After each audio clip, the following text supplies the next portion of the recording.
Good morning and welcome to day 2 of the Jobs and Skills Summit. I hope everyone's feeling energised. It's another massive day ahead of us. I acknowledge and celebrate the first Australians on whose traditional lands we meet today. I pay my respects to the Ngunnawal and Ngambri elders past and present, and I extend that respect to other First Nations elders, delegates, public servants, politicians and staff who are in the room today. Aboriginal people have been telling stories and discussing ideas on this land for tens of thousands of years. Today we walk in the shadow of their footsteps, working towards a shared future. As I say, we do have a big agenda and I won't waste a lot of time, but I do want to start with my highlights from yesterday. Was a selfie with Dylan Alcott. If you haven't got one of those already, I recommend you do that. I also got to meet Greta, who turned up on the hip of Minister O'Neill. That was definitely a highlight of seeing her yesterday and meeting her today. And I also want to call out Terry O'Toole from the Flight Attendants Association, who lent me her flats last night in the great tradition of helping out another woman. My feet were completely done. The first session, Skills and Training for the Future Labour Market, follows the discussion we began yesterday afternoon. To commence day 2, please welcome the Honourable Brendan O'Connor, MP, Minister for Skills and Training. Well, thank you very much, Helen. Can I firstly welcome everyone here to the second day of the summit, acknowledge the traditional owners of the land where we meet today, the Ngunnawal people, and pay my respects to their elders, past and present. Yesterday we heard powerful presentations across a range of topics, including the mega trends that provide challenges and opportunities for our economy and our society.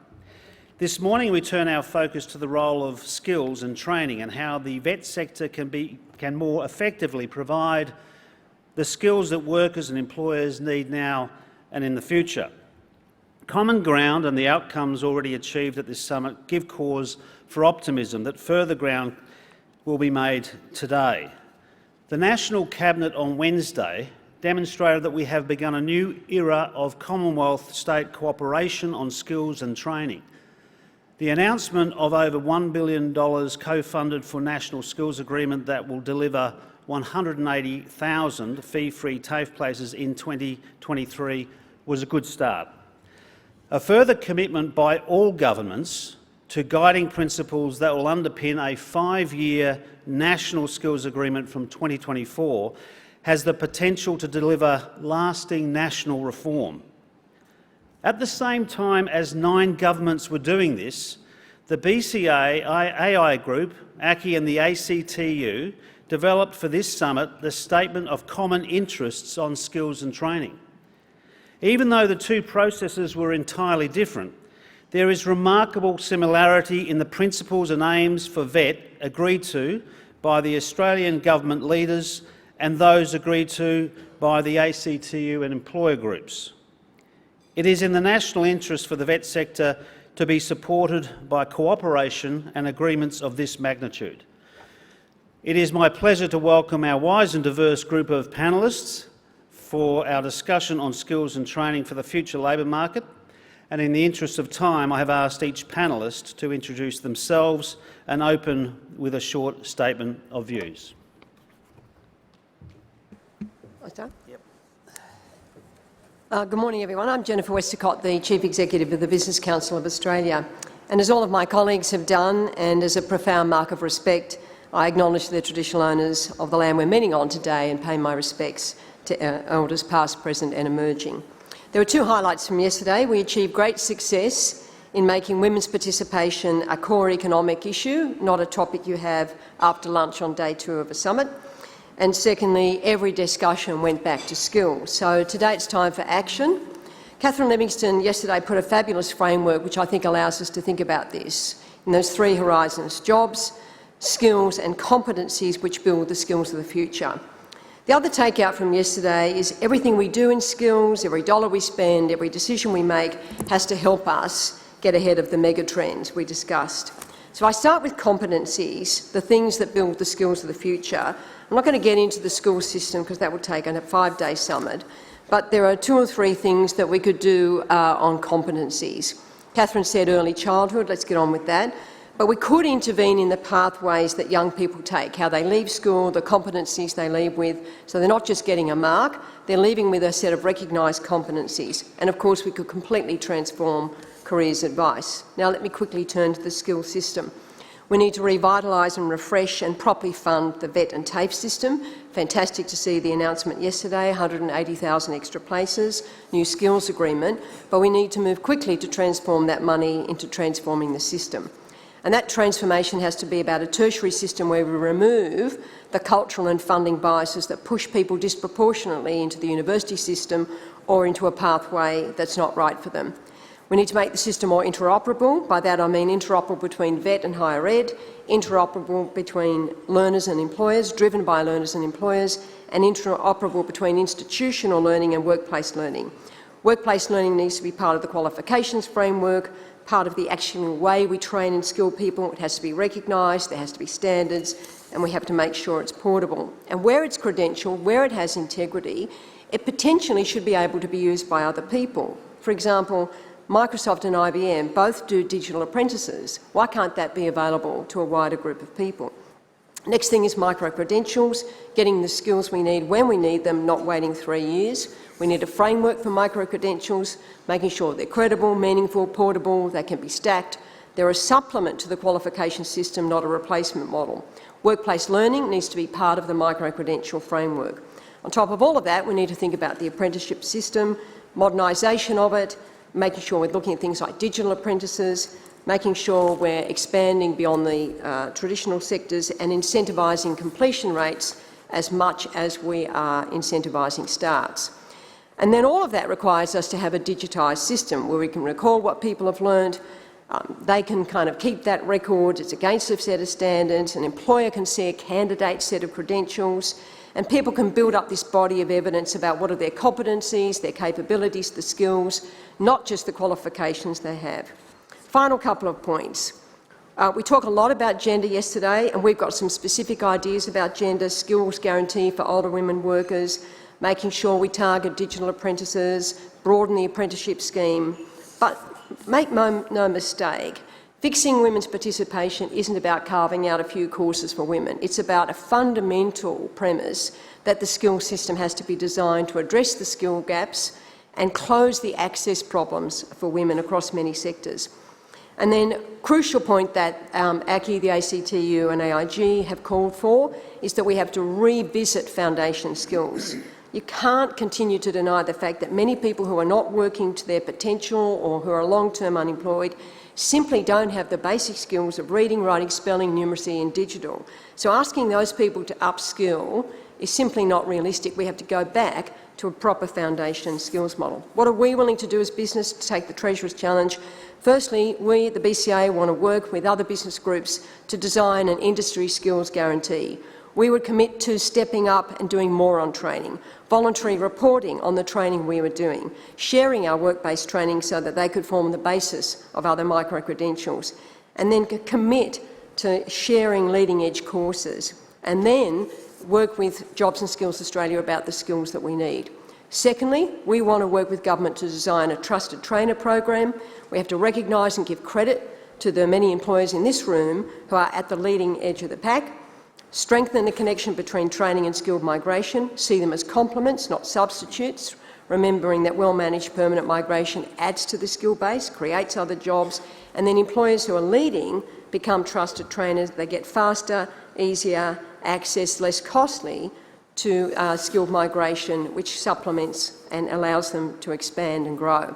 Look, what we're doing today is essentially writing, I think, Minister, the first 3 months job description for Jobs and Skills Australia. We have to stop talking about it. We've got to do it step by step, because all the stuff we talked about yesterday, if we want to get to the frontier, it's the skills and capabilities of people that get there, it's the skills and capabilities that give them access to high-paid jobs, it's the skills and capabilities of people that drive innovation, and it's the skills and capabilities of our people that will make our country a magnet for investment. Thanks. Thanks, Jennifer.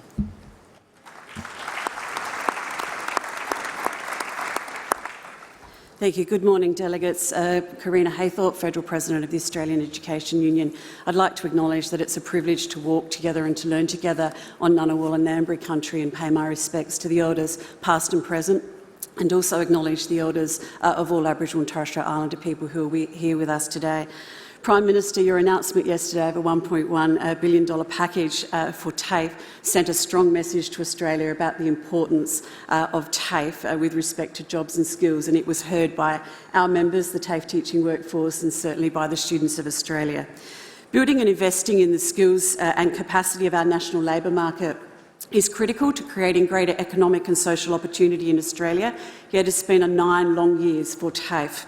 The coalition government had no coherent plan for skills or migration, largely leaving it to individual employers to set the course, with dismal learning outcomes and economic results and a demoralised workforce. Vocational education and training is the foundation of our broader skills system, and it needs to be a core part of our workforce development strategy and properly integrated into our overall tertiary education and training system. Investing in skilling and reskilling Australians is a priority that we share with employers, and all beneficiaries of an efficient and effective national education and training system have a responsibility to contribute, aided by the appropriate supports and incentives. But the VET system has fragmented, it's been underfunded and run down. It does not provide a holistic picture of the skills needs and is not integrated with industry policy. The voice of industry, both unions and employers, is essential to our national skills and training system's success, and it needs to be heard at every level of every system. Jobs and Skills Australia, as a newly established independent tripartite body, needs the resources to assess skills shortages and to carry out workforce planning, and it also needs the authority to help coordinate skilled migration to ensure that this complements rather than undermines our skills system. TAFE has a strong social contract to our communities, but it must be backed by governments to fulfil that contract. We need to rebuild TAFE as the centre of the VET system by guaranteeing VET public funding for TAFE, and we also need to invest in the TAFE teaching workforce, pay teachers more and encourage a range of industry experts to move into the TAFE sector. Australia's system for apprenticeships and other on-the-job training can be world-leading, but it needs to be reinvigorated, needs to be expanded, adapted and supported to meet workforce needs now and into the future, including in digital skills, with the increasing digitalisation requiring enhanced and portable skills across industries and between related industries. And we need to support increased uptake and completion of apprenticeships and traineeships by a Commonwealth-funded 50% wage subsidy, directed to both employers and employees, including retention bonuses and apprenticeship support with the creation of a National Apprenticeship Advocate. Next Tuesday is National TAFE Day, and we'll be celebrating and recognising the awesome TAFE teaching workforce right across Australia, and I ask all of you to join with us on that day and celebrate TAFE for the incredible public institution that it is.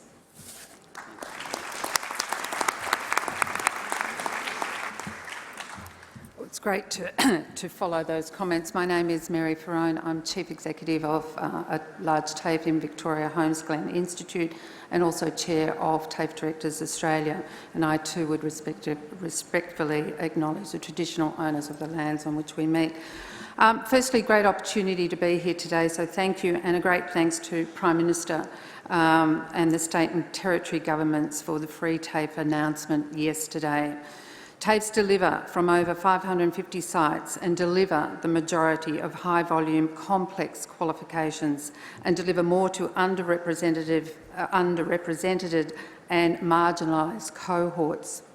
We have a significant role in social inclusion and social cohesion, and we see firsthand how education changes lives, and we should not lose sight of that. The Free TAFE initiative has had a positive impact on access and equity, in particular for women returning to study. I am hopeful that the discussions at this summit will ultimately have a positive impact on demand for training in key priority areas. The churn, attrition and low demand we are seeing needs to be addressed. Simply identifying a need for training does not always translate into a demand for training. Students first choose a career, and then a provider. Recalibrating demand is a significant issue to ensure that we are not talking about labour shortages in 3 years' time. In fact, these trends have been evident for at least 6 years, but COVID has exacerbated the problem. I'm hopeful we can work together to boost demand for the future.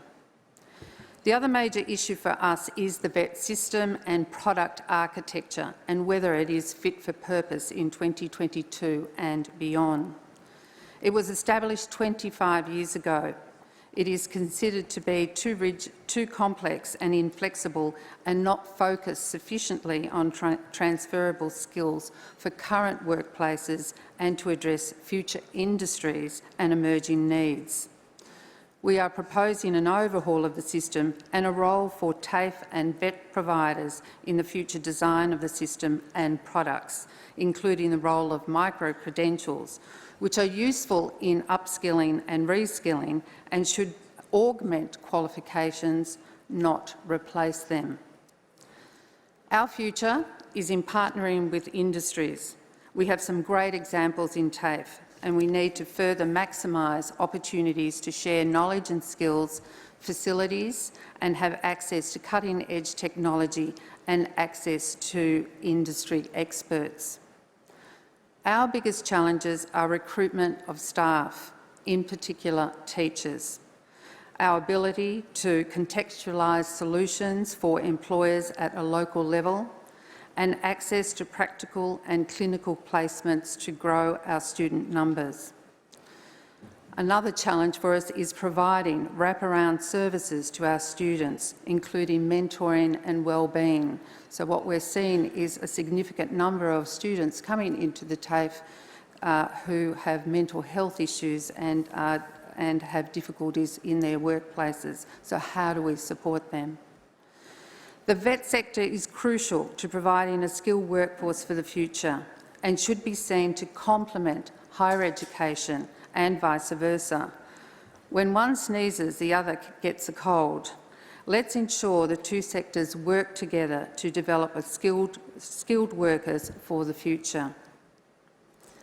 Even with considerable challenges in the past 10 years, TAFEs have continued to deliver to hundreds of thousands of students.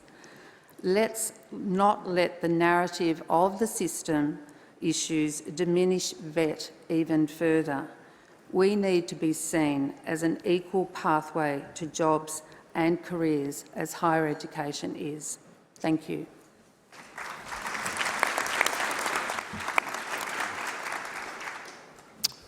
Thank you, Minister, for the opportunity to contribute today.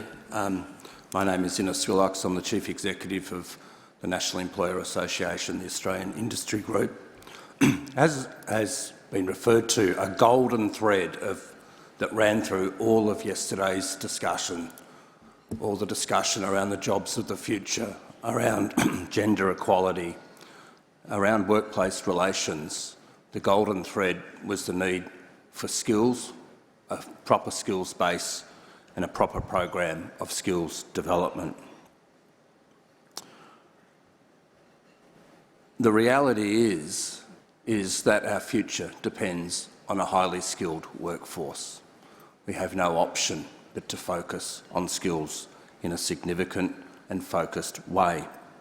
Another reality is that there are significant pay increases occurring right now within workplaces, but they are primarily focused on the skilled component of those workforces, those who are highly sought after, highly contributive and seen as highly valuable. Catherine Livingstone yesterday went back to the 2020 summit of 2008 and talked about Groundhog Day. My experience is a little bit later than that. In 2016, with others, I stood in front of the then Prime Minister and the Premiers at a COAG meeting. Don't worry, none of you were there then, so you're not being held responsible. But we talked then of the looming skills shortages that industry were experiencing at that time and the crisis that was unfolding before us. And here we are. We still have crippling labour and skill shortages with no relief in sight. And to be blunt, there is no more important issue for employers. We need urgent and wholehearted action that makes a significant down payment on developing a pipeline of skilled workers for at least the next decade. Enough of the excuses. This plan must deliver bold generational reform. A history of tepid reform has left us unprepared and wasted precious time and money. It now seems that our teenagers would rather be influencers than engineers. We are at a critical juncture with no option but to step up to the challenge. As we see it, there are 7 priority areas for reform, and I'll touch on them quickly. The first is new entrants, reinvigorating our apprenticeship system, evolving it to a model that embraces higher and degree apprenticeships, traineeships and cadetships across more occupations is crucial. It must become a system that people are keen to join, keen to complete, and is the primary skill development pathway for industry. For existing workers, we need to focus on the skills of those currently in the workforce to ensure that their skills remain contemporary. This will involve developing a lifelong learning framework that builds skilling options for existing workers and mature-age people seeking employment. A particular focus is on developing a range of industry-endorsed micro-credentials enabling shorter and sharper and targeted upskilling and reskilling. Careers are no longer linear and predictable, and every worker, young and old, needs to be flexible, adaptable and capable of rethinking on how best to use and grow their skills and their capabilities. The high-paying, high-skilled jobs of now and the future are digital. We need a national strategy that includes digital capability standards and a framework that supports the digital transformation and enablement of our economy. Nobody should be left behind. We need to provide the skills to power our companies, large and small. Industry knows this, but the education and training system is just catching up. Fourth point is foundation skills. Without a successful foundation, you can't build something that you are proud of. Without language, literacy, numeracy and digital skills, we will not have successful participation in employment and the necessary capacity to upskill. On the tertiary sector, if we are really serious about focusing our education and training sector on our future needs, we need a coherent and connected tertiary sector, a sector that equally values vocational and higher education in a fluid, seamless and dynamic way. Full implementation of the Noonan review of the Australian Qualifications Framework is an essential first step. We also need a tertiary system that consistently provides high-quality, trusted education and training worthy of our investment. This means lifting our game on funding and regulation to ensure that every dollar invested, public and private, delivers for us all. Pathways from schooling are crucial. Our nation's skills will better match those that industry needs, where young people move into careers that are right for them. Our systems of careers advice from an early age still need great improvement. And funding. None of these actions will be possible without adequate funding of our tertiary education and training sector. Yesterday's announcement was fantastic, but to be blunt, as Mary alluded to, more will be needed. We need urgent action which restores investment levels in VET, remedying long-term declines. We need federal and state governments to be together and working off the same page. 6 years ago, we told the Prime Minister and the Premiers that building our skills base was the great national challenge, and it still is. Thank you.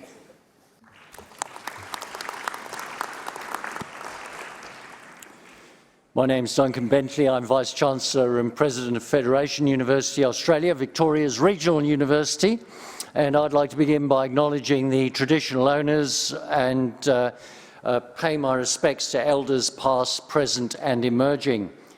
I'm here to tell you about something that works and why we're doing it. It really follows up on all of the panellists so far. I'm going to say something which is quite shocking to you, but try to manage it. When you combine work and learning, graduates have better employment skills. Students are less likely to drop out, and they're more likely to continue learning throughout their career. Why is that important? Because as the Treasurer said in an op-ed last week, nearly a third of disadvantaged and regional students drop out of higher education, and over a half drop out of vocational education. University enrolments for lower socioeconomic students is stuck at 15%. Yes, 15%. And yet we know from the Megatrends report, the Jobs of the Future, that most future jobs will require a higher qualification or a degree. Youth unemployment is twice the national average. In outer regions, it's up to 4 times the national average. The regions have worse underemployment, and in regions like Gippsland and the Wimmera, a massive need for reskilling and upskilling through transition. So we need to find a way to break the barriers and create pathways for all our community. That's why Federation University, as a dual-sector regional university, introduced Australia's first co-op model of delivery. It's been delivered in the United States and Canada for decades. But we've been partnering with IBM in our technology park in Ballarat on our campus for 25 years. There are 2,500 jobs there, non-university jobs, and we're going to double that by 2030. And together with IBM, we built pathways and courses, including industry certifications, for every cohort of student from school through vet to degree, and some go on to PhD. Our Joint Bachelor of IT offers 1,600 hours of training with IBM.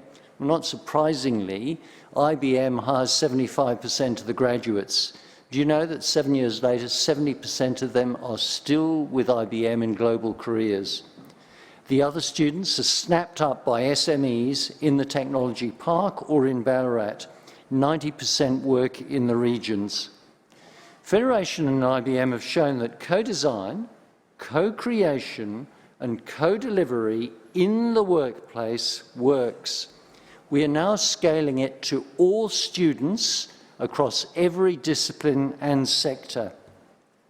The prosperity of federations, regions and employers depends on us implementing it quickly and well. And as the chair of the South Eastern Melbourne Manufacturing Alliance said to me recently, don't do it to us, do it with us and our people, or you'll stuff it up. Thank you.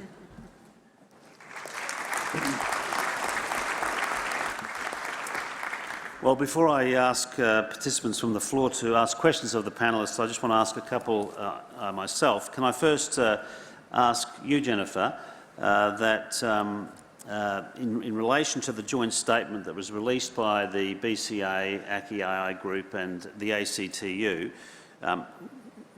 if you could outline the basis for the statement and why the tripartite arrangements are important for training from an employer perspective. Sure, thanks Minister. So the basis of the statement was basically around a few things, some of which we've talked about. So urgently establish Jobs and Skills Australia, but we were very clear about its role, which is it's got to kind of be providing advice to government and industry on economy-wide workforce needs and guide the allocation of skilling investments, invest in vocational education and training with those sustained funding increases, but also making sure that the system's meeting market needs and a focus on increasing accountability and reforms focused on learner outcomes. Reinvigorate and adapt Australia's apprenticeship system by increasing funding in the October 22 budget, and that's got to focus on incentivising completion rates, wage subsidies for both employers and apprenticeships, and payment for mentoring programs for apprentices. The guarantee foundational skills, including digital literacy, was another focus, and we thought that could be done by updating the National Foundation Skills Strategy for Adults to recognise the impact of digitisation and refreshing national language, literacy, numeracy and digital skills strategies to include kind of realistic KPIs to ensure accountability, and expanding funding for delivering that relevant training, and then this kind of lifelong learning framework that adapts to those ever-changing needs and gives incentives to upskill and increase the delivery of more flexible options like micro-credentialing. So why is it important? Because I think both employers and the union movement need to see a skills system that's working in a way that we talked about yesterday. So everything sort of came back to skills, but the skills system doesn't encourage easy movement. You know, it doesn't encourage people to be able to upskill. It's too slow, it's too clunky, and also it's kind of out of date in a curriculum sense in many respects. So, and it's not interoperable. So I think what employers tell me, and they tell Ines, I know, is they want interoperability. They want people to be able to go to vet and higher education in a seamless way and to be able to get courses from both of those rather than having to choose a pathway that actually doesn't suit the employer. And then the final thing is employers tell me, and I'm sure they tell the unions as well, that they are already doing fantastic courses, they're already doing great work-based learning, but it's not integrated into the skills system, so it's got no status. And so it's sort of, these things just exist as kind of dual systems. Our kind of quest, I guess, in putting this together is to get that to be interoperable, to make it focused on the learner and the employer, and to get mechanisms that allow it to change and adapt over time. Thank you. And Karina, I was going to ask you, with your AEU and ACTU hat on today, just your perspective as to the importance of that statement and the support across employer and union in relation to this matter. Yes, thanks, Minister. Well, you know, TAFE is in our communities right across Australia, and one of the important things that we know is that strong connection with industry supports our students in terms of their qualifications and certainly their experience and outcomes as they enter the workforce. So it's a very important statement for us, and we believe that in terms of addressing the skills shortage and rebuilding TAFE in terms of its workforce and its infrastructure, it's going to take all of us. It will take very strong working relationships with industry, with governments and unions, and we have to do this because it's been now many, many years, and our panellists have talked through the issues that are facing the vocational education sector, many, many years since we've had this opportunity to come together and to work together and to create a different future for our students, and I can tell you that fills our membership, the TAFE teaching workforce, with a great sense of hope for the future. Okay, thank you. Mary, we've heard from you and other panellists about the attrition in the vet sector and the completion rates, which are of course woefully low. Can you outline your thoughts on why attrition and completions are a concern and what we can do to attend to that? Thanks, Minister, for the question. What we are seeing right across the board is a softening of demand in key priority areas such as nursing, health-related programs, early childhood education, which is particularly distressing, and of course in aged care. We also have seen churn and attrition in many courses across a number of disciplines, and in particular in apprenticeships where we have woeful completion rates. Our work with apprentices in particular shows, because we have a apprentice support unit that helps apprentices, the majority of issues related to attrition in apprenticeships is workplace issues. It's not, they don't leave because they don't like the training, they leave because of workplace issues. Obviously, this is costing taxpayers a lot of money in regards to, you know, churn in the education and training system. So how do we address this? I think there's been lots of proposals about how do we provide, as well as providing money for the training, how do we provide support for our students in the system? How do we provide, in particular, support for apprentices in the workplace? And it could be through other avenues. other government agencies to provide that support. But we have to now step in because we are, in a sense, wasting taxpayers' money if we do not address both the demand issue. As I said, there's an identified need for training, but now it's about getting people into those priority areas. So how do we work with industry? People choose a career, they choose an industry. So how do we bolster the voice of industry in regards to the demand for training? And how do we help apprentices remain, and other people, other workers in their workplaces, how do they stay there? And a lot of those issues I think were talked about yesterday at the summit in regards to workplace issues of pay, conditions, harassment, etc. So it's not an easy question, I think, to answer, Minister, but I think we need to address them and start to really think about what are those strategies that we can put in place that will help both the churn and attrition. Thanks, Mary. Innes, I mean, you've been, a long-standing advocate for apprenticeships. You've got a great level of expertise in the sector and manufacturing and representing your members. You talked earlier about needing greater investment in the vet sector by government, state and federal. Reforms required as well. But when you look to some of the exemplars in the economy, in the labour market, when you see employers getting higher completion rates, working with the vet sector, and Duncan touched on this as well earlier, what is it you think we can do to increase completion rates? What are the ingredients that make up the successful completion rates that we see amongst some apprenticeships, but not others?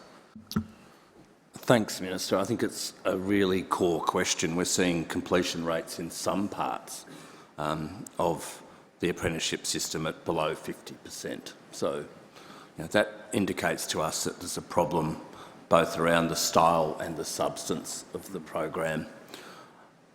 Part of the issue, and we run an apprenticeship program, we're having a good conversation around this, is it starts before the apprenticeship.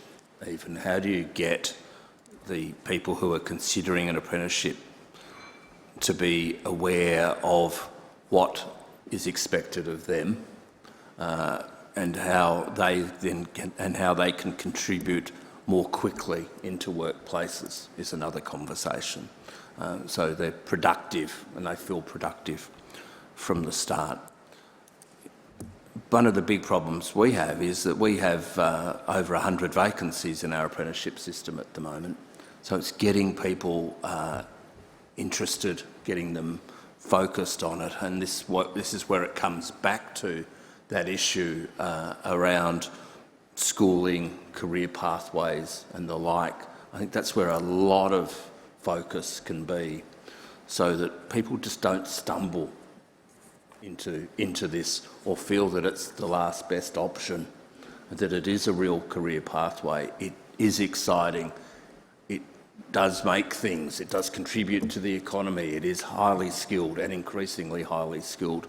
So I think a lot of the focus needs to go into the pre-apprenticeship and the pre-apprenticeship system. And I think that's where a lot of gains can be made to get those completion rates up. We can have a whole range of other conversations, and they're really controversial, and now's not the time around whether the 4-year apprenticeship's the right way and all those sort of things. But if we just focus on the pre-apprenticeship, we get much better outcomes. Thanks for that. And Duncan, you talked about the beneficial cooperative models that you're obviously directly involved in, and I think we're all in agreement about that's a very great vehicle for success. I want to understand the types of foundation skills and supports required to assist students, particularly those who face types of disadvantage, and how do we provide the skills they need? How do they get access to the right form of learning, and what do we need to do to provide the right support for those who are disadvantaged and locked out of either the training sector or the labour market? Yeah, thanks, Minister. Solving that problem is quite a challenge, but it does go back to the early childhood interventions that we've seen recently from the States. Those are going to be really important to start really early and take those right the way through. What we find is that schools, exactly as others have said, are critically important in building that capability. We need the teaching staff and educators, particularly in the disadvantaged areas, the remote regional areas, to be able to work with the students. But we need to do more than that. And so with the Asia Pacific Renewable Energy Training Centre, where we had fly-in, fly-out round the world to maintain and repair wind turbines. You might have noticed we've got quite a few around, and offshore is starting to happen. No heights training, no apprenticeship. Industry came to the party to say, well, we need a pipeline of skills there, we need reskilling and upskilling. But how do we actually encourage people to come in, particularly in the regional areas? A lot of people won't have a clue as to what that job means, and it goes back to the earlier comments about working with industry to be able to engage with the young people to show them what it is they're going to do. There's no point going for a training on wind turbines and then discovering at the end of the apprenticeship that you can't stand heights. It's not going to work. And so that's why industry invested in this hands-on way of training, and it is why industry and our local government, Victorian government and local governments are supporting students with packages of support which allows them to go financially hundreds of kilometres away to do training, childcare packages, support for them to be able to manage their day-to-day living costs while they do this training and upskilling. They've got petrol, they've got accommodation, they've got block release. They need to be able to cater to that. And together, only together can we support that industry, government support and the universities and vocational education organisations, because that flexibility and that ability to reach people where their point of felt need is will ensure that we can increase the demand and keep them engaged. Thanks, Duncan. Can I just now, I understand that the Queensland Government just this week announced a workforce development strategy, and I'd like to call upon the Queensland Premier to comment upon this announcement.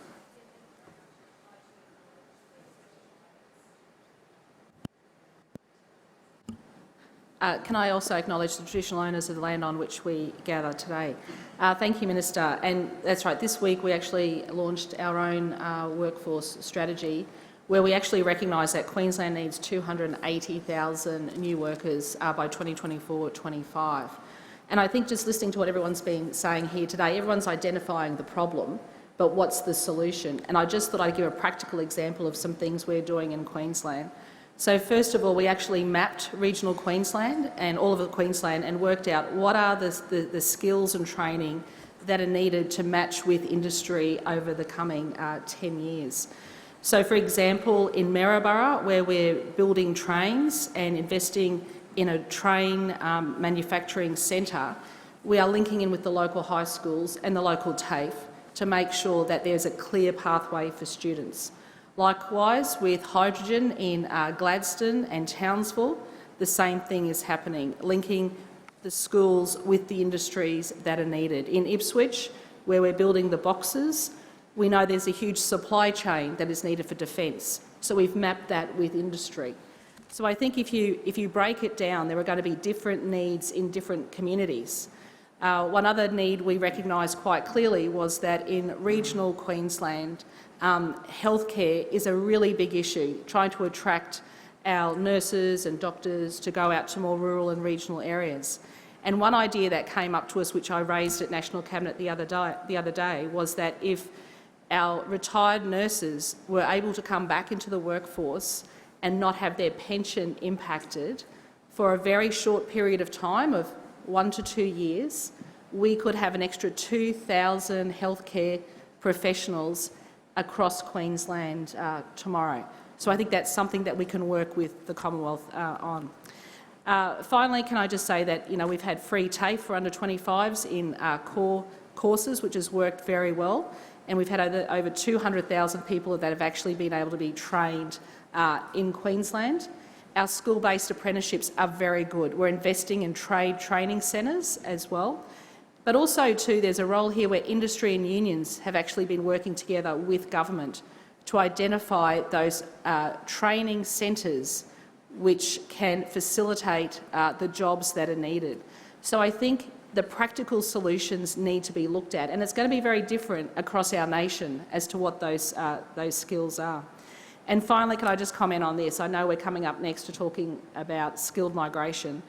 As a granddaughter of a boilermaker, my grandfather left war-torn Europe, came to Australia with absolutely nothing. Skilled migration is good for our country. There are good, decent families that will come to our country, that will contribute to our country, and we'll be giving them the opportunity for long-term secure jobs. So, thank you. Thank you. Well, thank you, Premier. I'm just going to now call on the CEO of COSBOA, Alexi Boyd, to make a contribution about small business and the way in which it navigates the vet sector. Good morning, everyone. Thank you very much for having the Council of Small Business Organisations participate in this important discussion. We too respectfully acknowledge that we are Ngunnawal land. I'd like to thank the Minister and the panellists for your expertise in guiding this important discussion. COSBOA values conversations about improving accessibility because we believe a more straightforward system will assist small businesses to maximise training opportunities and increase workplace productivity. We wholeheartedly support the role of the JSA and agree with the potential interoperability role it will play in areas such as future funding models and expanding apprenticeships into new areas. COVID-19 has taught us an important lesson. People want and will seek constant career sea changes, and a system which recognises this and the way small businesses navigate and work within the system will improve accessibility. These include engagement with TAFEs and private RTOs, micro-credentialing, lifelong learning and upskilling both externally and on the job. The system has been primarily designed to provide young Australians with qualifications before entering the workforce. The difference now is that we need future adaptations for the fact that people are living longer and their qualifications may become outdated. As we pursue a more straightforward system, our members, through discussions, seek answers to things like: what solutions will benefit local economic development, connecting businesses, local skill providers to meet the needs of a changing local workforce? How do we collectively generate demand for individuals like the self-employed, micro-businesses and small businesses owners to invest in their own education and skills development? Which current constraints regarding policy, funding, structure and regulation can be removed to improve accessibility of small businesses and their industry associations to navigate the system? And how do we put small business associations at the front of strategic planning to recognise their unique expertise and knowledge as to the future workforce development? To support small businesses, local employers should be connected with local training programs so that job outcomes meet the future local workforce needs. We believe this can be achieved by ensuring there are enough local economic development agencies who are well connected with local businesses to think strategic planning, programs, qualifications and graduates to the needs of the local business community. We know that small businesses have always played a vital role in industry restructuring during the past economic shocks like COVID and will continue to re-employ and retrain workers as we weather the storm of climate change. We agree that the possibility of businesses contributing to fund training and skills is an important objective, but presently many are in a fragile state as the impacts of COVID-19 continue to affect them. They may not be in a financial position to contribute to the effort. And one final point we'd like to make is that right now essential workforce planning must get underway to address the unprecedented labour crisis across Australia's food supply chain. The Food Supply Chain Alliance, comprised of many COSBOA members and other key groups, is calling on the government to prioritise the sector to meet a 172,000 worker shortages from paddock to plate, a shortage that will have significant and long-term impacts on the price and availability of food for Australians unless solutions are found quickly. Thank you. Thanks very much. I have been advised we are getting very close to the end of the session, so I will ask participants to be very brief. Just call on Melissa Donnelly from the CPSU to contribute to this discussion. Thank you, Minister. I'd like to start by acknowledging the traditional owners of the land on which we all meet, the Ngunnawal and Ngambri people, and pay my respects. As the economy moves out of the COVID-19 crisis, there is an urgent need to address the foundational skills of Australia's workforce, as well as those seeking to enter it. For a wealthy nation like ours, far too many employers report low levels of literacy, numeracy and digital capability among their workforce. People without adequate foundation skills are at greater risk of disengaging from learning and face barriers to fully participating in the workforce as well as society. Poor language, literacy and numeracy levels will continue to constrain productivity, labour mobility and the capacity of the economy to achieve the highest skills needed for an increasingly knowledge-based and digital economy. Digital literacy is now an additional foundational skill and one that will require continual updating to keep pace with technological change. Individuals need access to digital training, both in the workplace and in order to gain access to employment and services. As our economy evolves and skills and education become increasingly essential to securing future decent jobs, it's critical that we don't leave Australians behind just because they have missed out on the basics. That's why we think that funded access to foundational skills should be guaranteed. Our experience across the public service in recent years makes this case more urgent than ever. A lack of investment in skills and staffing, an over-reliance on outsourcing, and a failure to support and develop talent across all tiers of government has limited our ability to respond to the challenges we faced and continues to limit our ability to respond to the challenges ahead. Rebuilding on national infrastructure in human capital and skills is more urgent now than ever and has to start from the foundations. Thank you. Thank you. And the final contribution from the floor, can I ask Steve Fordham, Managing Director of BlackRock Industries, to make a quick contribution, if that's okay.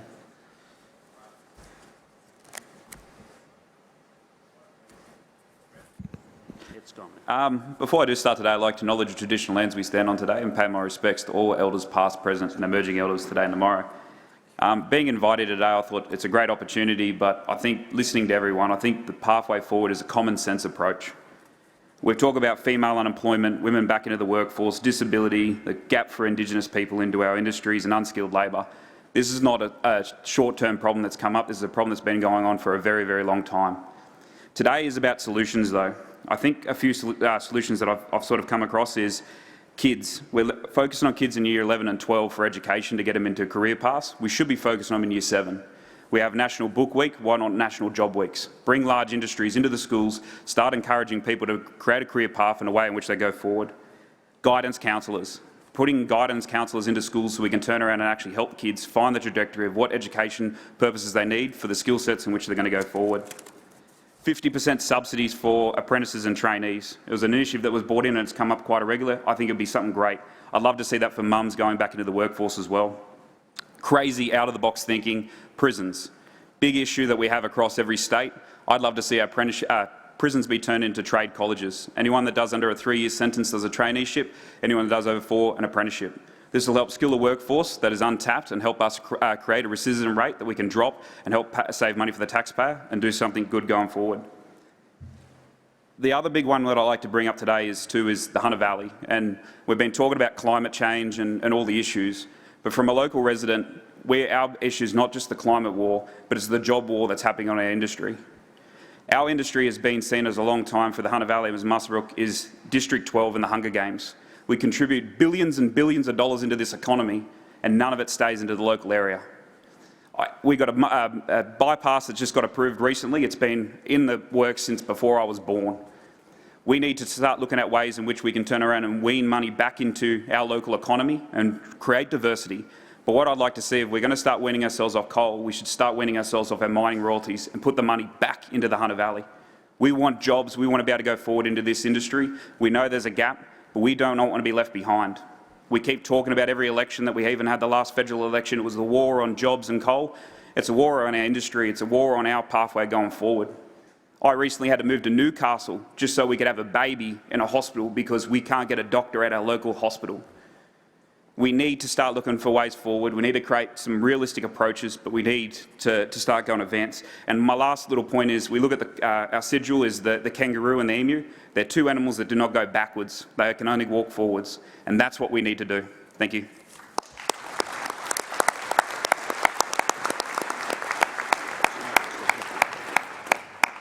I may just conclude from my seat rather than the lectern. I'll do so very briefly. Firstly, can I thank all the panellists and all of the contributors for this very important issue. I know everyone's very keen to have a significant, critical discussion on skilled migration pathways. It is absolutely critical, and Claire O'Neill and Andrew Giles have done a power of work in that area, and we're soon to move to that. But I also want to make it very, very clear that it never has been a binary choice. And for this government, investing in our workforce, investing in our future workforce is as important to us as ensuring we have effective skilled migration pathways. It's that important. And so can I thank the panellists and the contributors over the 2 days, focusing on some of the more immediate issues, and I thank the Premiers and Chief Ministers too in terms of their support for the investment in TAFE. That's been critical too. But also we need to focus on the structural, systemic and even cultural challenges to reform our vet sector, our higher education sector generally. What was interesting, as I said from the outset, was that the 9 governments got together and found common ground for reform, and so too did the employer bodies and the ACTU. The common statement of principles by industry and the guiding principles that will inform the long-term government agreement have common themes. And some of them are foundation skills. We need to do much better there to make sure that people access the labour market, that employers have the skills available, numeracy, literacy, digital literacy, so that working people have secure jobs and can have a career progression because they have those foundational skills. That's a common theme, and that's something the government will be working with other governments and industry upon because it's that critical. We'll also be, of course, focusing on the creation, the architecture, the governance of Jobs and Skills Australia. Again, an absolutely vital, independent body informed by industry and experts and state and territory governments who are the deliverers of much, of course, of the skills to our labour market and prospective labour market. And that in itself is another key issue, and I assure you it's the priority of the Albanese government. It was not a coincidence. It was the first piece of legislation introduced into this parliament. There are so many other areas we could touch upon, but we do know we have to work on the fundamentals to reform the vet sector and higher education.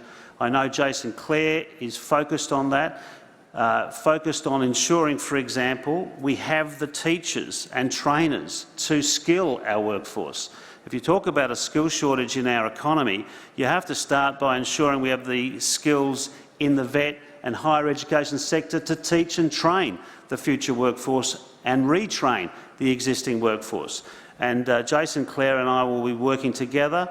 Tony Burke in Employment Services, presiding over Employment Services, fully understands that they have an obligation, and we need to dedicate those resources to ensuring that job seekers can access foundational skills.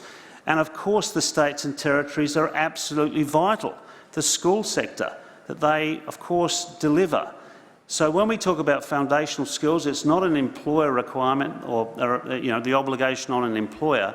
It's not an obligation just on the federal government. It's an obligation on all governments and employers, and of course the training and education sectors. So I'll stop there. I want to thank everybody for this very important discussion today. I look forward to further engagement with all of you that have a keen interest in reforming these sectors, and I now hand over to my colleagues to have a very important, very significant discussion about the skilled migration pathways. Thank you very much.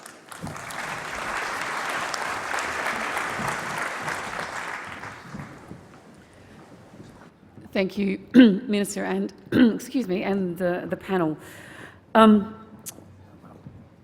This next session tackles the role of skilled migration in resolving the current skills and labour shortage crisis. On the panel is Annie Butler, Dr Joanna Howe and Andrew McKellar. To open this panel, firstly, we'll hear from the Honourable Claire O'Neill, MP, Minister for Home Affairs, followed by the Honourable Andrew Giles, MP, Minister for Immigration, Citizenship and Multicultural Affairs. Minister O'Neill.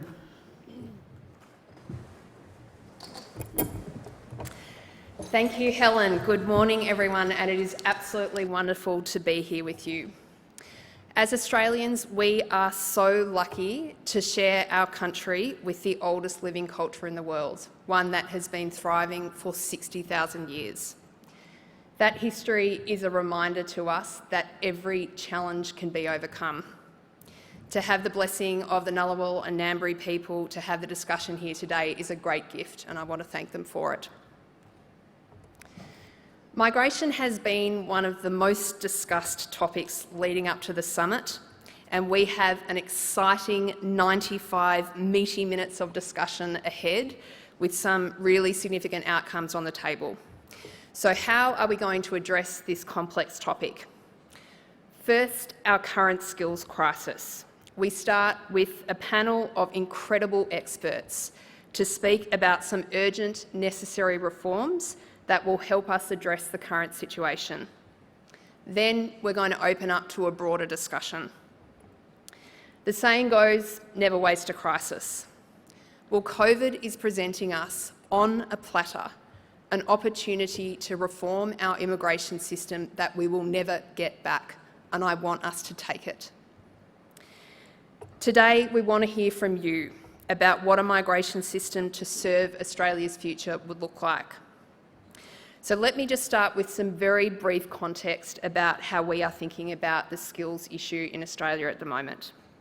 The first thing I want to say is that the skills shortage in our country is real, and this is not a problem affecting just business and organisations. This is a problem affecting the everyday lives of every Australian. We have a teaching workforce at the end of their tether. We have nurses who cannot work the double and triple shifts that they have been pulling for the last 3 years.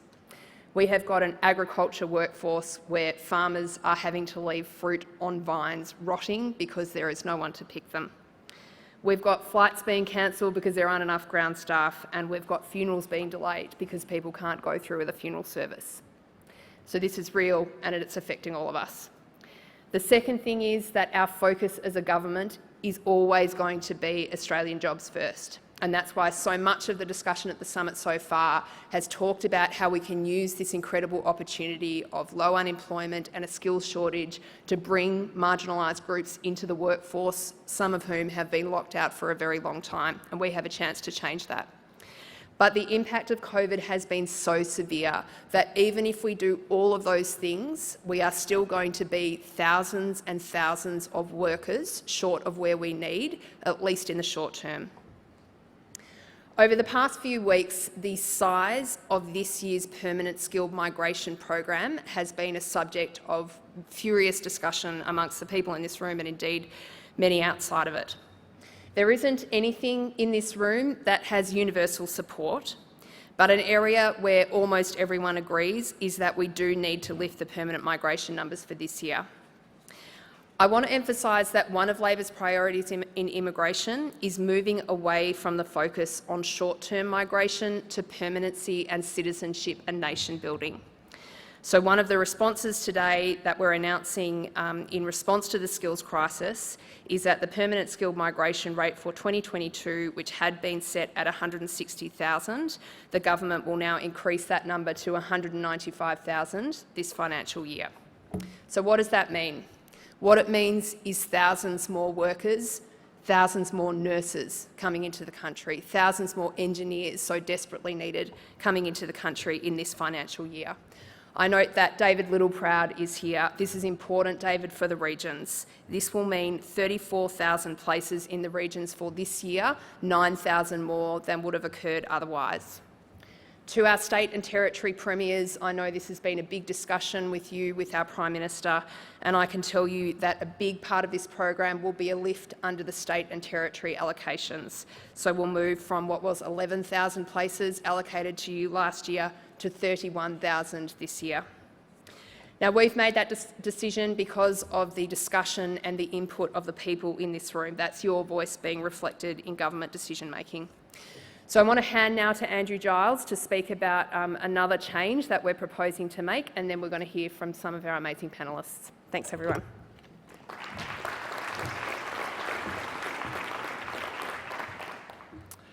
Thanks very much, Claire. And I join you in acknowledging that we're meeting on the lands of the Ngunnawal and Ngambri people and pay my respects to Elders past, present and emerging. Since the borders opened, many have rediscovered that visa processing is an essential, indeed fundamental, function of national government. And as the Prime Minister reflected on Monday, if the government of the day treats the public service with respect and professionalism, public administration will improve.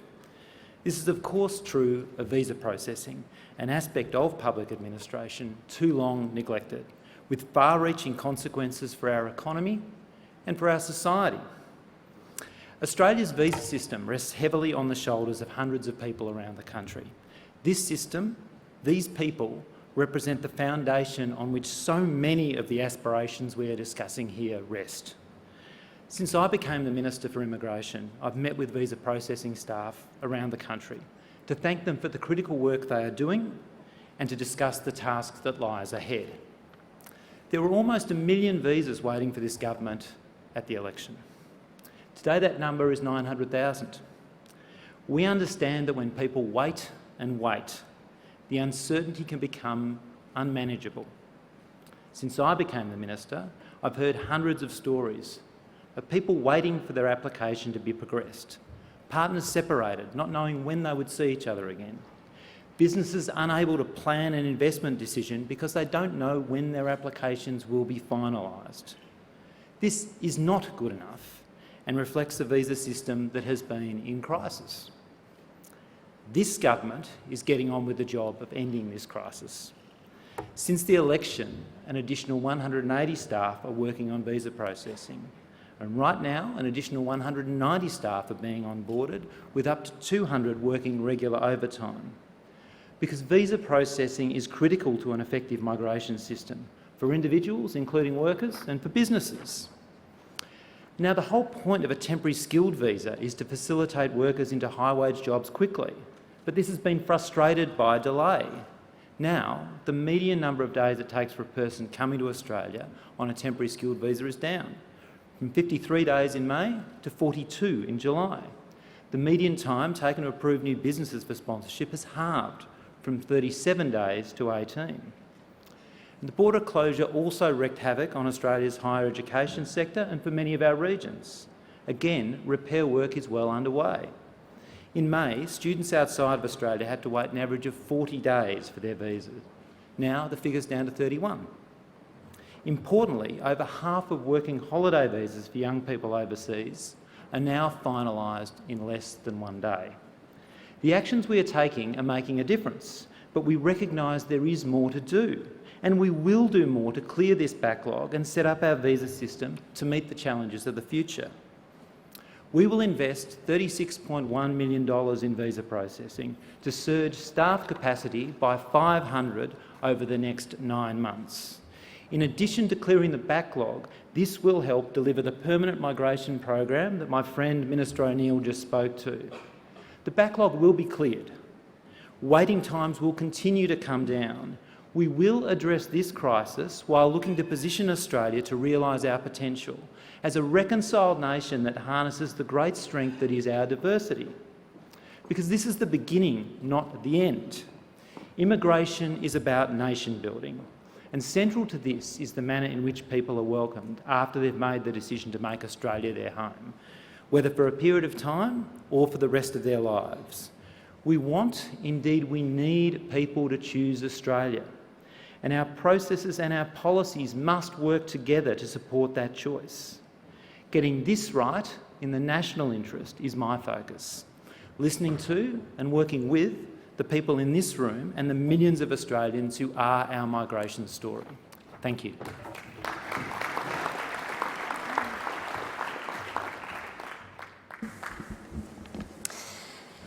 Andrew, thank you. So starting out with two big policy commitments there that I hope indicate a real commitment on behalf of the government to work with all of you in this room on this really, really important subject. Now, we have three extraordinary people here to talk about some of the issues that we're facing in the immigration system in its current form. And so I want to introduce each of them, and then I'll ask them all to make a brief opening statement. So firstly, Annie Butler, registered nurse, the voice of 310,000 nurses, midwives and carers. And she's a very amazing person and a good friend of mine. So Annie, wonderful to have you here. Dr Joanna Howe, a brilliant Australian migration expert. She's joining us on the panel. She's written and spoken widely about what is not a particularly well understood topic. And we've got Andrew McKellar here, CEO of Australian Chamber of Commerce and Industry. They've been enormously important to building consensus around these topics at the summit. So I want to start by opening up, Annie, if you could share some of your opening thinking with us. Thanks very much, Minister, to you and to Minister Giles and to the government for this great opportunity. I'd just like to start by acknowledging also the traditional owners of the lands we're meeting on today and pay my respects to elders past, present and emerging, and any First Nations people joining us today. As we all know, we've all talked about this morning and throughout yesterday, Australia faces significant workforce challenges right now, with shortages across sectors and essential workers who've supported us throughout the pandemic exhausted and genuinely burnt out. Health systems across the country are under enormous stress, and while the government is working on it, the aged care crisis remains unresolved. And as we continue to deal with the ongoing impacts of COVID, shortages in some areas are acute. But this is not unique to Australia. Workforce shortages and health system stresses are global. We therefore cannot seek to solve Australia's problems by worsening the situation for other countries. We also cannot return to the pre-pandemic situation of using temporary migration to fill skills gaps because we have failed to conduct proper workforce planning, failed to train and skill local workers, and failed to offer secure, quality jobs across sectors. We especially cannot return to the previous practices of treating temporary migrant workers as disposable. Additional workers are urgently needed, as the Minister said, especially in health and aged care. And migrant workers have a long history of contributing to our health workforces. Almost 20% of nurses and midwives were educated overseas, and almost 40% were born overseas.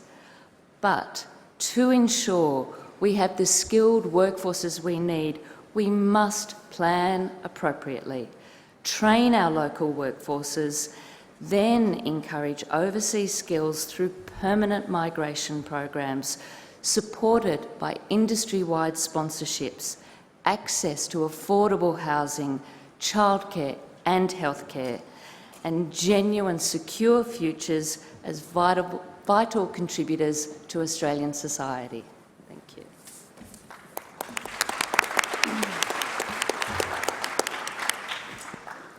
Thanks, Annie. Over to you, Joanna.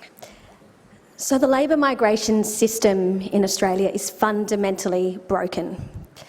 And I know that's a big call, but we, I think, can all agree that the pandemic was a lost opportunity to reset labour migration when the borders were shut, to properly review what we're doing and to come out of the pandemic with a strong response.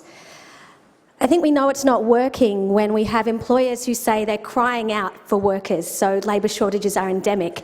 But at the same time, as shortages are endemic, we have an entrenched systemic problem with migrant worker exploitation. So I welcome and congratulate the government for putting this summit together as an opportunity for a much-needed reset. And I've got 3 points that I wish to make today. So the first point is that the biggest driver of exploitation is temporary status and limited worker mobility when they are tied to an employer. So in that respect, I welcome the announcement just made about this new consensus in favour of increasing permanent migration. The second point I wish to make is that bipartisan reforms are the only ones that last in the migration space. So, I don't think we need to look back too far to recognise this. So, for example, when the UK said they didn't want their backpackers working and tied to horticulture anymore, and the government announced an ag visa on the run. It was announced by the last government. It's abandoned by this new government because there wasn't the hard work done on building tripartite support for that and bipartisan political consensus in favour of it. The reality is we need that bipartisan consensus for lasting migration reform, and employers need that. They shouldn't have new visas waved in their face only to be taken away because the hard work wasn't done. And at the same time, the labour shortages are genuine across farms in Australia, as the Minister pointed out, fruit rotting on the vine. But at the same time, I think there are many of us that question whether the hort industry has the social licence for a new visa like that. So I welcome this summit as an opportunity to bring together that consensus that we need on the hard questions that have plagued us for decades. The third point is we need public confidence and trust in our migration settings. So to achieve this, we need transparency, enough to decisions made by bureaucrats behind closed doors. We need public accountability about how our migration settings are devised. A simple proposal: we need to abolish employer-conducted labour market testing. It's a tick-the-box exercise for the good employers. It's just more red tape for them. It delays how they access workers. And fundamentally, it doesn't catch the bad guys who can easily tick that box anyway, and it just adds more needless work to the bureaucrats. I think the announcement of Jobs and Skills Australia is a really welcome one, and the connection between the earlier panel this morning to this panel, connecting skills, training and migration for the first time really is critical, and we should be modelling this on the Migration Advisory Committee in the UK, which does this kind of work. And finally, I just want to conclude by noting that I strongly believe in the transformative potential of migration. My own dad's story, immigrating from India to Australia, is testament to this. But you know what? My dad came here on a permanent visa, not a temporary one. And, the fact that my own 5 children grow up in the best city, Adelaide, in the best country in the world, is testament to the permanent visa that he was on. So Australia is an immigration nation, but when we use immigration for an ulterior purpose, and there aren't robust checks and balances, and the public lose trust in the system, the employers can't access the workers they need, and migrants are getting exploited, and it's not a level playing field for business, then we need to fix it. So this isn't a question of whether we let people in, it's just a question of how we do it. Thank you.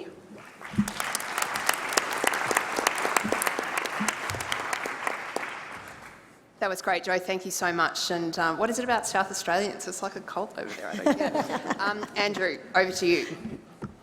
Thank you very much, Minister. And indeed, I too pay my respects to the traditional owners of the land on which we are meeting today, the Ngunnawal and Ngambri peoples.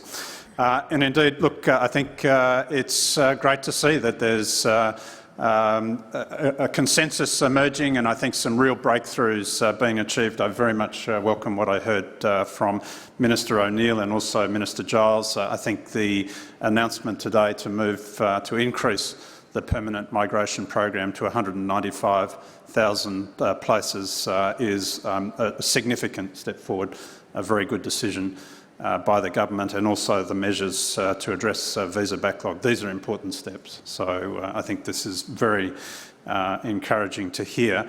From a business point of view, I would say alongside the need for skills development and increased participation, it is essential that we get our migration settings right.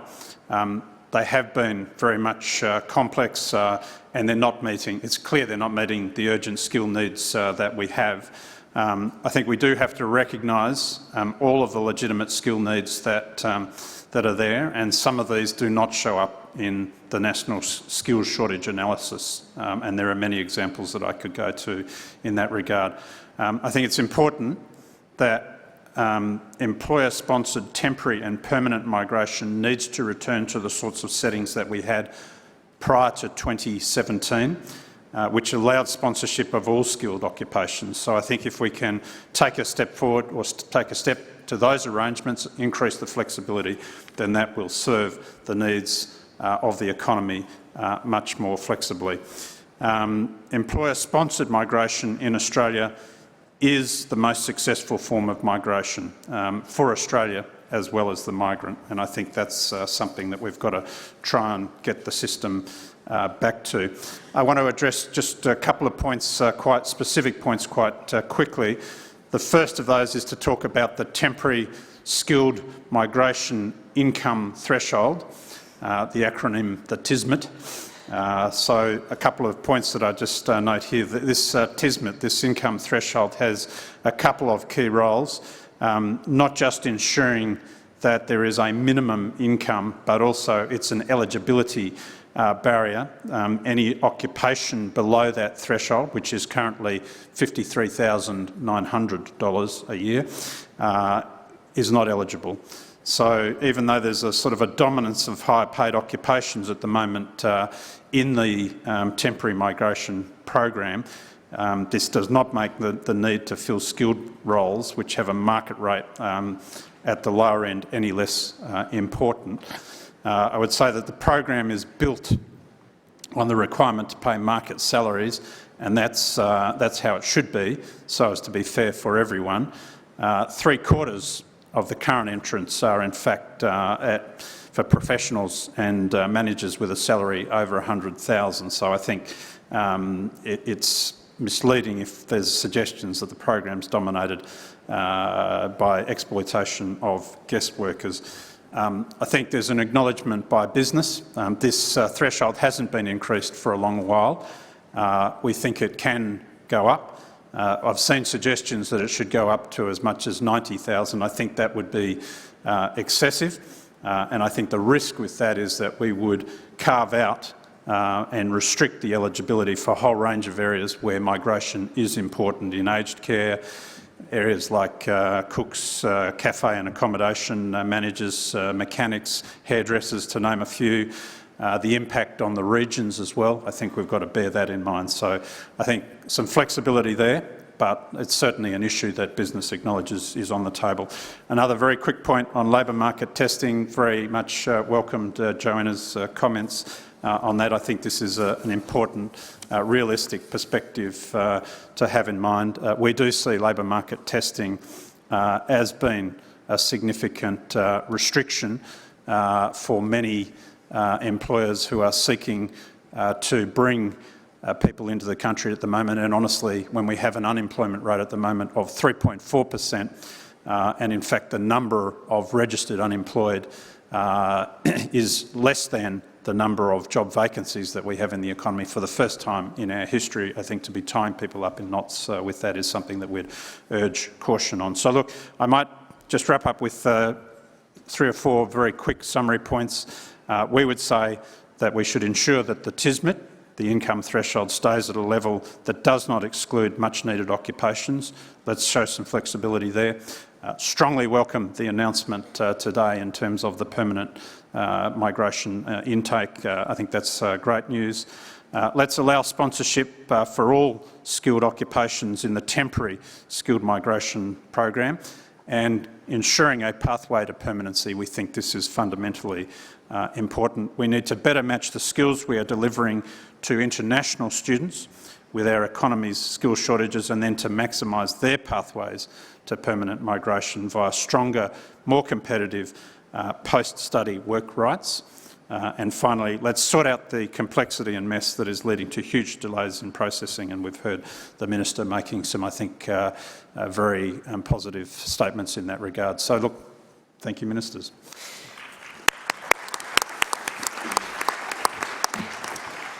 Thanks, Andrew, and what terrific contributions from the three of you, and I hope you as the audience hear what I'm hearing, which is that this is one area of public policy where there's actually a lot of agreement between the different parties.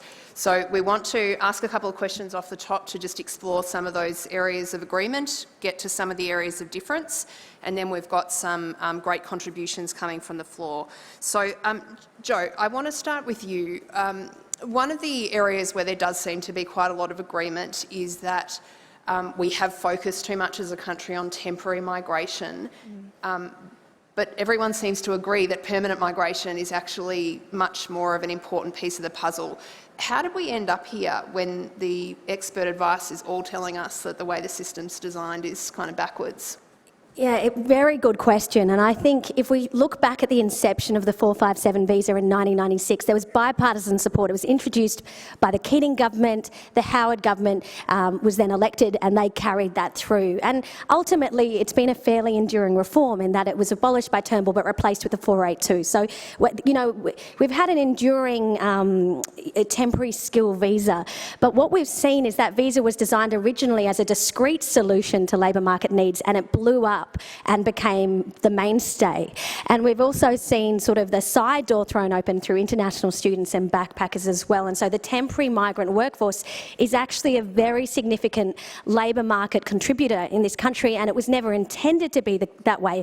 But now this is where your government is now responding to. And I think we need to be very clear that we can't actually have a one-size-fits-all solution for industries as varied as tech and health and care and hospitality and ag. So we heard, you know, about the shortages yesterday from the tech industry and their need for high-wage, high-skill industries. The 482 should be a high-wage, high-skill industry visa. It should be processed within 10 days because there isn't the concern about integrity and exploitation that there might be for those other industries.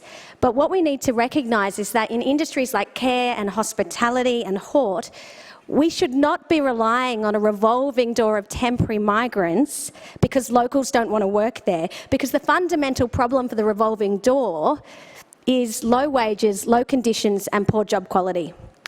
And the government, the reality is, you know, we don't offer permanent visas for these industries because we know that the minute we give a migrant permanency, they're not going to stay in that hort job or that care job because the conditions and the job quality is so poor. So is it fair to tether them through a temporary visa and to use that leverage of temporariness? So I really do welcome this shift to permanent migration, and I think if we are designing temporary visas, we need to be clear what the 482 is, which is for high-skill, high-wage workers. And then if there are going to be programs for these other industries, we need to think very carefully about fixing the fundamental problems and designing those visas so they don't invite exploitation. Joe, thank you. Andrew, well said. Andrew, I want to pick up briefly on one of the points that you mentioned about graduate students. So we've got this incredible international education sector in Australia that's such an important part of our economy. We are putting a lot of effort into training international graduates, and you talked about some opportunities that might be possible to allow those people to give more back as workers. Can you speak a little bit more about that? Well, look, no, just very, very briefly. I mean, I think this is an important part of our temporary migration program. We are bringing in huge numbers of international students. I think in a normal year, that's upwards of 500,000. And we have some important source markets. Of course, it's been absolutely hammered during the pandemic period. We're restarting that program now, from what I understand. The visa applications that are now coming through are very encouraging. It's going to bounce back strongly, and that's fundamental to our education sector. This is a huge export industry for Australia. It's you know, a part of our knowledge base in this nation. So But I think there's also an opportunity, and it's very attractive to people coming in under those arrangements to be able to access work while they're here under defined conditions. And I think we have to recall that they're here principally to study and to participate in the education system, and the system has to be designed to facilitate that. But equally, if there are opportunities, if people see that there are benefits in remaining in Australia post-study, then we have to ensure that the system is designed to support that where it's appropriate. So I think more competitive post-study work rights is something that we are strongly in favour of looking at, and we want to have that dialogue and work with you and your colleagues and the experts who are here at the table to see how we can make that work. But I think it is an important consideration. Thank you. And a question for Annie. We've heard a challenge laid out by Joanna on the state of labour market testing, a response from Andrew, who also touched on the TISMET, but I think it's really important that we get your perspective, your understanding on those two questions. Yeah, thanks very much. And I would just say that we do also welcome the announcement towards permanency. That's such a great direction. I do agree with Andrew McKellar to a point that, yes, the TISMET has not been increased. It's been frozen since 2013. It needs to be increased, but we are the people saying it needs to be increased more, and it does need to be increased to around $90,000 a year. Just in terms of context, that rate's about $1,770 a week, and for the average wage in health and social assistance is about $1,730 a week. Now, we're talking about trying to get skilled people here, and Andrew, I will just take a little bit of issue with a comment that you made about you can't afford that, and you referenced some sectors where you can't afford it, and one of them was aged care. And part of the problem, the crisis that we have seen in aged care, is because the lack of numbers of staff, but the lack of skilled staff. Those people deserve to be rewarded properly. It just, and I know I don't mean to pick issue too much, but it just perpetuates that view that that work, it's feminine work, feminised work, caring work, it's undervalued, it's not worth raising the basic average salary for. And let me tell you, it is. And so one of the big flaws we also have with labour market testing, and can I just say, if we want to resolve the crisis in aged care, we're not going to resolve it until we get the numbers of people in there right, until we get the skills right, until we reward them properly. So we need to make sure all aspects of how we build that workforce contribute to achieving that goal. Just on labour market testing, again, it's deeply flawed. We agree it just needs improvement, and I'll just again give the example of aged care. Too often, it's what labour market testing, it depends on what an employer has determined that a difficulty in filling a role, but they have a difficulty in filling a role at current wage levels. So what we have is sometimes a pay shortage, not a skill shortage, and those issues need to be addressed.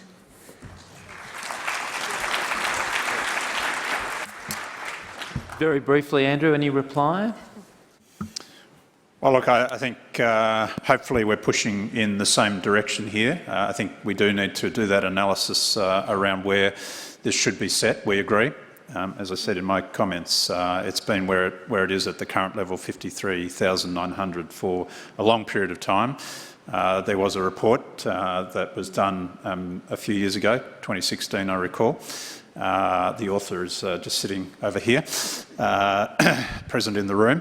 And at the time, it was recommended that it should be indexed. So let's have a look at that. Let's see where it should be. I think our sort of suggestion is it could be lifted to 59,000, 60,000, but I think let's do that analysis, and I think let's try and work to a consensus as where it should be set, so as to take account of some of those considerations in terms of flexibility, ensuring we're not knocking out areas where there are genuine skilled needs, and also taking account of things like the regional interests as well. So we might move to questions from the floor, and perhaps Premier Perrottet might kick it off, or contributions, I should say. Thanks, Andrew. Well, firstly, can I welcome the announcement that you've made today, but more particularly as well on behalf of the Premier, is the engagement that we've had in relation to the identification of the shortfalls in the skills and those gaps in the labour market. And there's no doubt for some time there has been gaps between where the priority migration skilled occupation list is and where state needs are. So from my perspective as Premier of New South Wales, I think there's two ways of looking at this. We need to immediately address where the pressing challenges are and where those shortages arise, and they're obviously in areas that have been raised today: healthcare, aged care, construction, engineering, other areas like childcare as well. I think these are areas we need to address immediately. And then there are long-term solutions that we need going into the future that's going to drive opportunity and productivity. So from a short-term perspective, I think a lot of those areas have been addressed in the announcement that you've made, and the engagement that the Commonwealth's had with the states has been pleasing. But whether it's accelerating visa processing for skilled migrants, it shouldn't be the case that in countries like Canada that's taking 2 weeks, whereas in Australia that's taking months. So we need to resolve that quickly, and I think the announcement today will go some way to doing that. Pathways for permanency as well, that's been raised and that's supported by us. Accreditation, that's something as well that needs to be addressed, that we need to move both at a Commonwealth and state level on together. I agree with Anastasia in relation to finding those opportunities for pensioners in certain targeted areas who want to return to the workforce, particularly in, say, aged care and healthcare, that they should not be financially penalised. Complicated, but something that we need to work on, as well as has been raised, students. So students who are here, they've got their qualification. How do we move them towards permanency and a greater residency status? But simply adding more people is only a short-term outcome, and I agree with Joe's point in relation to once people come, we need to, in the long term, be investing in those areas, which is going to drive opportunities for them to stay in those professions moving forward, and also providing opportunities for our people. I think the solution here is something that we're seeing a lot more of now, and that's the states and the Commonwealth working together in areas they might not have otherwise done so, and ending the blame game between, well, this is the Commonwealth's responsibility and this is the state's responsibility. We saw that in the Commonwealth Government's announcement yesterday in respect of TAFE, which is something traditionally been in our area, but I think these are ways in which, whilst the state and territory governments invest in fee-free apprenticeships and TAFE places and look at ways in which we can drive those opportunities, that should be complemented by the Commonwealth Government, and we're seeing that. And we've done the same thing, particularly in childcare in New South Wales in our most recent budget, which is something that we could have said, well, that's really an area of responsibility for the Commonwealth Government.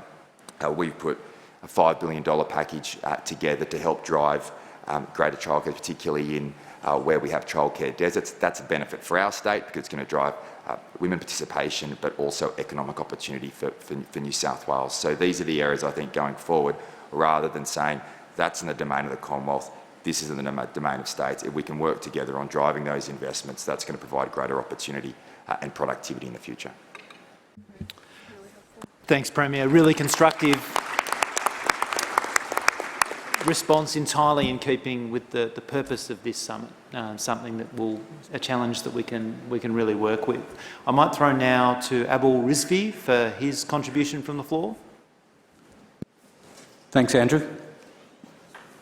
From about 2015, Australia experienced, and most people probably not aware of this, the biggest labour trafficking scam in our history, manipulating the asylum system to supply easily exploitable migrant labour.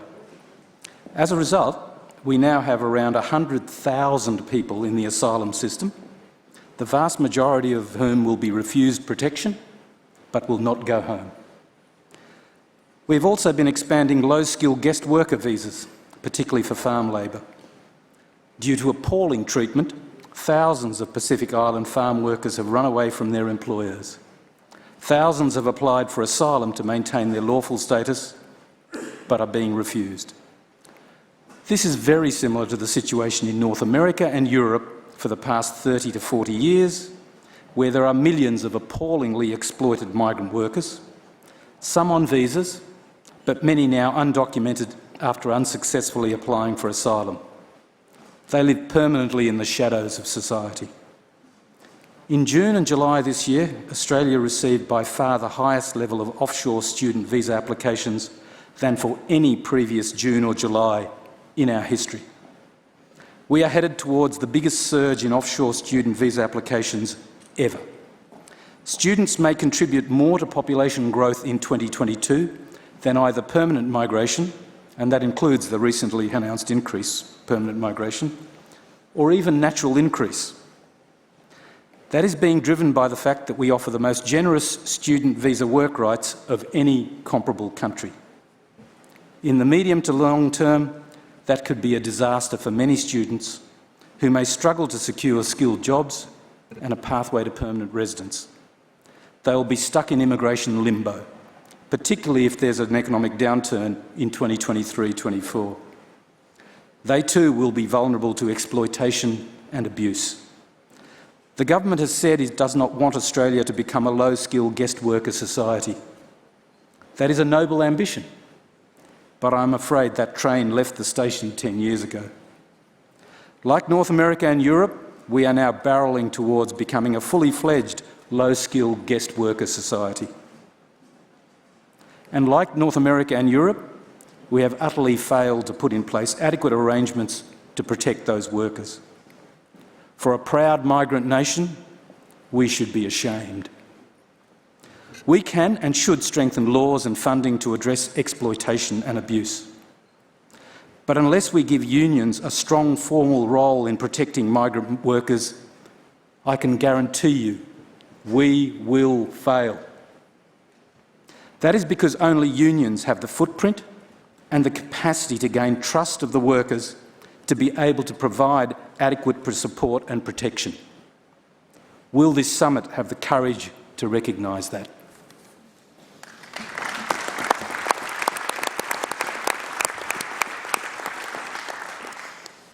Abul, thank you for that contribution, and your expertise in this discussion is just so greatly valued by everyone at the summit. And I just want to acknowledge what an amazing migrant story you have yourself, and if you haven't heard it before, go and talk to Abul offline. Joe, I just want to invite you to respond. You've done so much work and research in this area. Could you tell us a little bit about your thoughts on this subject? Okay, so, it's a pretty grim statement that Abul's made, and I think we do have to acknowledge that we do have a problem with undocumented workers in this country, but also that we don't actually have the data really on their workforce contribution. In the National Agricultural Workforce Strategy report, the last government lost an opportunity to respond while there was closed borders to deal with the recommendation from the Azarias report. But I think at this point we really do need to gather more data, and I've just been given a grant by the Australian Research Council to look at undocumented migrants, because I think that's a line under the sand. We need to address that issue. The second point, though, that I want to make is a bit more hopeful in terms of, does Australia have to become, this guest worker country? I think if we look across to New Zealand, at the start of the century, they had very similar problems in the horticulture space. If I just take that industry as an example of the one that I've worked most closely with. They had undocumented migrants, they had multiple visas for pathways into hort, they had a labour hire problem, they had rampant exploitation. And I think what happened is that industry and unions and government got together to create a tripartite governance structure. And this is sorely needed in the Australian space. And what that did is it basically created an industry sponsorship model. They reformed so that there was just one visa, so there wasn't a race to the bottom between backpackers and Pacific workers and undocumented migrants and ag visa workers all competing for access to jobs. They created one visa. Industry actually led in dobbing in the dodgy farmers, because they recognised that if they didn't do that, and if they didn't continue to do that to this day, then the social licence for that visa wasn't there. They regulated the contractor system. And, this tripartite governance structure, when we did a case study on that at my team, what we found is every time industries wanted to increase the cap on temporary migrants coming into Hort in New Zealand, they've been able to do that through getting union agreement on that issue. And, you know, that's what we actually need, industry and unions working together. And a fundamental aspect of the New Zealand system that we do have in our PALM program that I think we could roll out more effectively, pulling on Abdul's point, is one of worker induction. Within the Pacific scheme, ideally, if it's working well, migrant workers come to Australia and they face-to-face meet a union representative. They also meet other people that can help them as part of an induction process. You know, I think if we're bringing in, you know, and I'm not certain that we should be, but if we are bringing in the cooks and the hairdressers, you know, if we're drilling down to some of these other industries like care, and we're not just talking about tech and high-skilled health jobs, when we open this up to more occupations, we do get workers who are incredibly more vulnerable, and we have an obligation as a country to make sure that they don't just get given a piece of paper which says what their rights are, but they actually know that the union is there, that the community organisations are there. Because let's face it, one regulator, just the Fair Work Ombudsman, it's not enough for a country of this size, and we need to do more in this space. Well said. And notwithstanding the red time's up thing I'm looking at, can I call on Michael Caine to make one last contribution from the floor to this session?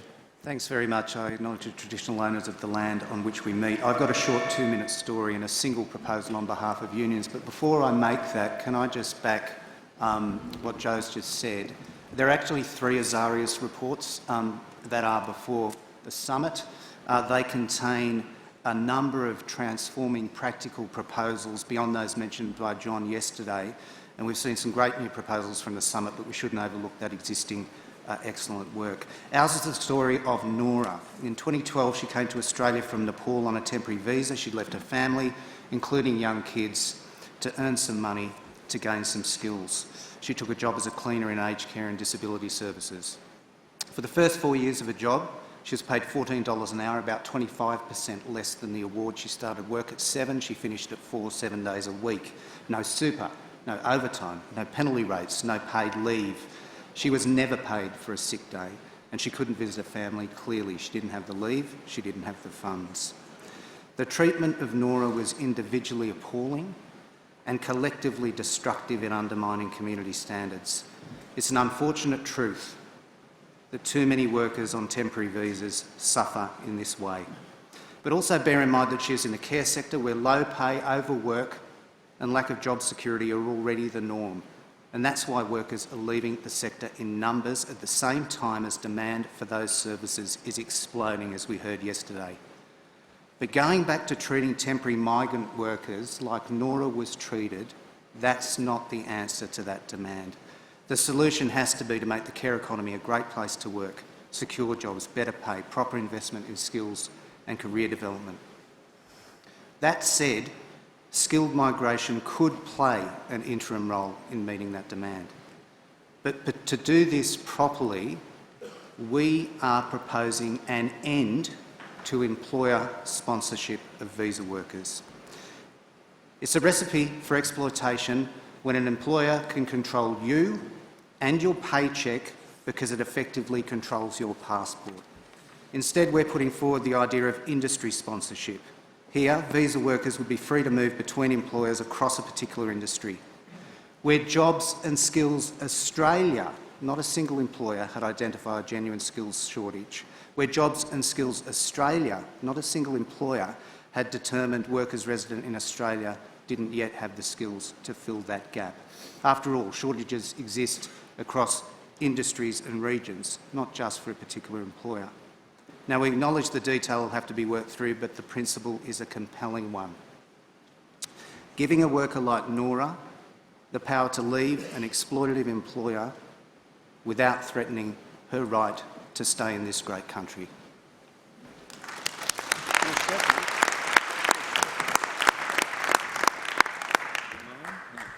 Michael, thank you for that contribution. We're very grateful, and I'm going to get Andrew to respond to some of the subjects that you just raised there. So let me talk about what's come out of the discussion. There are 4 areas where we can move forward immediately as a government. and I'll explain what they are. First, we talked about an increase to the permanent skilled migration program for 22-23, a lift to 195,000 permanent skilled migrants. Second, Andrew talked about a significant new investment in increasing the speed of visa processing. The third area where we can move forward is a proposal which will allow graduates of Australian universities to work in Australia for longer, so our economy can get the benefit of bachelor's and master's and doctorate students that have finished their studies here for a period of time. The fourth area where we can move forward is, we've talked a lot about temporary versus permanent, and we lifted some restrictions during COVID to allow temporary workers to work for longer. The government will, on the basis of the discussion, agree that we are going to extend this lifting of the restrictions until June 2023. So this was a very important initiative during COVID. We need it to continue while the skills crisis is so acute, but we also need it to end, because this is not what our education system is about. June 2023 feels, with the discussion that we've had, like the right time. So 4 concrete changes the government will move ahead with immediately, and now Andrew will talk about some areas where we've heard consensus for further work. Yeah, thanks, Claire. 4 immediate changes and 6 pieces of homework or matters of further work arising from the discussions in the lead-up to the summit, but also from the conversation we've just had. Firstly, ensuring that our focus on permanency becomes a reality, identifying the pathways and carving them out. Looking to assessing the skilled migration list, the skilled migration occupation list, to get them fit for purpose now and into the future. I think there is a consensus that we need to raise the TISMIT. We have to do that after broad engagement. We saw a very constructive discussion today that I think is the basis for that work again becoming a reality. It's vital that we address an effective package of work to address migrant worker exploitation, a theme that's come consistently today and in the lead-up. That must happen soon and will happen next year. We need to also examine, picking up on Michael's point at the end, but also Joanna's contribution, the question of industry sponsorship. There's work to be done there, really, really important work to be done there. And finally, there is further work to be done by governments, industry and unions to address regional labour shortages and to engage with the issues that small business have raised across the summit about access to skilled migration system. So we'll wrap the panel up there. I just want to finish by picking up a quick point. Joe, you talked about the need for change in this area to be bipartisan if it is to last, and that's really something I'll take away from this conversation. The point of this summit is about finding those areas of consensus, and I heard a huge amount of it today. So we've got a big agenda for the next 18 months on this subject, and I want to thank these 3 brilliant people for helping us explore it.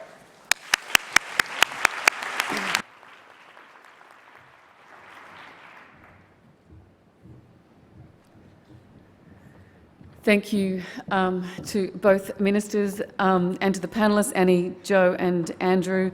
And I note the news in that panel and the increase in the migration cap to 195,000 this financial year. A migration system for Australia's future will be facilitated by Brian Schmidt, the Vice-Chancellor of the Australian National University. On the panel is Scott Farquhar, Chief Executive Officer of Atlassian, Meena Radhakrishnan, I apologise Meena, co-founder of Different, Daniel Walton, the National Secretary of the Australian Workers' Union, and the Minister, Claire O'Neill. Over to you. Thank you. Thank you so much, Helen, and thank you all for the previous discussion and the great engagement that we had in that session. There is a lot of consensus in the area of migration, and our government's intent is to capture this and to really push this conversation forward. The second migration session this morning is really about opening this subject up to the big picture, and I've been given this amazing opportunity to just briefly set the scene for that conversation. So let me start by saying this. Over the last century, our country has never done anything big or conquered any opportunity that really mattered without inviting people from around the world to come in and help us do it. And when our immigration system has worked, when it has been that special sauce in the task facing the nation, it's been because it was a system that met Australia's needs in that moment.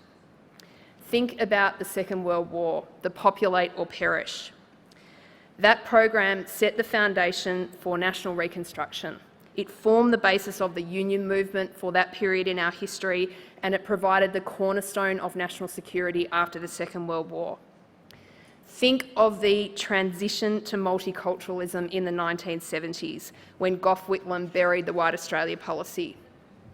The migration program that came out of that led to the creation of extraordinary, vibrant, entrepreneurial communities that helped power our country's economy and society over the decades that followed, like the amazing Cambodian and Vietnamese communities that make my home in southeast Melbourne pulse with life.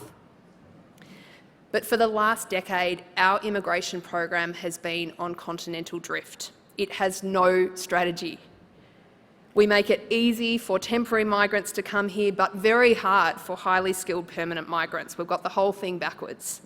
The system is expensive, it's bureaucratic, it takes an eternity to get anything done.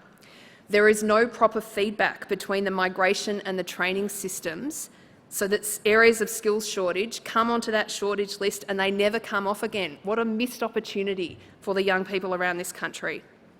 Australia's migration system is not serving our needs, and I think we should change it. Because the 30 years that we face as we look ahead looks very different from the 30 years that we have just lived through. What does it look like? Well, we talked about it yesterday. We need to make a big shift to a lower carbon economy. We don't have the skills in the country today that we need to do it. We need to break out of this period of stagnated productivity. That means shaking things up with a faster uptake of technology across the economy, but the people we need to help us, they're not here at the moment. Our population is rapidly ageing. We don't have the workforce we need to care for our elderly, nor the people to pay for that care. Our region is becoming more tense and less stable. We need sovereign capabilities in cybersecurity, in the technology that will support our submarine defence program. Immigration is not the complete answer to any of these problems, but it is the part answer to all of them. Immigration is one of the biggest levers we have to drive our country forward, and it's fast and it's powerful, so I want us to pull it. Now, this is not a discussion about a bigger Australia. It's not about big increases to the migration numbers. In fact, it doesn't have to mean an increase at all. This is about thinking about our migration program as we should. How can we use migration to build our nation for what the decades ahead will throw at us? Now, in order to build a migration system for the future, we are all going to have to make a big shift in our thinking. And that shift is moving away from a system which is almost entirely focused on how we keep people out to one that recognises that we are in a global war for talent. For the first time in our history, Australia is not the destination of choice for many of our skilled migrants. Those best and brightest minds who are on the move around the world, they are looking to live in countries like Canada, like Germany, like the UK, and those countries are rolling out a red carpet to welcome them in. So what does our migration system look like for potential migrants? The program is fiendishly complex.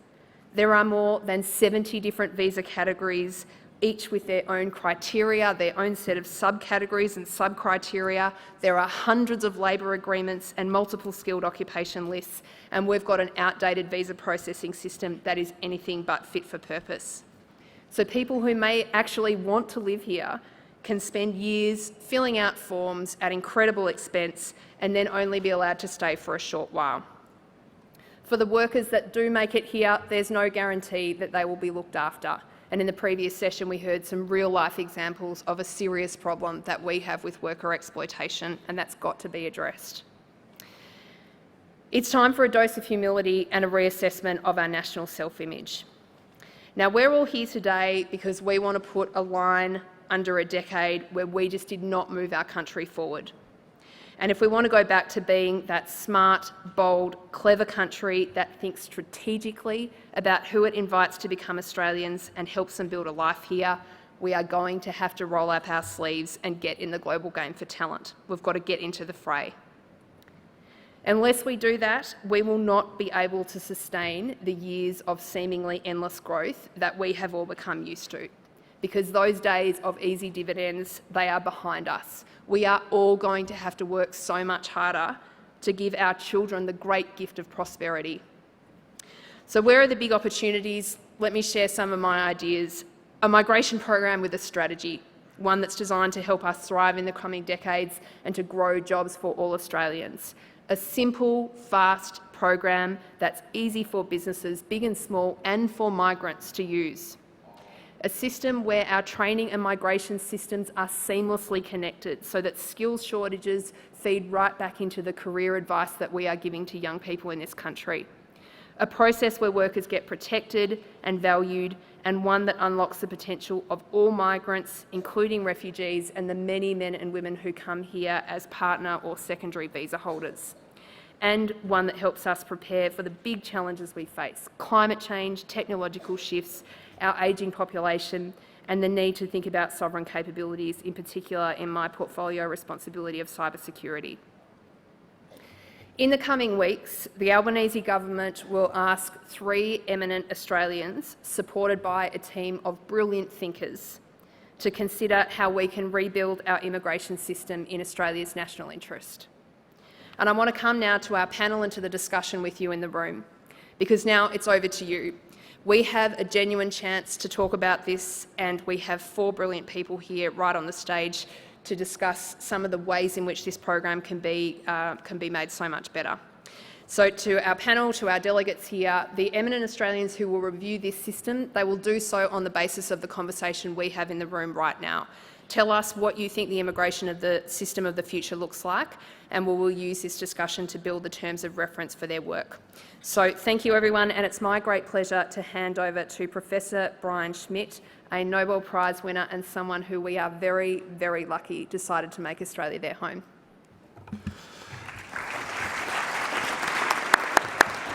Thank you, Minister O'Neill. And I'd like to acknowledge that we are today meeting on the lands of the Ngunnawal Ngambri people who for more than 1,000 generations have met here.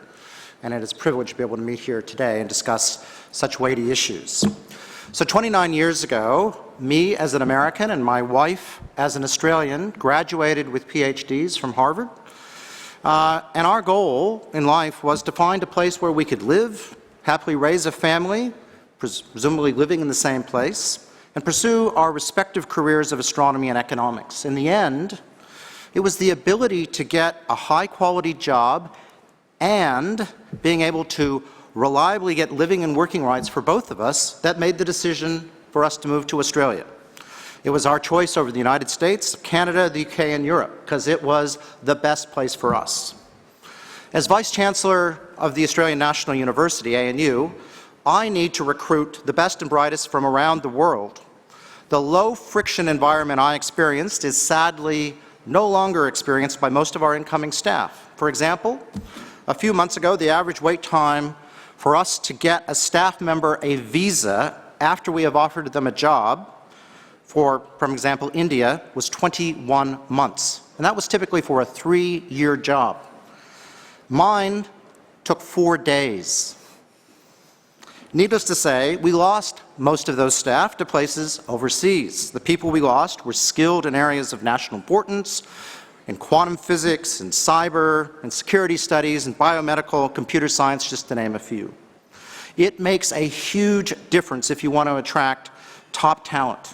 These people have global options. So I want to now come to our panel, and we're going to go through them and one in time just to get a sense from their perspective. We're going to start with our own homegrown Scott Farquhar, who, with Mike Cannon-Brookes, created the Australian-based Atlassian, a collaboration software company that is now the 5th largest market cap in Australia. He's also, interestingly, co-founder of Skip Capital that backed Canva, the other huge Australian software success. So Scott, how does Atlassian rely on skilled migrants and immigration to do this amazing business you've created? Yeah, thanks for inviting me. I think it's interesting in terms of the skilled migration. It seems very different from a lot of the issues we have with exploitation and regional workers and people working in horticulture. And I think it requires a little bit of a reset about our psyche as a nation, because it's no longer a zero-sum game in Australia. If you think about, it used to be that Foxtel was competing with free-to-air TV and they were competing with Optus television, and it was very much a zero-sum game. Today, they're competing with Netflix, Disney+, Hulu, and this is happening in every single industry that Australia used to have a very nice oligopoly market conditions in. And I think we've got to separate our visa system and how we think about talent into areas that are domestic and are a zero-sum game, and that might be nurses and hairdressers and other areas where it really is a domestic market. And areas of high technology which allow us to overcome the tyranny of distance that's plagued Australia since the Federation and well before. And in those high-skilled jobs and those high-skilled areas, we really are playing on a global stage. And when we say we have a skills shortage, if you have a skills shortage of nurses, that's one thing. If I have a skills shortage of technology people, those jobs go overseas. Those careers, those industries that export dollars just migrate to somewhere else around the world. And so for us, the choice is, do we put those technology jobs in Australia, or do we put those technology jobs in another location somewhere around the world? And we still have a great opportunity in Australia to migrate the best and brightest from around the world who still want to come here and build amazing export businesses, and those dollars come back to enrich Australia. Over the next 12 months, we're going to hire about 1,032 Australians into R&D jobs.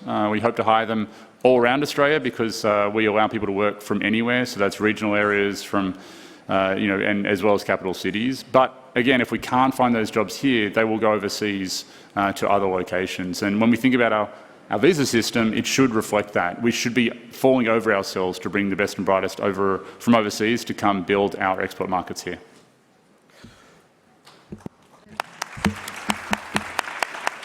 Thank you, Scott, and I think you make a really important point about the change of how the market has evolved for skilled workers being able to go anywhere, yet we still have the domestic things, and they really are two sides of a coin. Next up, we have Meeta Radhakrishnan, who is a co-founder of a young SME here, Different Technologies, that works to bring tech to property management. She came, and very exemplary of people like herself, came to Australia via the US, Canada, and Zambia. So, Meeta, as an SME, what gaps do you see which immigration can help based, I guess, on your experience of a bunch of different systems overseas?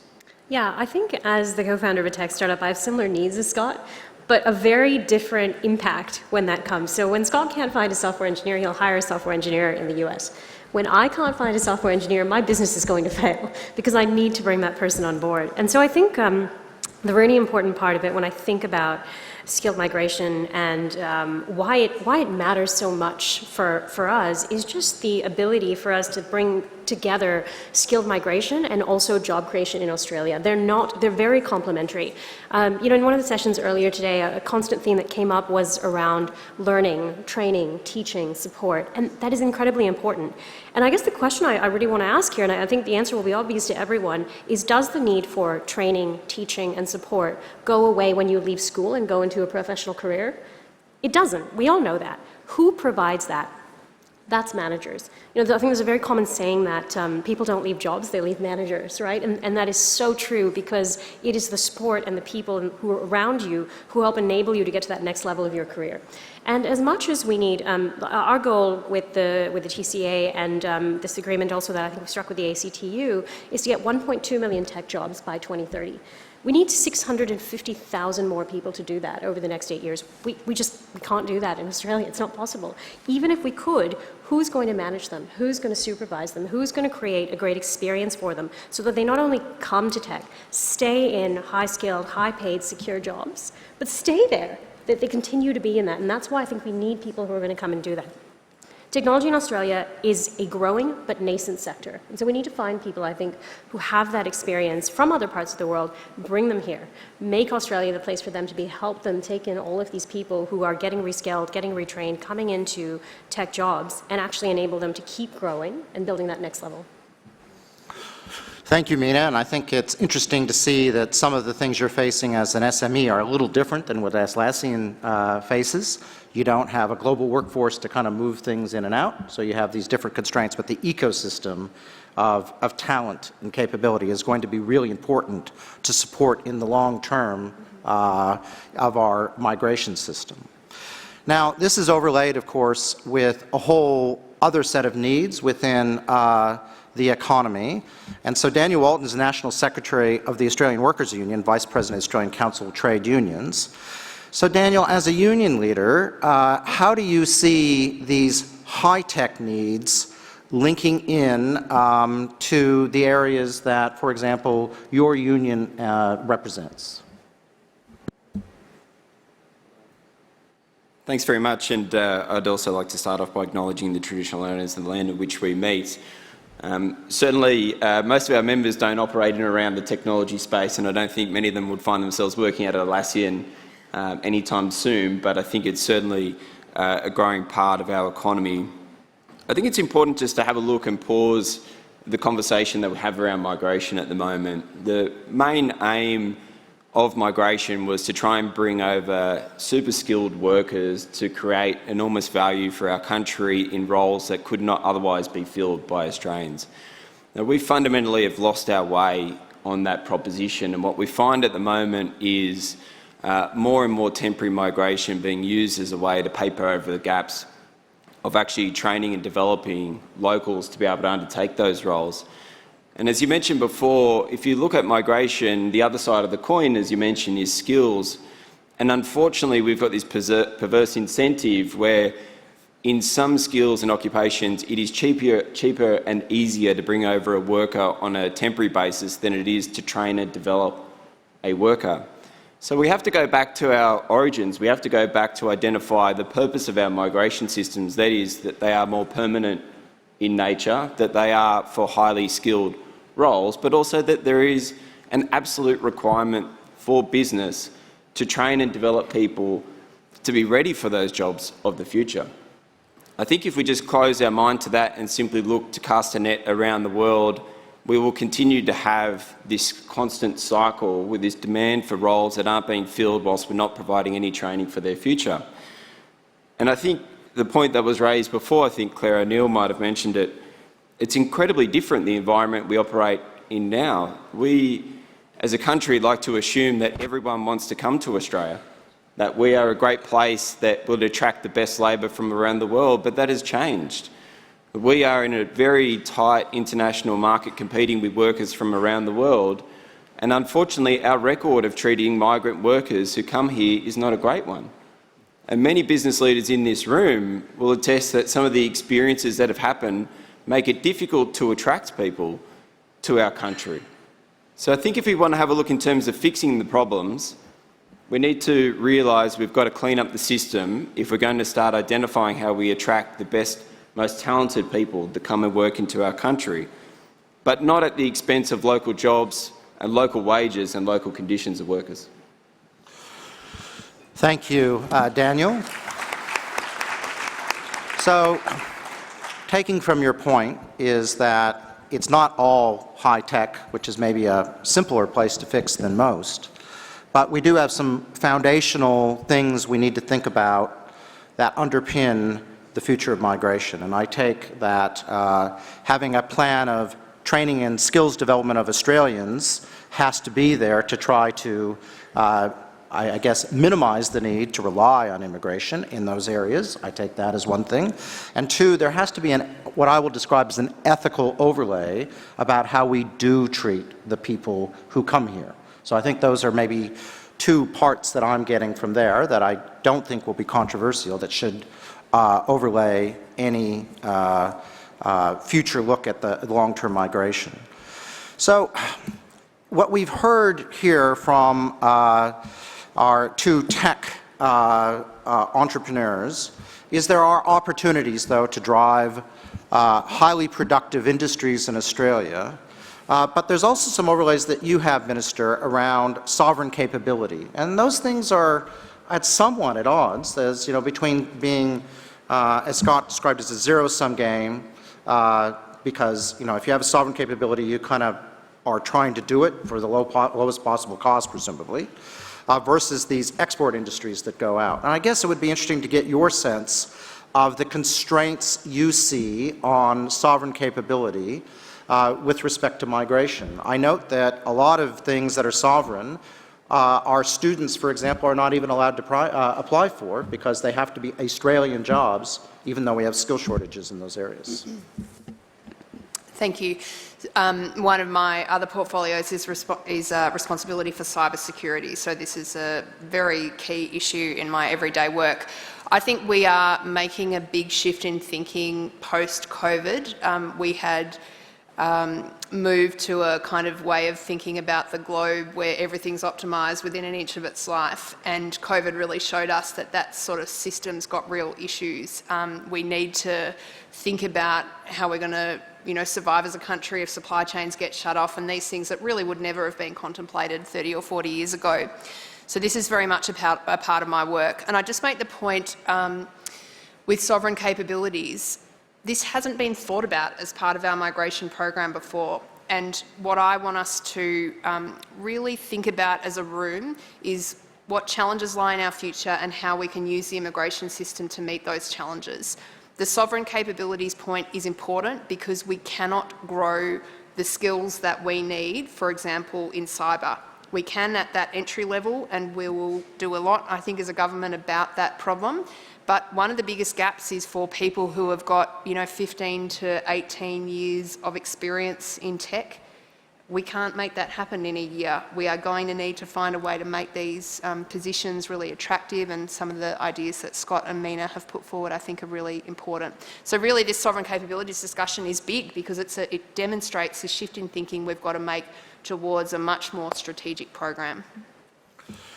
Thank you. So, Scott, you as a global company that's operating across many jurisdictions are going to have to come across that sovereign capability overlay and how it affects what is generally a global business that's trying to optimize globally. So how does that affect your operations? When we look at where we put stuff globally, there's definitely a geopolitical overlay that didn't used to be there. And, we're not in defence, so we don't have to put things, in a specific country. But when we look at talent markets around the world, where we want to put stuff, it's no longer just where do we get the best availability of talent and the best cost of talent and the time zone that interacts with our existing teams. There is a geopolitical overlay. You want to make sure that, okay, in 5 years' time, is that going to be a country that we're going to be friendly with?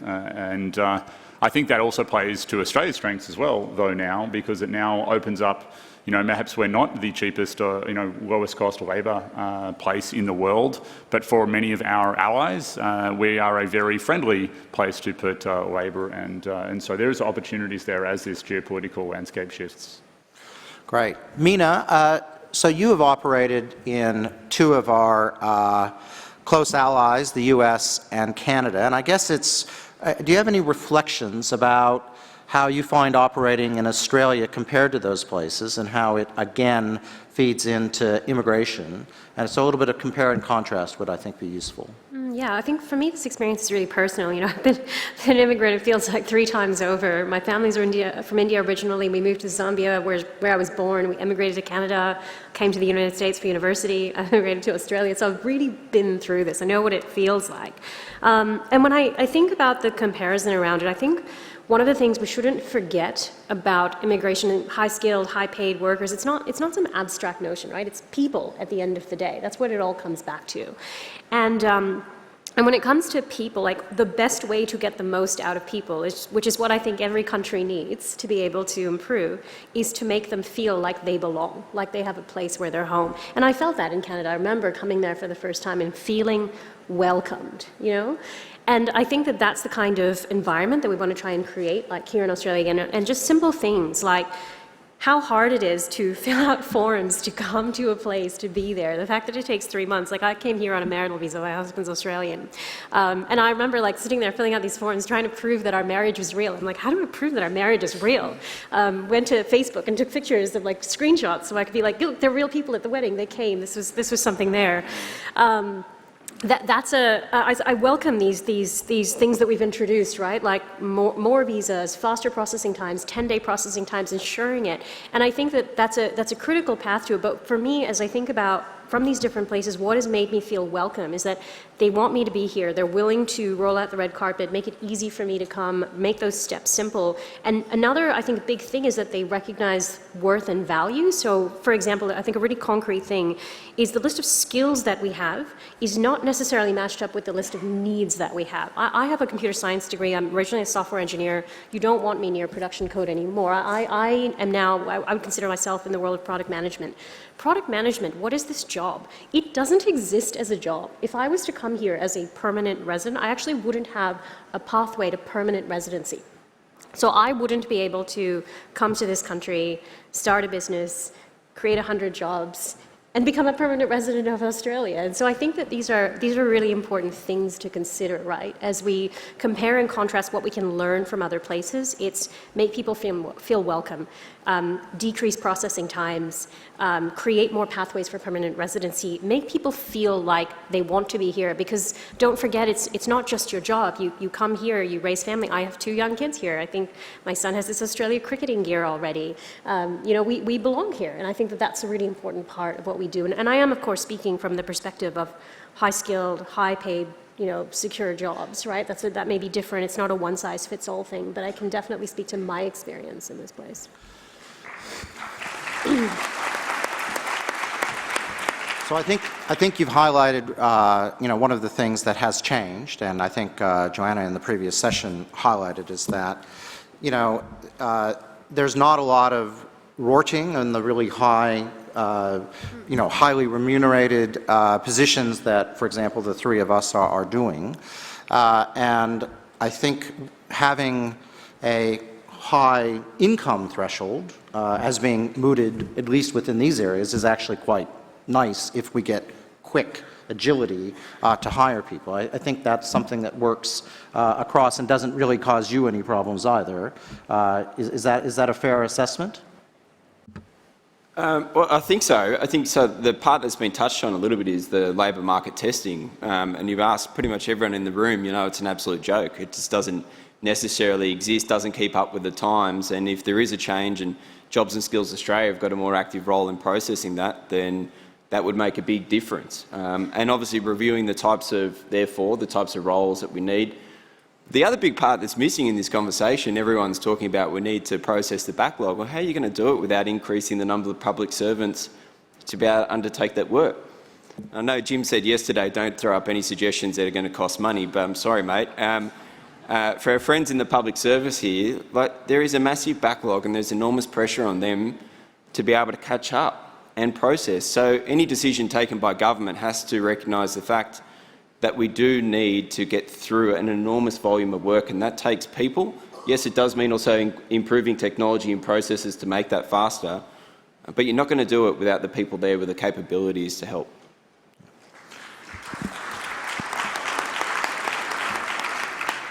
Certainly, Jim, no argument from me on extra visa processing staff, also for Claire.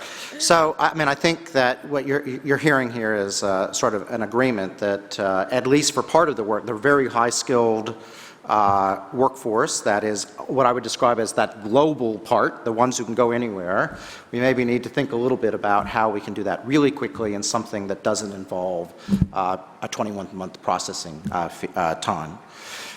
We also talked a bit about, Daniel, the need to fill skills gaps here. Now, let's go into your area. I run an ag tech group to create new, hopefully, ag tech companies that involve a bunch of people with PhDs, but they're going to create thousands of jobs if they're successful. And so how would you want to work with, for example, Scott and Mina to educate people in these tech sectors as they develop? Because we don't only hire, actually the average person working in all these companies is going to be someone who is an average Australian? Well, I think it's a good question. I think there's a few parts to it. The first is, for a lot of our members and that of a number of unions that are here work in particularly manufacturing, we've been used to working alongside automation and advancements in the way that they operate, and technology has been a driver of that for decades. So it's not a new concept to have to learn and adjust their practices. And our members are obviously more users of tech than they are creators of tech. And so there's a differential that exists between those. But for them, I think there's two parts. There is a responsibility, and maybe got a slight point of difference to what was said before. I think there is a responsibility here for business that if you are taking on migrant workers, that you also have a role to make sure that you are training people to undertake those roles. I know Scott spoke about this last week, I think it was, that there's a lot of businesses that aren't doing that at the moment and should be. And if it's not possible, then contributions should be made so that there is funding in place so that we are training people. Steve Murphy, I think, eloquently placed yesterday the story about the transition that's likely to take place across the economy. Well, we need to have money there available to train workers to be able to undertake those roles of the future. And where we do have gaps, then we look abroad to fill them, but fill them on a more permanent basis. And I think I largely agree with almost entirely what Joanna Howe said, maybe except for the point of Adelaide being the best city in the country. So sorry, Peter. I find myself strangely aligning to Premier Perrottet on that one, I would imagine. But that is the story of old. And so many of you in this room came here off the back of a more permanent migration system where your families could get here and set up roots and call Australia home. That doesn't exist anymore. And so I think we need to fix that. And if we do, we'll go a long way to solving some of our problems of attracting good people. I just want to add to that. So people in this room may not be aware, there is a Skilling Australia fund that when you bring a migrant in, you have to pay into. And for a four-year visa, that's about $7,200 you pay into that. And I don't know where that fund goes to, but I would really love it to go to skilling Australians, and particularly where we're missing people in the technology industry because they're bringing them in. We would love to then, that money go back into training people in the technology industry. So that'll be one point. The second point of that path to permanent residency. It's great if you're a 25-year-old backpacker and you come here on a 2-year visa that has no path to living here permanently. That's great. You come here and you do your work and you move on. The high-skilled jobs that we're looking for, people with PhDs, people that we can't train locally in the time we need because they have 20 years of experience, they have husbands and children. And they're not going to uproot their life and move around the world to another country and be told that there is no path to permanent residency here. That is a non-starter for those people. And so I don't know where the idea came that was a great idea to have visas in that category, but it's an abject fail for getting those high-skilled people that we need.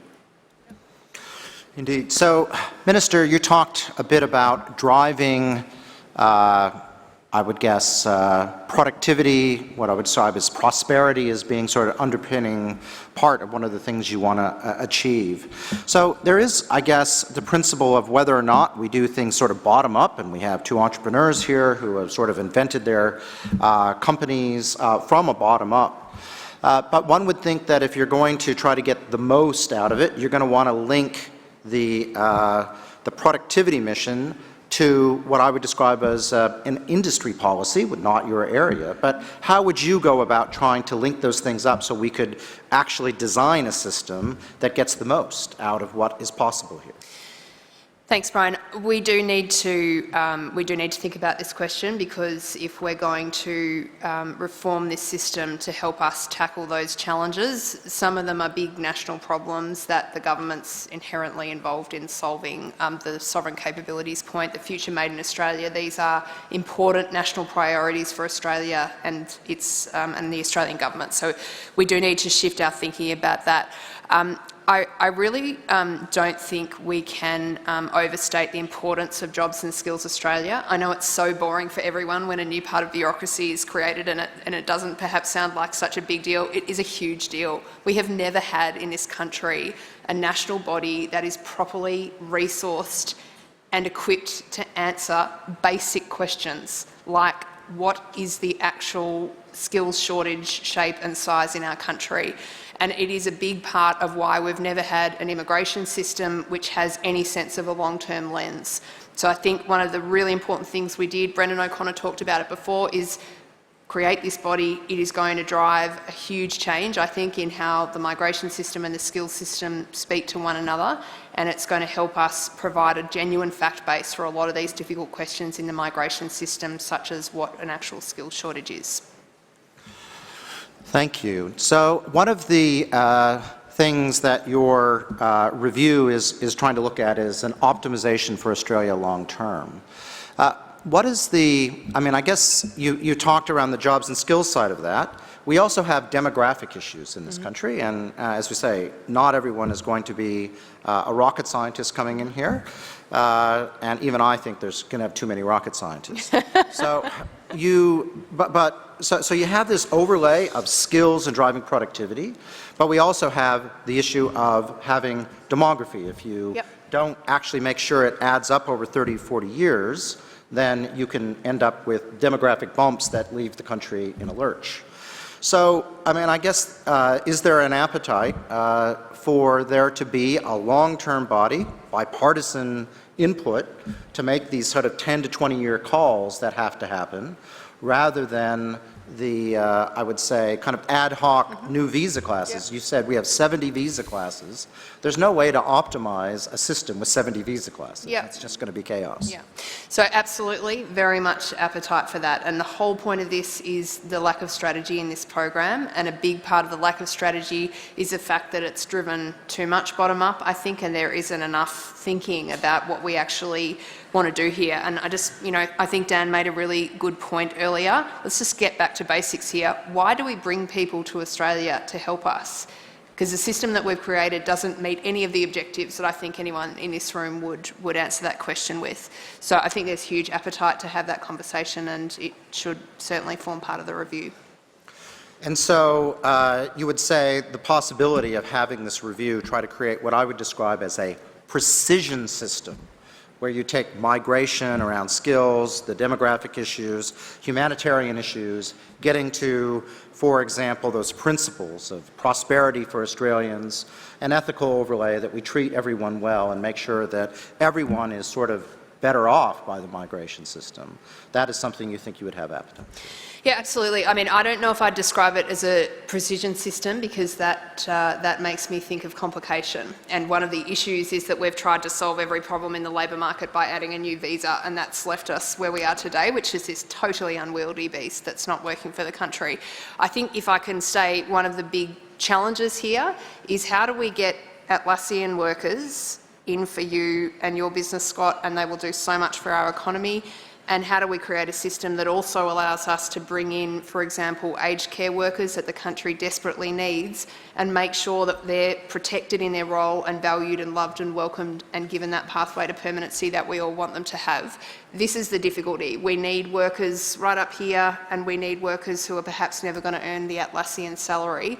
We've got to create a system that's simpler for both groups and that protects both groups. All right, thank you. So I think it's time to go to the floor and ask, I have a few comments, and so I think we first up have David Littleproud to have the floor. Thank you, the Prime Minister, just helping me there. And firstly, can I just say thank you to the Prime Minister and Treasurer for inviting us to this summit. I'm genuinely here to be constructive, to try and help, particularly for regional Australians. The challenges that we face are real and they are unique, and we want to be part of those solutions in a constructive way. And those numbers are real, as the NFF and COSBOA articulated this morning. Just to get food from a farmer's paddock to your plate, we're about 172,000 workers short. And I welcome the federal government's continued support of the Pacific schemes. They are important, but they can't do it all. And so we have to be pragmatic about how we achieve that, because I saw firsthand the human toll of this only last week in Western Australia in Carnarvon. There was a farmer that walked away from his property. He was born on it.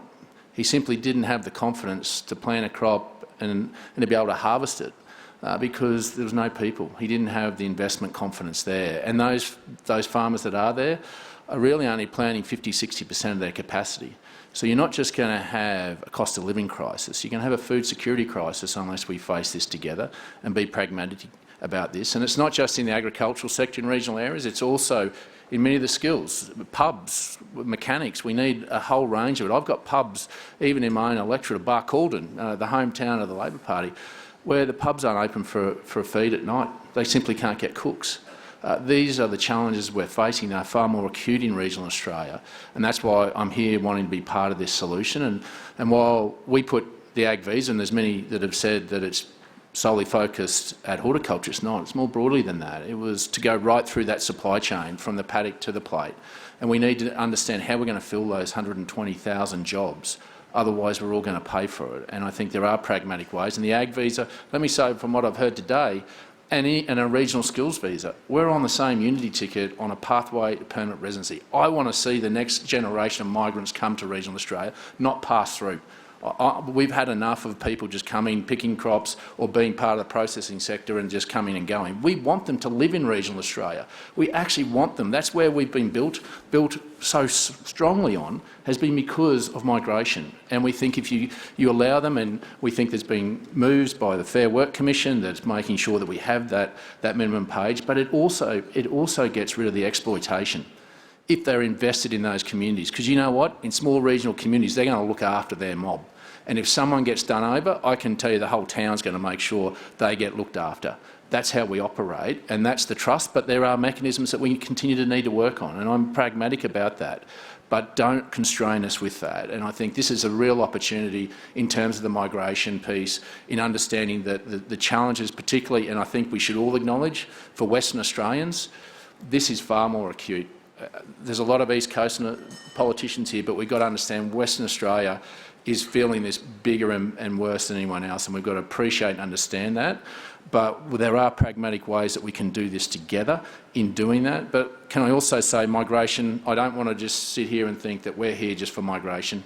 I think it is important. We want to invest in Australians, and we strongly believe in allowing pensioners, veterans, but also those that are on disability pensions to have a crack, to work a bit more, to be able to be part of this solution as well, and investing in our young people. Incentivising, I'm sorry, Jim, I'm going to spend a little bit of your money here. We started a program around paying the HECS debts of graduates, of doctors and nurse practitioners to come and work in the bush, and we'd pay their HECS debts. Well, we should look at that, where there's skill shortages, not only in doctors, registered nurses that can go into our aged care facilities, pharmacists. Be pragmatic around that in trying to incentivise our young people, but also invest in our young people. The regional university centres, let me tell you, this is a great initiative that means that kids don't have to go to big regional centres or capital cities to get a university degree. There's a little lady in Dirranbandi, she went to school in Dirranbandi, a town of 800 people, finished off Year 12 in St George. 320-kilometre round trip every afternoon to do Year 11 and 12. She was flipping burgers at the local servo, wanted to do something more. We put her in a regional university centre. She's now studying nursing and working part-time at the Dirranbandi Hospital. That's what the empowerment of regional kids and being able to give them the opportunity to learn at home and be part of our community is so important. So, can I say we'll be part of the solution? And the other big piece I just wanted to touch on that wasn't touched on yesterday around childcare. I welcome and I understand the pressures of the budget around bringing forward childcare, but just appreciate that in regional areas, it's not necessarily just about affordability, it's actually about availability. There are women that can't get back into the workforce because there is no childcare places at all. And I think if we're going to spend money, let's not just tackle the affordability, let's actually tackle the availability. Don't discriminate against anybody, because I think if we do this together, we can solve this together, and regional Australia, let me tell you, will be part of that solution. Thanks for having me. So, thank you, David. Daniel, anything you else want to add, given it sounds like there's actually a fair bit of agreement there? I'll be cautious in the spirit of collaboration not to say too much on this, other than obviously I think a large part, I think the NT Chief Minister talked about yesterday, if you're going to find solutions for training and education, it should be for all parts of Australia, particularly regional Australia, and I think that's a good point, one that strangely we probably have alignment on with David Littleproud. I think there is, with the big focus on TAFE, there's enormous opportunities to skill up as young Australians. where despite the low unemployment rate around the rest of the country, in regional centres is still incredibly high for young workers. And so I think that is a big place where we could get enormous productivity uplift for the whole country if we can get young Australians trained in regional centres to get into the workforce. Great, thank you. So our next question is from Zali Steggall. Thank you. And I'd like to acknowledge traditional owners of country and welcome the opportunity for them to have a voice to Parliament, hopefully, in this term of government. And I'd also like to acknowledge my crossbench colleague, Carly Teak, whose spot I'm actually in today because she's ill, and my colleague, Di Lee, on the crossbench, because we represent communities and we are frustrated that there's high unemployment in a community like Di's, and yet in my community I have businesses crying out for more staff and skilled labour. So there's clearly a disconnect, and it's great to have a conversation to talk about how to fix it in the big picture. But there is that immediate urgent need, and we need to talk housing and infrastructure if we're going to talk about fixing skills and jobs. Yesterday we discussed megatrends and opportunities in shaping Australia's future economy and the potential for us to become a green energy, green manufacturing superpower. So we do need to talk about developing those skills locally before we just talk about bringing them in from a skilled migration point of view. And I would like, whilst I welcome Professor Schmidt here, there hasn't really been much conversation from the education sector of how they are going to be able to cope with this increased need to educate. We talk about a global war for talent, but there's also a brain drain in Australia to the lack of incentives when it comes to the focus from government on innovation and research and development. We've got inadequate support for startups and companies seeking to innovate. Australia has some of the world's lowest R&D investment, 1.8% of GDP. We're 25th on the Global Innovation Index. That doesn't make us an attractive place for skilled talent worldwide. So I think when we talk about this, yes, there's the high-paid jobs, there's the lower-paid jobs, but it's also that question of what are the jobs, the skills, and what are we going to try and attract?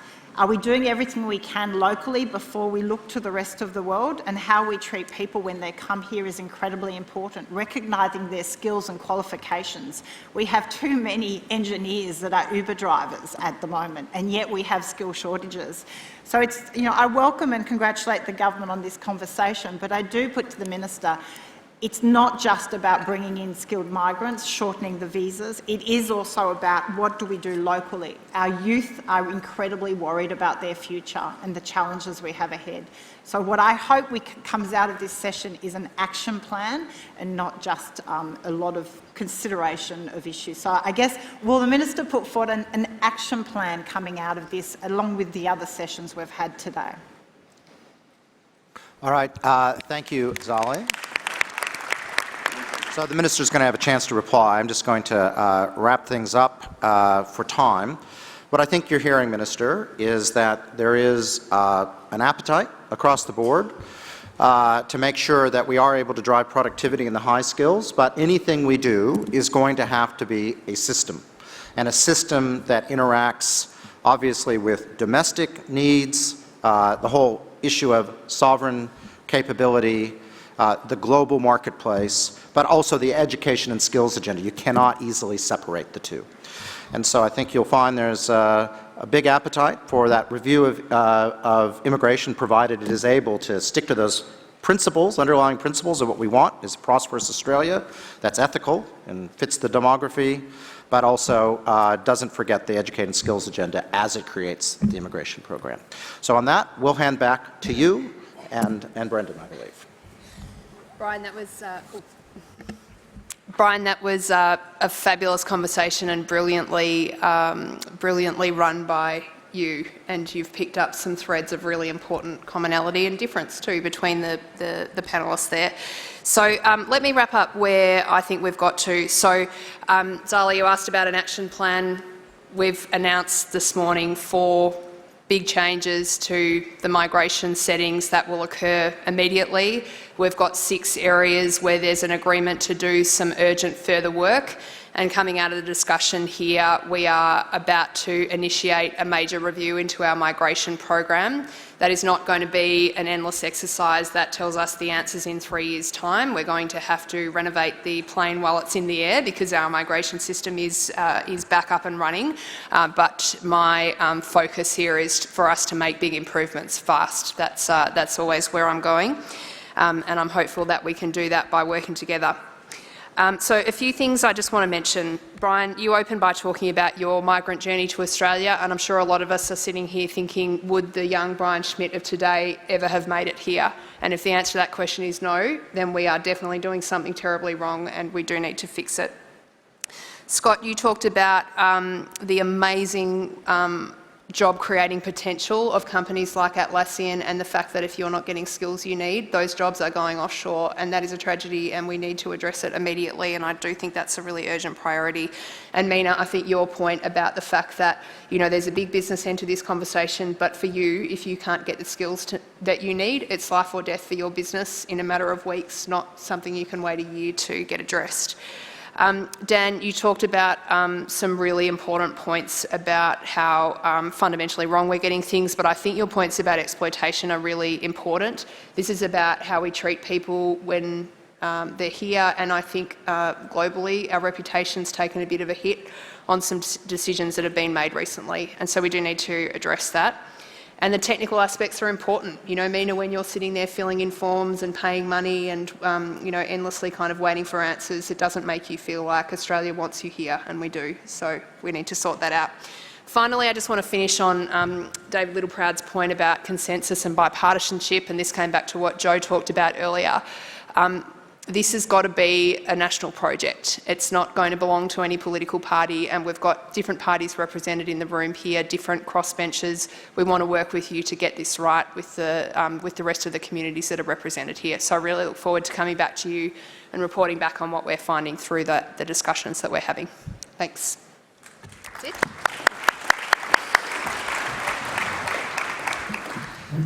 Thank you, Minister, and to the panel. I think we all share your view that that was an incredibly constructive and interesting discussion. We are now going to break for morning tea. It's going to be super quick. I'm thinking about 10 minutes, and I'll see you back here. Thank you.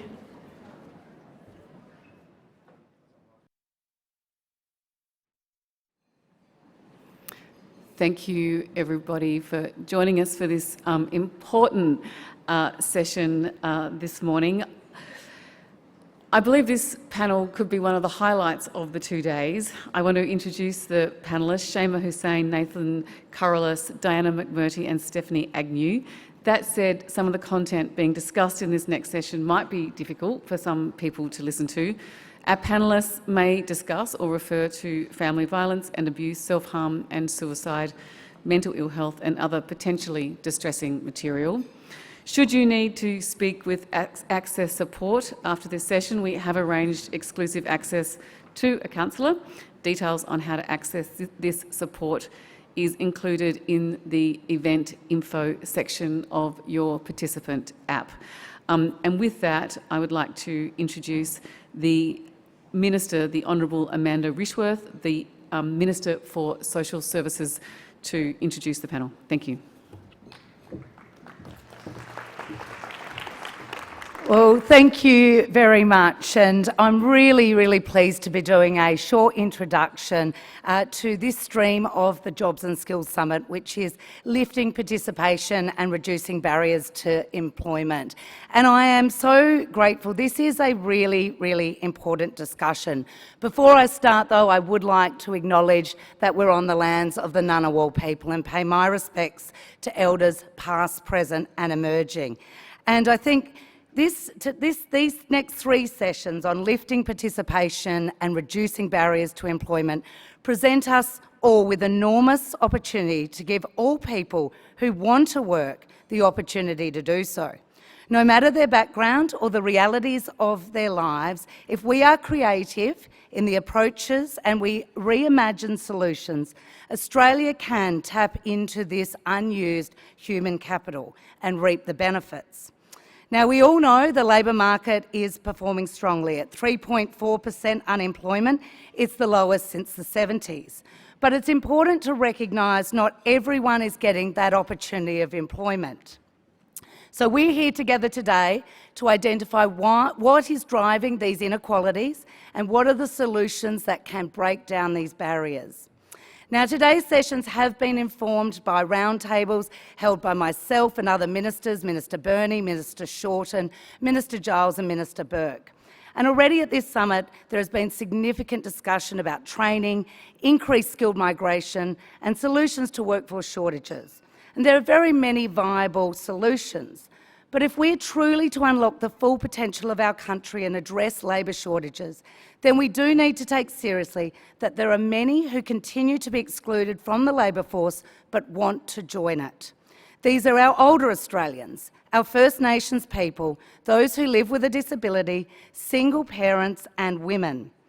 These excluded Australians are still facing enduring structural barriers, institutional bias and entrenched outdated attitudes that contribute and compound their exclusion from the workforce. During this summit, we've spoken about the untapped potential, particularly of women. What we're going to do in this stream is talk about the disproportionate representation of some of the other groups in our community experiencing barriers and discrimination.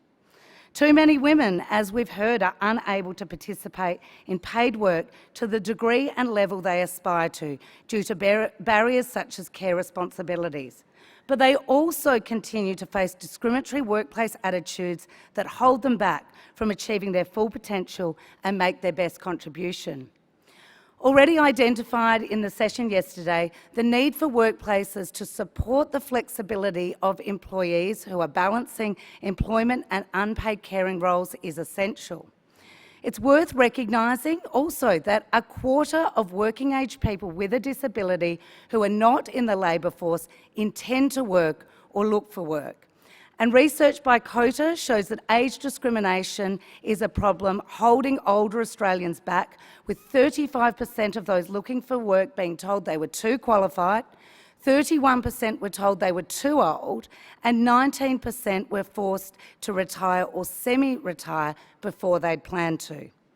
The proportion of those on job seeker payments from non-English speaking backgrounds currently represents 19% of all recipients. And a total of 14% of job seeker payments are made to our First Nations Australians. These statistics aren't just numbers on a page, they're real people and often being forced to the sidelines. They're also a missed opportunity for business and community. People who experience barriers to work not only have trouble getting into work, but are twice as likely to experience discrimination when they do accept the job. And of course, we've heard in many of our roundtables that having a workplace that makes people feel safe and accepted is critical to having a career. And particularly, I know that in Minister Burke's roundtable, that women in the media, theatre and the arts sector felt this was particularly an issue of having a safe place to actually work. There are currently 480,000 vacancies in today's job market. Businesses are, as we've heard time and time again, facing barriers to attracting and retaining workers. But there's more than 300,000 people in Australia who are unemployed or underemployed and have some capacity to work or increase their hours.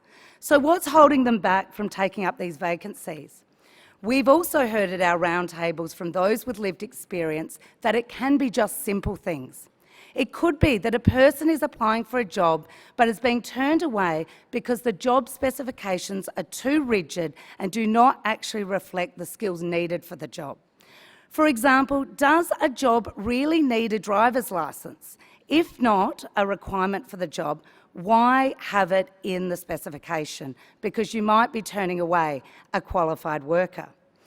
Without opening up a dialogue about these barriers and understanding a little bit more about a person's circumstances, businesses and government and potential employees alike are being held back. It is entirely possible that some of the solutions to workforce shortages is to challenge ourselves. And I just want to paraphrase a story I heard from one of the participants at the Disability Employment Roundtable we held. He shared an experience where a prospective employer explicitly advertised a job as being open to people who may need workplace modifications. And in fact, job seekers that needed this were encouraged to apply. What that meant for him is, and this is what he said, when the job advertisement showed me that my disability was not a barrier, the employer immediately opened the door for me to apply for the job. That he felt really heard, and the message to him was, we want your skills, we want your strengths. This week, I also had the pleasure of meeting Steve Fordham, who's just down the front here, who has built a business, BlackRock Industries, focused on recruiting First Nations people who are transitioning from prison into life outside through training programs and onto pathways to work. Now, while a lot of his work does go into preparing and training people for jobs, what struck me was the sentiment he shared that I've heard in other forums. It was the powerful message he and his company shares with participants that say that as an employer, I want to take a chance on you, that this is an act of acceptance that gives that job seeker the confidence to see themselves as worthy of employment. Could making some simple changes to language of recruitment advertisements to encourage those who feel locked out of the labour market actually ensure that those job seekers can seize the opportunity? Could focusing on the skills which a person brings to be more productive to your organisation be important rather than focusing on the differences? To this, business, government and organisations must embed inclusion in their workplace policies, their HR departments, and management must believe in it. Data released today by the social enterprise Jigsaw states that Australian businesses with a diversity and inclusion policy are more likely to have hired or worked with a person living with a disability. Conversely, those organisations without formal diversity and inclusion policies in their business were more likely to claim that the most recent person they hired with a disability was not job ready.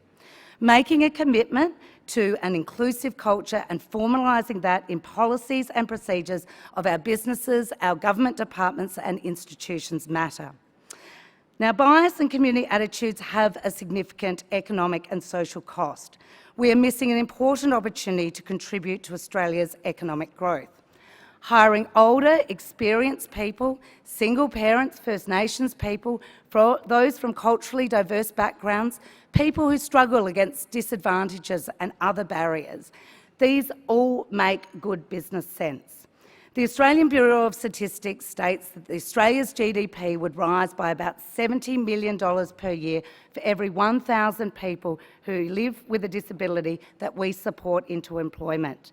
And when we achieve gender parity in senior leadership positions, we are looking at a $5 billion improvement to GDP. So that's what we're going to explore in the first 3 sessions we've got coming up. Now, our first session is a really exciting one. It will draw on lived experience of people who, because of their circumstance, face barriers to gaining employment. These are deeply powerful stories that will help all of us here today think outside the box on how we deconstruct the barriers that are holding back potential workers who want meaningful employment. Now, sharing these stories is not an easy task, and I want to thank them sincerely for being here today to do so. It's always easier to tell someone else's story than your own, but the messages they will give will hopefully have a powerful change to mindsets. And as in the audience you listen to these stories, hear them with an ear tuned to potential.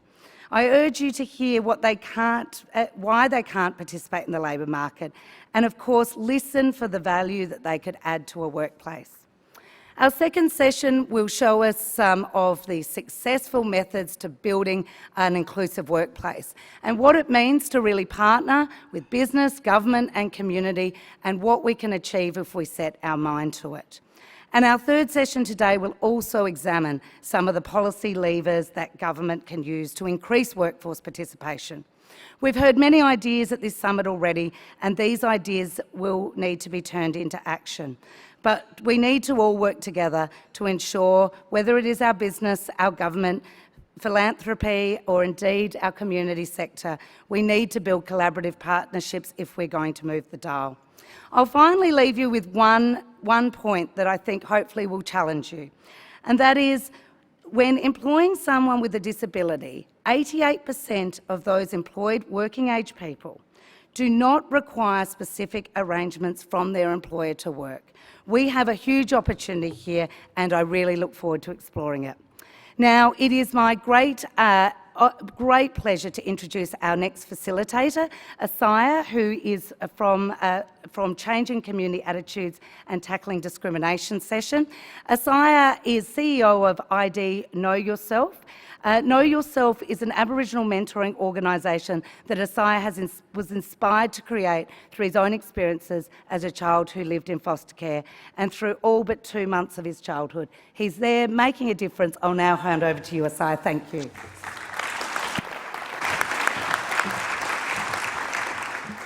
Thank you, Minister. Nara Galangorjali, which means hello and good day in my language, which is Butchulla language. Butchulla country is up in Harvey Bay, Maryborough, Queensland, and Gari. Gari is the traditional name of Fraser Island, which we've fortunately been able to reclaim back. Gari means paradise, also in our language, so if you haven't been there, you should definitely head up there. A few of you might need to take a vacation there. I'm sure our mob will be happy to show you around. And thank you very much, Minister. As the Minister said, I'm the CEO and founder of an Aboriginal non-for-profit mentoring organisation called ID Know Yourself. I started up the organisation because I was one of those kids who were left behind and forgotten. I grew up in out-of-home care from the age of 2 months old until I was 18 years old, but during that time in foster care, I went through 17 different foster homes. Like many other Aboriginal kids in out-of-home care, was taken from my culture.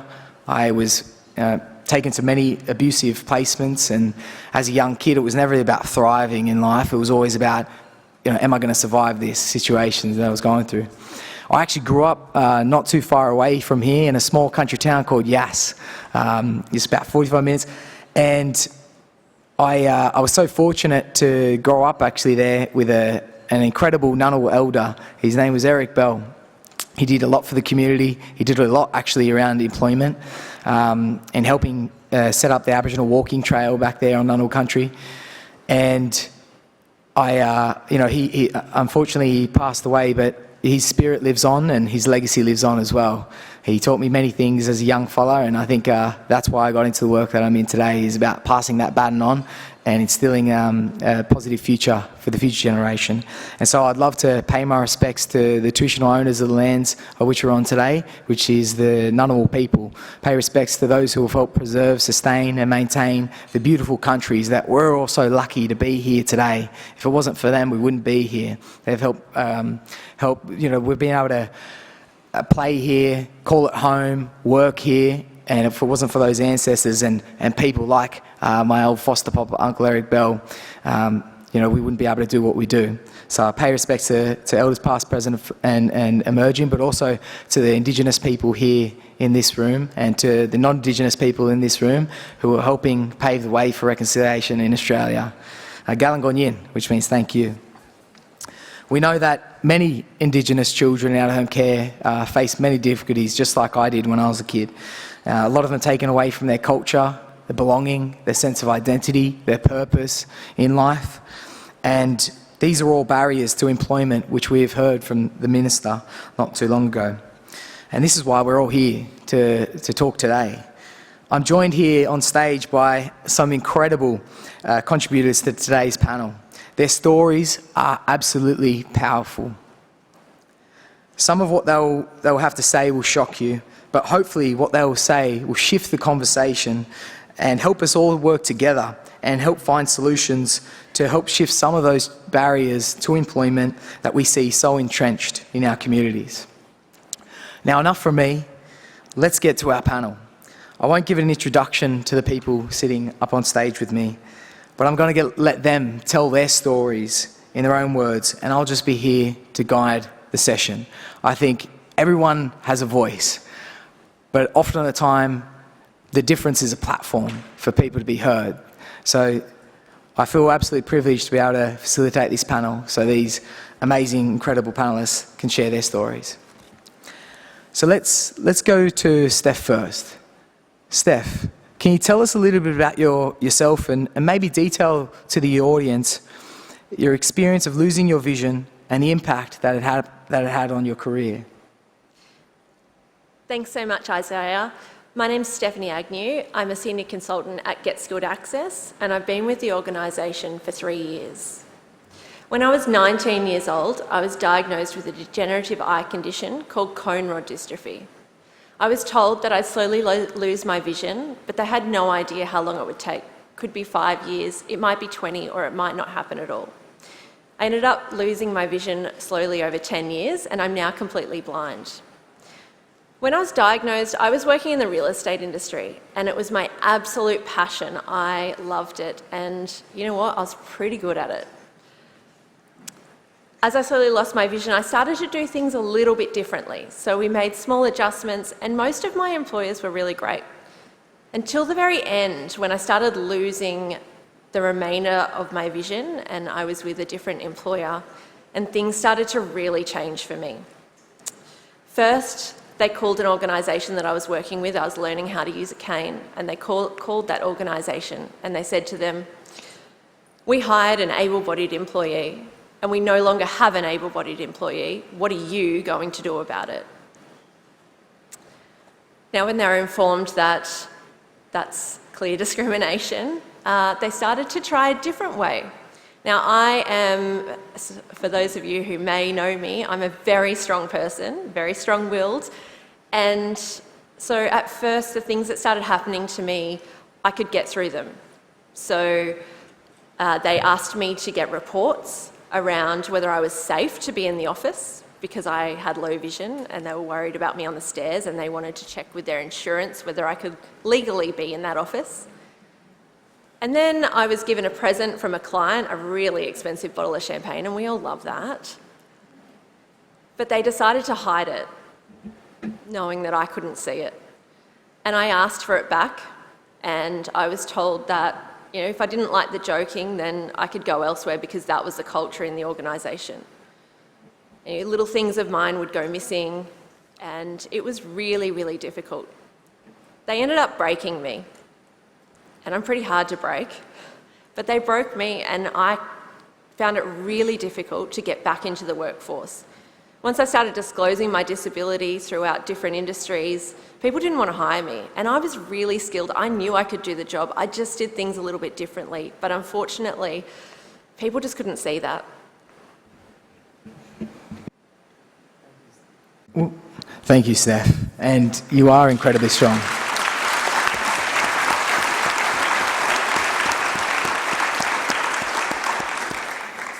You are incredibly strong, but no one deserves to go through what you had to go through. Now, what helped you most to build your confidence to apply for your current job? I fell into my current job, so I didn't go through the mainstream industry. I actually found out about this role through a support organisation that sent out a newsletter about a job opportunity. So I'd stopped looking on Seek and the mainstream platforms because of what I'd been through and some of the responses that I'd had to resumes. But I saw this ad came through, and I looked up the organisation and the signs and symbols that they had around their disability inclusion. I was like, oh, I feel really confident that I can go in and potentially have a chance at this job. And it was the first time since losing my vision and even, you know, acquiring my disability that I could walk into an interview and I knew for a fact that it was my skills and my knowledge and my expertise that were being assessed for the interview and not my disability. And that was huge for me because I could be confident and I could present my best self in that interview knowing that my disability didn't matter.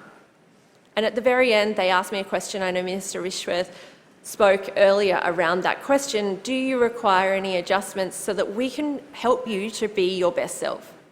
And that organisation asked me that question. And that, again, that was a sign and symbol for me for inclusion, knowing that, you know, they want to know how they can support me because they want me to succeed.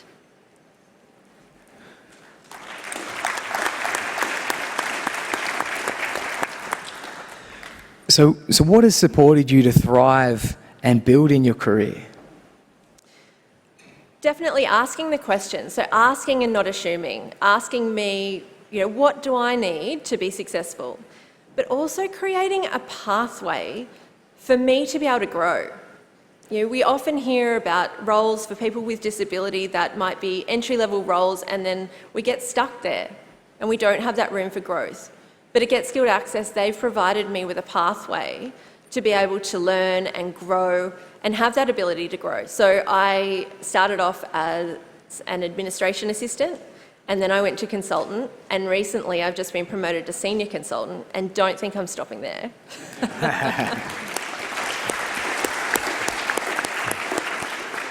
And finally, I wanted to add to that, if you think back to that employer I spoke about at first, if they have allowed me to use my assistive technology and recognise that I could still do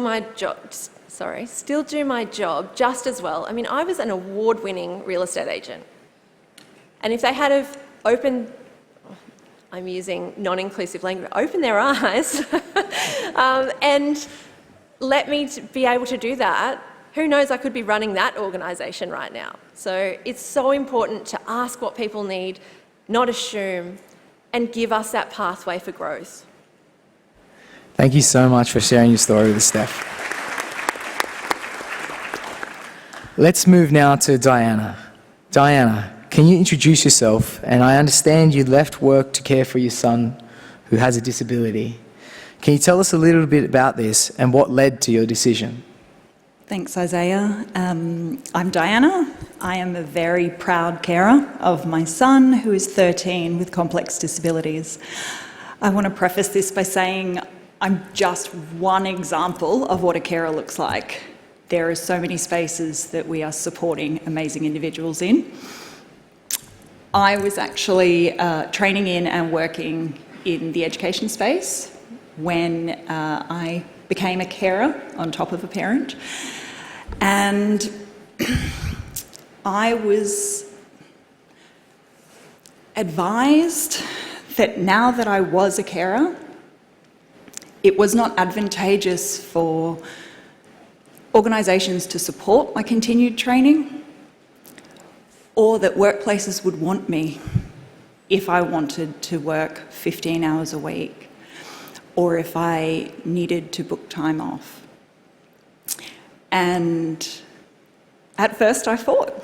I had not experienced those kind of barriers before, and I argued and I begged and I negotiated, and then I, like Steph, I broke. I started to believe the narrative that there wasn't a place for me, that I wasn't of value. And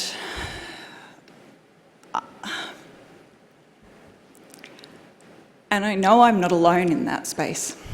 I know that carers are making choices to either burn out and not have the space to build up the people they're supported,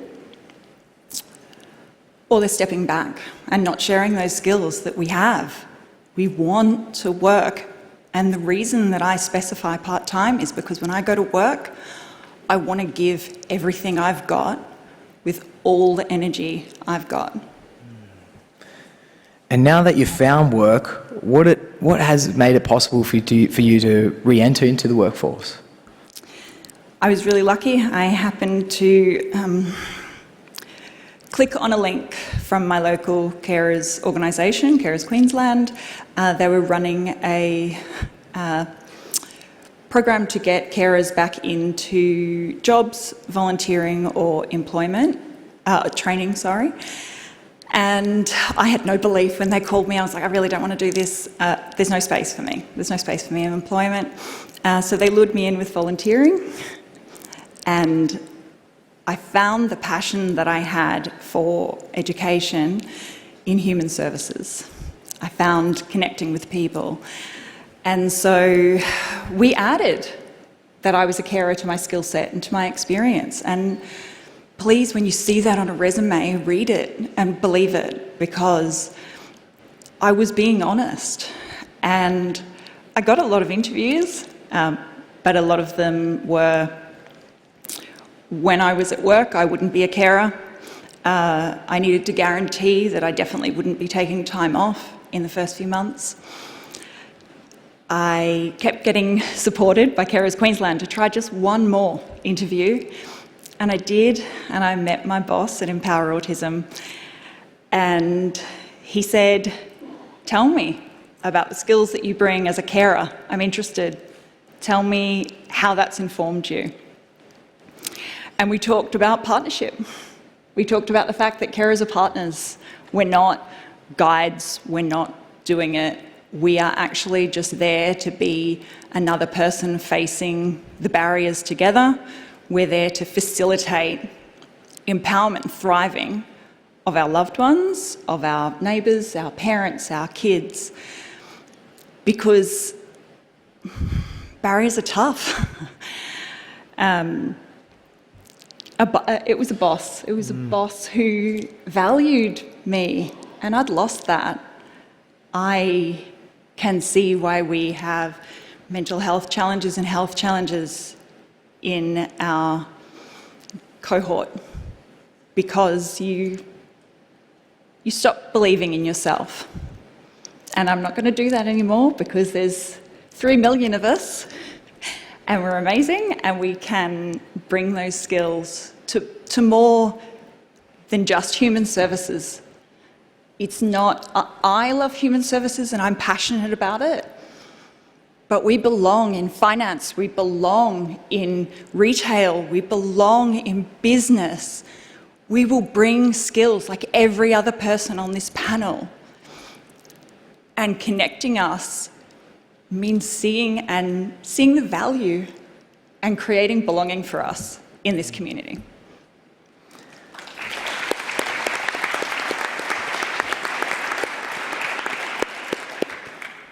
And for the employers here today, what is one thing that you would like them to remember about carers? Open your dialogues. Ask questions, please. Don't be afraid to talk about it, because I'm comfortable and empowered to speak to my boss and say, these are my boundaries. I'm going to speak out of turn here and say, when I walked in today, walking through the press gang, one of the media said, well, wouldn't we all love to just say to our bosses, I need flexibility to make my dental appointment? We're not talking about that. We're talking about people who require flexibility to access the community, to maintain their well-being, and to support their loved ones to thrive and to survive. No carer will push your boundaries. They won't ask you for extra time as an excuse, nor, I can be certain from speaking to the amazing people on this panel, will anyone else. We're asking for an opportunity to share, and that comes from being comfortable to have those discussions first. Please talk to your carer employees. Ask them if they'd like to work flexible hours. Ask them if they have appointments coming up. They will talk to you if you create the safe space. But we're probably a little fearful of rejection and judgment. Thank you so much for sharing your story with us, Diana.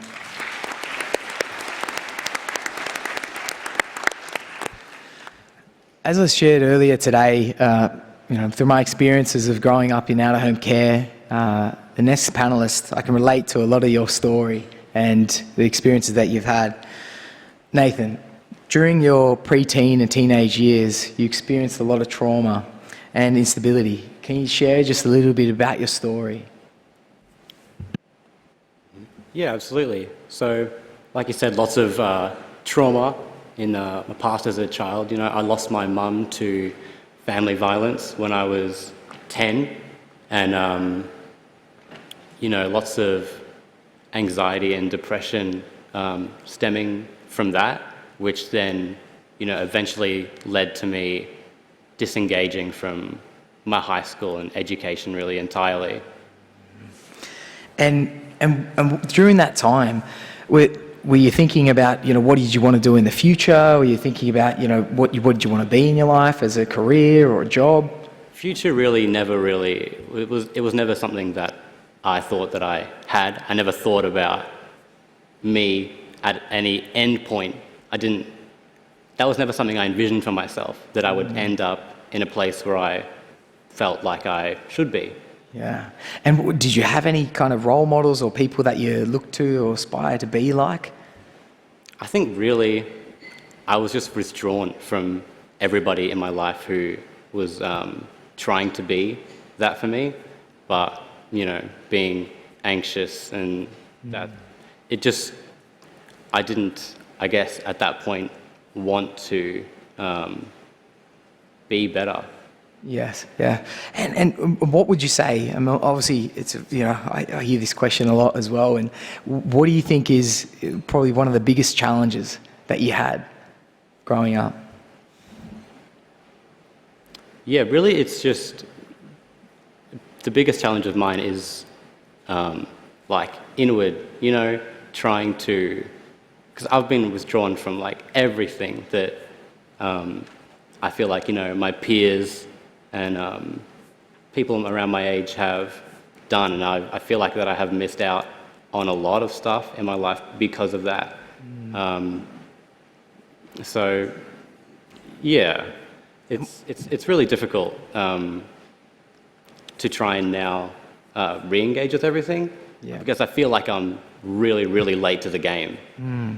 And so we were yarning before as well. You got a daily job now. What was the difference between you getting into employment? Yeah, so getting into employment recently has been really, I think, been through the Brotherhood of St. Lawrence, which I was linked to. They have really fostered in me, endless courage, and the introspection that I think I needed to strive to be better and outgoing and a more, happy person, happy with me. That's incredible, brother. Thank you so much for your openness and for sharing your story.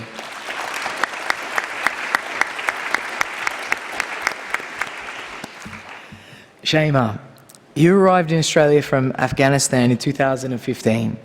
Can you tell us a little bit about your story and your employment journey? Yeah, sure. So I arrived in Australia with my parents and my siblings, my two siblings, younger one. So I was the eldest of my family. So coming to Australia is like coming to a new country, new environment. I came from Afghanistan. As you all know, what's the situation there for girls especially. Although I was, for some years, I was in Pakistan as a refugee again. So again, the Pakistan is the same, they have the same situation for the girls especially. So I never worked out something like in a cafe or restaurant, something like that, but I was new teachers there, new teacher were teaching them. When I came here, so everything was so new. I faces many challenges in my life because being the eldest of the home, there's too much responsibilities. I was looking after my parents, my siblings who was younger than me. They were not working, they had no license, so I was supposed to get license. So I went to English class like other refugees. I went to English class. I wanted to be a journalist. Then I was doing English classes. My teachers suggested me or told me you can't be a journalist with having accent because English is my third language, so I can't be a journalist. So then I was thinking why I should study, why I should continue my education if I cannot be a journalist, if I cannot achieve my goals in future. So why I am here? I was thinking Australia will be a good place to live, a good country especially for women who are coming a refugee. Then it was giving me a tough time. The government, they are providing job seekers especially, or we are calling job providers, something like that. So I had job provider who was giving me the toughest time in my life.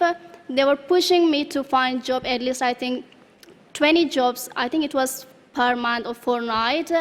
although I was new in a country, I had no resume, I had no cover letter, I even don't know what it was. Because in Afghanistan or Pakistan, mostly the women, they are not working. If they are working, so they are teacher or something like that. But the boys, they are working at a restaurant or cafe or the shops. So they were just going to the shops and like talking to them in person, like, do you want any worker? If they want, so yes, come on. And here, even for the cafe or restaurant or even cleaner, we need a resume and cover letter that I had not one. And I was asking them, and they were like, you have to find 20 jobs. I know they were responsible to give a report to the government that they are with us and they are looking for a job. Although, I'm telling this here, I was just clicking submit, submit, submit, submit. I had no cover letter, no resume. I made one, I was thinking from Google, okay, write cover letter or resume, that it was not perfect one. Then I was doing my English in the same time. I was looking for the job. The thing was also challenging for me. When I was going to the shops in my local area, I'm living in the government local area of Hume in Victoria, Melbourne. So I handed my resume, which I was like, my name is Shema, or some few words there, and I'm looking for a job. And there was no skill because I had no idea what I should write in my resume. And I never get back from any of them, and that was giving me more stress in my life. And yeah, so because they need a local experience, which I had not one because I was new in the country. So, yeah. And Shema, what eventually helped you to gain employment? Well, then I meet Brotherhood of St. Lawrence. They had a program run Youth Transition. So I participated in Youth Transition. They helped me with writing my resume, cover letter, looking for a job. And I got my first job as well through Brotherhood of St. Lawrence, and my second job in the Melbourne airport. And of course, my third job, I'm working with Brotherhood of St. Lawrence now as a youth advisor, which was my biggest dream, because I wanted to be a journalist. Then as I meet Brotherhood of St. Lawrence, I was involved with them. So I thought, why not I should change my career and help those young people or those young new refugees who are coming to Australia and who are new in Australia and who are struggling, who don't know what to do, and they're not sure with their pathways. So I was thinking, why not I should join community service. So I did my community service, and now I got my first step towards my goal. That's amazing.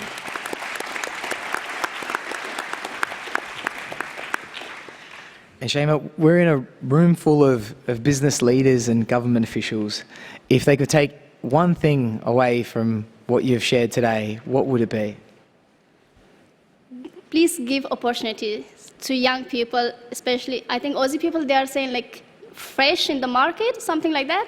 So please give opportunities to the young people. If you don't give opportunities, so how they can prove their skills or how they can show their skills. In every work, as we are looking for jobs, so they need experience, even for having diploma, but having 3 or 5 years of experience. Just please be logical. How 20 years old or how 25 years old person can have 5 or 6 or 3 years of experience. So please give opportunity to young people.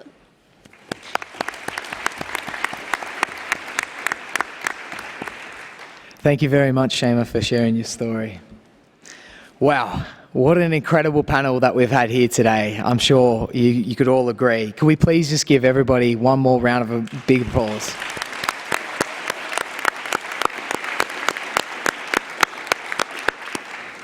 It's definitely not easy, sharing your personal stories, perspectives, let alone being up here on this stage and talking to all you friendly guys here. But what it has been incredibly open. It's really been insightful, and hearing these different varied experiences and stories. I hope that this is a way that we can move forward. Hearing these stories is a way that we can move forward together and provide solutions to make sure that these things don't happen again.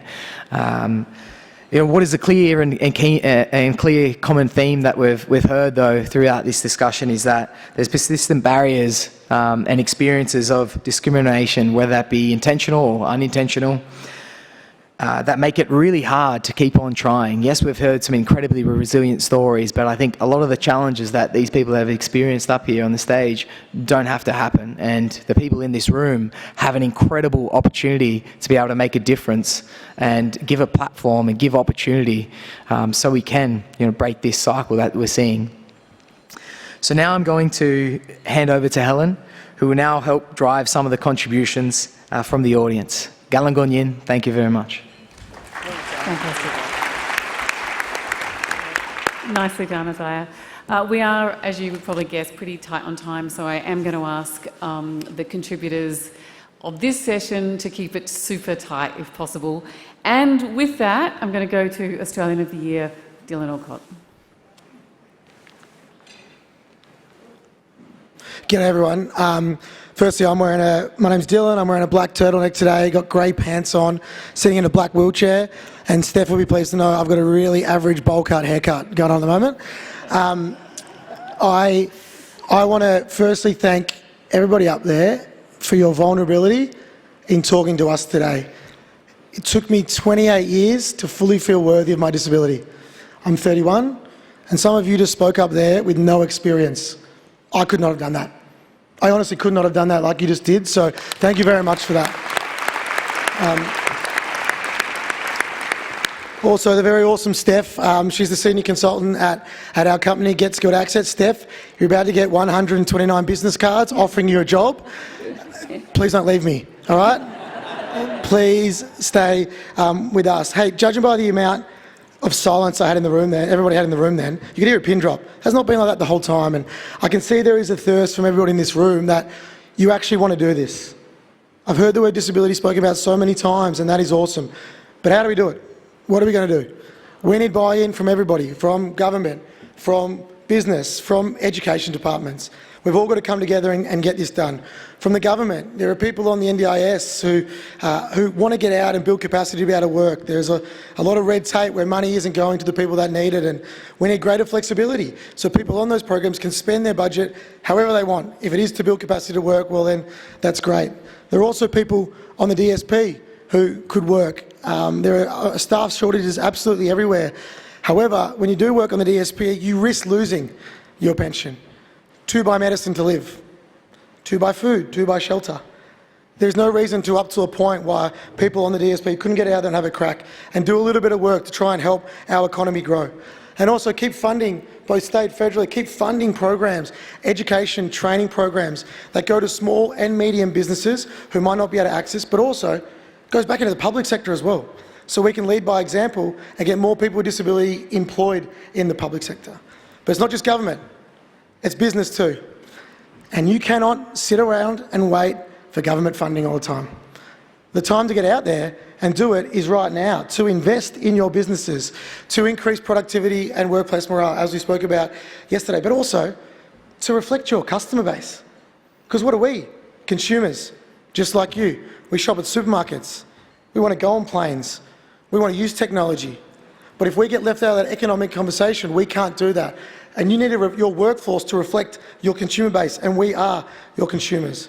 And we need the educational institutions to get involved as well. Unis, TAFEs, schools, to make your education accessible and inclusive for everyone, so we can get the skills to get out there and go thrive. And look, I'm going to be honest with you. When my alarm went off this morning, I put it on snooze, right, because I was tired. And I felt a bit sorry for myself.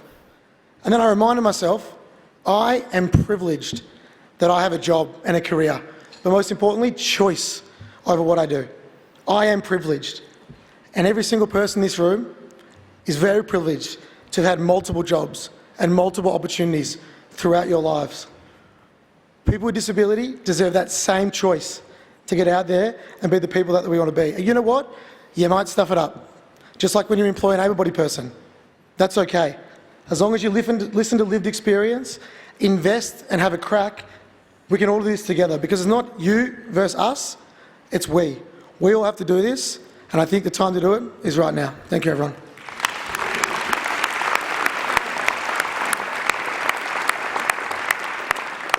Dylan, thank you very much. Outstanding contributions, as we've come to expect over the last 2 days. CEO of Coles Group, Stephen Kane. Thank you. So I was a bit quicker than I expected there. I'd like to acknowledge the traditional owners across the country and pay our respects to elders past, present and emerging. Thank you for inviting us to the conference and the opportunity to speak today. I'm not sure I would have dared come if there weren't any lettuces and strawberries back on the shelves, so I hope you're enjoying those, and thanks to our resilient farmers, many of whom have been wiped out 3 times this year. We're one of the largest private sector employers in the country. We employ around about 1% of all working Australians. Scott, somehow you managed to slip the net, so there's a bit of an investigation going on that one. We're on a diversity journey with still a long way to go, but I wanted to share some of the progress we've made and how it's been achieved. Including in the first day of the summit, we heard a lot about equal access to employment opportunities. At Coles, our Better Together strategy recognised that we'll be a better organisation through the diversity of our team and, importantly, the diversity of their thought. We want to foster a safe, inclusive and diverse workplace that is reflective of the community and, as Dylan says, the 20 million customers we serve every week. If we look back at our journey on safety and inclusiveness and so on, over the last 4 years, we've reduced safety incidents and injuries at Coles by more than 50%. And in our recent anonymous culture and engagement survey, completed by more than 90,000 of our team members, more than 80% of them said that their manager genuinely cares about their well-being. With regards to gender diversity, we will achieve a significant milestone next year, which is for the first time in Coles history, and that's 108 years, we will have 40% of women in leadership positions across the company. To achieve these milestones, we've done a number of things. First of all, we make sure that women are on our recruitment shortlists, because if they're not, they don't end up getting the job. We've introduced flexible technology programs to encourage women returning to the workforce, and specific programs to make sure that we get more women into store management, which hopefully you've seen around the country. We've recently extended parental leave programs for women and men, and we've also made the decision to make super contributions for women on parental leave. We support our executive women with Sam and the chief executive programs that she runs. And that's just part of what we do to try and make sure that Coles is driving a gender agenda. As Dylan said yesterday, Australia's made limited progress on developing careers for people with disability. We have 3,000 team members at Coles with disabilities, and we need a lot more. And earlier this year, we teamed up with Dylan and with Steph at Skilled Access to dedicate roles this year in our technology team that will be permanent and career development type situations.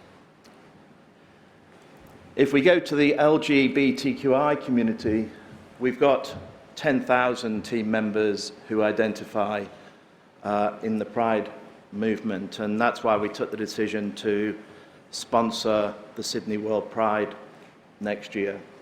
And I have to say, the enthusiasm that that's created in and amongst the Coles team is enormous, and that enthusiasm will spread through our customer base over the next 6 months or so. With regards to Indigenous, it's been great sitting here next to Patricia and talking about what she's doing, what we're doing to drive employment and careers for Indigenous people across Australia. We employ 4,000 Indigenous team members today, and we've set a target to get to 5% of our workforce and 3% of management roles. We employ role models as ambassadors, and Eddie Betts is one of ours, to get about in communities of all backgrounds, but in particular Indigenous communities, to make sure that sport is a part of their lives as they grow up. And he is a great ambassador and doing a great job for Coles and the AFL in doing that. Role models like Dylan and Eddie are important to success, but so are internal behaviours. All notable internal meetings at Coles are started with acknowledgement or welcome to country, and the same when we launch a new store in the community. We'll continue to present opportunities for Indigenous team members, for suppliers and the communities that we operate in. We want to, and I might add that following, the Prime Minister talked about the Voice referendum, we are avid supporters of that taking place for the Indigenous community. We also support a much more ambitious childcare programme to allow more women into the working environment. I'm lucky that I get to interview a lot of people who are interested in joining Coles. In terms of building diversity, I would encourage organisations to make sure you have a very clear purpose. Our purpose is to sustainably feed all Australians, and that includes the disadvantaged through Second Bite and Food Bank. Many younger people now, whether they're from Australia or abroad, want to work, but they also want to work in a company and in a world where they can influence change as they grow up and develop. There was a lot of talk about accountability at executive levels yesterday around building diversity, and that's very much how it works at Coles. Every pillar of our diversity strategy has an owner in my executive leadership team with KPIs attached, and that's how we've been able to make some of the improvements below. Finally, in terms of inclusion, it would be remiss of me not to wish all dads present in the room a happy Father's Day on Sunday and remind the rest of the audience that Colesville Liquorland is perfect for a late gift idea. So thank you. Thank you, Stephen. I now call on Rob Scott, Chief Executive Officer of Wesfarmers. Thanks very much. Look, I acknowledge the traditional owners of the land on which we're meeting and pay respect to elders past and present. I also acknowledge how difficult it is to speak after Dylan. Dylan would still have goosebumps. No offence, Stephen, you were pretty good too. As CEO of Wesfarmers, I represent 120,000 team members, and today I'm speaking for them as well as our shareholders. Importantly, the long-term interests of both groups are very aligned. Many of you will know our businesses, Bunnings, Kmart, Target, Officeworks and Priceline. We also have significant industrial operations and are developing one of Australia's largest integrated lithium hydroxide projects. We're a big company, but we also compete every day against some incredibly large multinational companies, so it's critical that we remain competitive. At Wesfarmers, we've long believed that our businesses will be more successful if our workforce reflects the communities in which we operate. And I do genuinely believe this is a source of competitive advantage for us. And Australian communities are very diverse. I just wanted to share a few perspectives. 50% of our team are women, which is not uncommon in retail, and I'm proud that half of our executive leadership team are also women. We wouldn't have achieved this milestone without making it a priority and being disciplined about measuring performance. Our greatest breakthrough came when we started thinking about gender balance as an opportunity for our business, rather than viewing women as a problem that needed to be solved. And this opportunity has motivated us to continue to work towards balance, gender balance in management roles, where we are approaching 40%. Now, group-wide, we employ tens of thousands of young Australians, and for many, their first job is with a Kmart or a Bunnings, and where they learn valuable skills for the future. We also employ many seniors. Bunnings has almost 6,000 team members over the age of 60 and hundreds over the age of 70. For all these groups, casual or part-time work is a great opportunity for them, and also for many women as primary carers that seek flexible work. As we heard yesterday, so many of our IR settings don't support these outcomes. In Indigenous employment, a recent collaboration with the Commonwealth delivered a step change for us across Wesfarmers. We signed up to the Employment Parity Initiative, which aligns government support around successful outcomes for Indigenous people who face barriers for employment. And we, of course, as we should, pay the wages. Now, over 3 years, we've onboarded more than 2,000 new Indigenous team members, and we're pleased to have moved beyond parity. And we're now turning our attention to creating more Indigenous leaders in our organisation. In less than 18 months, the Commonwealth's investment has been covered through the PAYG tax, and the multiplier of wages that we have paid to the initial investment is over 14 times. This was a great outcome for all involved, and it couldn't have been achieved without collaboration. But of course, the numbers don't tell the whole story, because every single job comes with a sense of pride, a pathway to a career, and financial independence.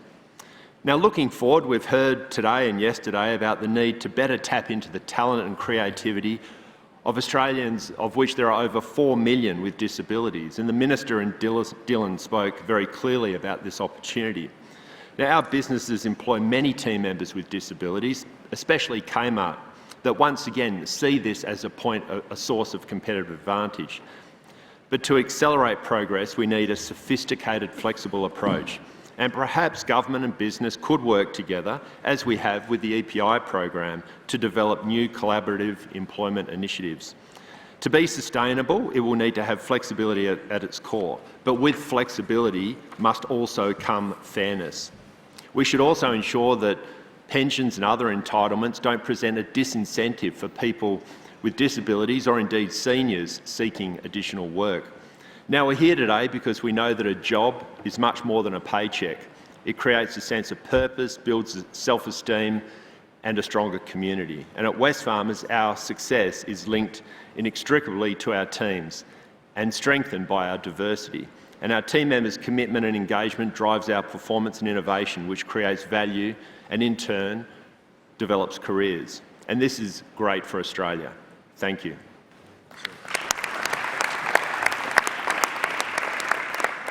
And our final contribution from the floor is Yasmin Poole. Hi. I figured since this panel was about lived experience, it might be useful to share a bit of my story and to talk about class barriers that I've experienced. So I wanted to first start with my mum. My mum left a situation of domestic violence and left her as a single mum with 3 kids. She was out of the workforce. She was a housewife for a couple of decades and wanted to re-enter. But she ended up, first she wanted to go into early learning. The pay was ultimately too low, so she decided to study nursing because there's always a demand. She did get Centrelink, but it wasn't enough. So she had to take out $30,000 in her superannuation in order to pay rent, to provide, and that was all that she had.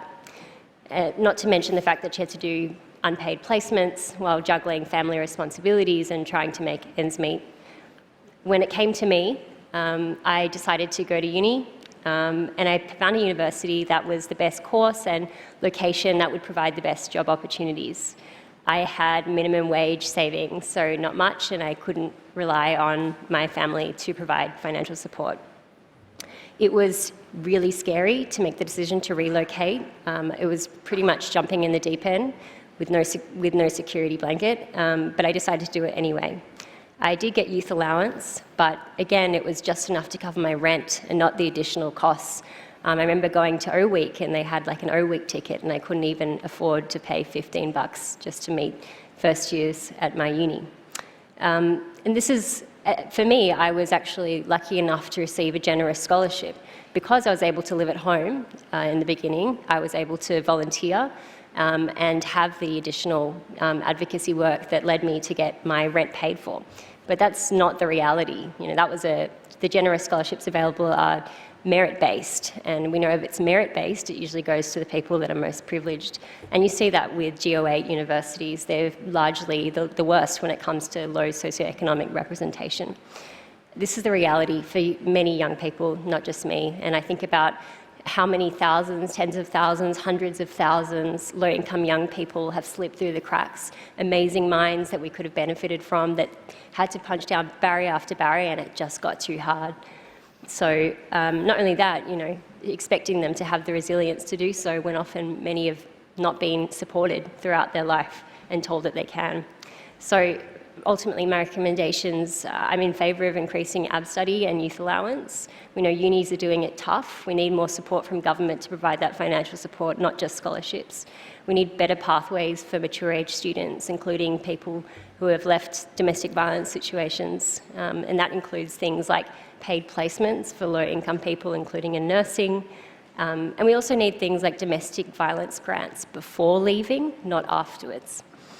I'm also in favour of bursaries to relocate interstate. There are some available for those who live regionally. I didn't live regionally, but it makes all the difference for those who can't afford it.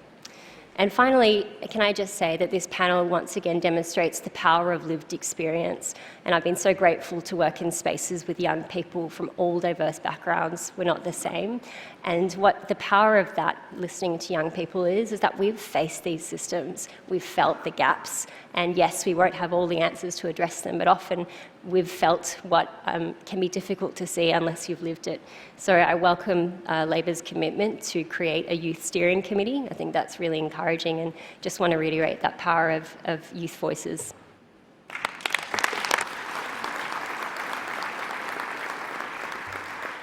Thank you, Yasmin, and that concludes Changing Attitudes and Tackling Discrimination. As promised, it was a highlight of the 2 days. To the panellists, Isaiah, very well done. Shema, Nathan, Diana and Stephanie, thank you so much for your contribution. Okay. As that panel is departing, can I introduce the next speaker, facilitator? It's Danielle Fralin. She's the Chief Executive Officer of Get Skilled Access. We've already heard a little bit about that organisation today. Danny's involvement in the disability sector began after the birth of a child who has a rare chromosome abnormality. Get Skilled Access is a disability inclusive consulting firm that supports organisations to be more inclusive of people with a disability. And with that, I will hand over to Danielle for this session, which is titled Boosting Workforce Participation, Challenges and Opportunities. Where are? Hello. Perfect. It's all yours.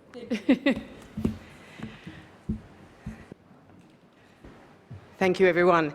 I'd like to acknowledge the traditional custodians of the land we're meeting here today, the Ngunnawal people, and pay my respects to elders past, present and emerging, and extend that respect to all Aboriginal and Torres Strait Islanders here today. A couple of thank yous to start with, or acknowledgements. One is Minister Rishworth sitting next to us. I think she's hit the ground running, which has been amazing, and some of the early work that has been done before this summit has been quite extraordinary, so thank you for doing that. And everybody else who's been involved in organising the summit. It would be remiss of me to not also thank Australian of the Year, who happens to be a really good friend, a business partner, and probably my boss. So if I don't do this right, I'm in really big trouble. And welcome to all of you. I have to say that I was a little bit terrified when asked to do this, and quite honoured. The rationale that was given to me for me actually facilitating this session was that I had an extensive knowledge of the disability sector, which I do. I have a son born with trisomy 9p syndrome, and if you Google that, you'll probably find very little, but is an extraordinary young man who is also a barista and one of our associates who, when he was diagnosed, was told he would never work. And I've also got a mission, and my mission is to ensure the world would be as equal, he had equal opportunity as his brothers and sisters do who don't have disability. I'm a first-generation Australian from refugee parents. I'm a woman. I'm a reasonable facilitator, but we'll wait and see how this goes. An even more compelling reason I was given by the minister's staffer was that I was a older Australian. So, you've heard the stories in the last session and they were all quite amazing. This session is more about what do you do with these stories. This session is about us actually saying, here are some examples of what you could do, but actually just taking the first step is going to be really important if you haven't already, and clearly some organisations have. We have three incredible speakers actually next to me on the panel. We have, from an employer's perspective, Megan Lilly, who's from the Australian Industry Group. From the Australian Council of Social Services, we have Dr. Peter Davidson. And from an employee perspective, we have Travis McLeod from the Brotherhood of St Lawrence. And I think it was a little bit of an advertisement for you with the speakers we had earlier. We also have a number of really experienced people and experts in the audience who have attended some of the roundtables prior to this particular summit and will be invited to share their thinking. So you all in this room are tasked with a challenging and yet rewarding opportunity of boosting workforce participation for many people who have traditionally been forgotten, ignored, or simply in a system that doesn't work for them. Given we've only got 45 minutes, I know we're running over, so we'll work quickly, concisely, and with much energy to harness the collective minds in this room. Each of our panel members will have 5 minutes to speak, and trust me, I will be ruthless with timing. We'll open the floor then to hear from the other experts that are in this room. Let's not get stuck in the how-to at this point. Let's just simply shift the dial, shift your thinking so that we're not sitting in this room in another summit in 5 years' time asking the same questions or hearing the same stories. This is a session about leadership, and you in this room are Australia's leaders. And so this should come easily to you. Having spent 25 years of my life consulting on leadership and culture in organisation, I've learnt more in the last 4 years as CEO of Get Skilled Access than I have from any book I could read. Our team, 85% of whom have disability or lived experience, teach me something new every day. And I have to say, we've also taken leadership lessons from COVID. And the greater need for understanding of different people's needs, the capability and adaptability of the sort of people we're talking about today. All of these are present in our untapped workforce. We at GSA have a really good saying, which is we call people in rather than out. And so that really sits with us the whole time. We want to move forward and work together and work with government and work with organisations to ensure that you actually know how to be more inclusive, because most of the time it's not that you're wanting to be purposely exclusive. So how do we help you to see what needs to be seen? I think we have a secret sauce at GSA, born out of the resilience, work ethic and humour our team bring to work every day. Would I employ any of them in my old firm at PwC? 100% I would, all of them. And you should too, except not my team. So one thing to ponder before we hear from our speakers: the current pathways to employment do not fit everyone. The current pathways to career progression do not fit everyone. The current culture in organisations is often not inclusive and indeed exclusive of individuals who are not like you. What could you do to give everyone an opportunity? Let's hear from the experts. Over to you, Mary. Thank you. Thank you, and it's my pleasure to be here today. But firstly, I'd like to acknowledge that I'm on the land of the Ngunnawal people, and I pay respect to their elders past, present and emerging. I would like to identify the issues today and then talk briefly about some solutions, what business can do and what governments can do.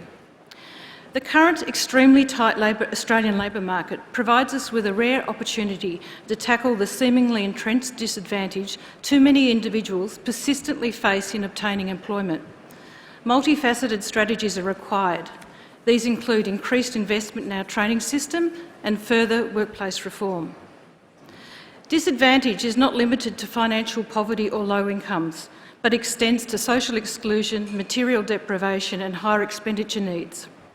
Women, First Nations people, refugees, people with disability, culturally and linguistically diverse people are often overrepresented amongst those that are disadvantaged.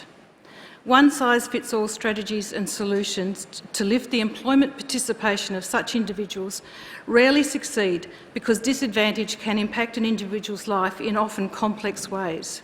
It's an important starting point for employers to understand. Many businesses are already employing individuals that have come from disadvantage. Some large companies, in particular, embed diversity and inclusion in their core employment practices.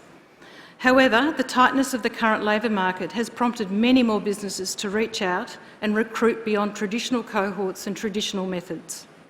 We are seeing some success here, but if we wish to see a step change in lifting participation, we need deeper understanding of the needs of business and strategies to build success. Lifting participation should also be about diversity of employment arrangements to attract larger cohorts of unemployed or underemployed in our community who want more work. This includes ensuring our IR system is responsive and flexible to accommodate how working arrangements have evolved recently, including through widespread remote and flexible work opportunities. Our training system needs to fully embrace lifelong learning, enabling all working-age Australians to develop skills and to keep them up to date. This will involve developing new models of training that are, amongst other things, more accessible. Full qualifications remain important, but need to be supplemented by the expansion of funded micro-credentials, skill sets and other shorter-form credentials that are aligned to the skill needs of the labour market. Expansion of other work-based learning models may also expand the opportunity for employers to engage more disadvantaged individuals. Structured work integrated learning projects, internships and cadetships all enable individuals to gain genuine work experiences, building the individual's employability and work readiness. Digital skills need to be developed in pre-employment programs to ensure that people do not remain on the wrong side of the digital divide. Digital fluency, the other side of that divide, in fact can help ameliorate disadvantage. There is ongoing need for policy, business will need toolkits to enable them to develop and implement successful strategies that can facilitate sustainable employment outcomes. There is ongoing need for policy to ensure that individuals and groups who face barriers to economic and social participation are encouraged and facilitated to seek opportunities. Similarly, policies are needed to develop these opportunities. Included here are just but a few examples of some of the initiatives that government could embrace in the short term. 1.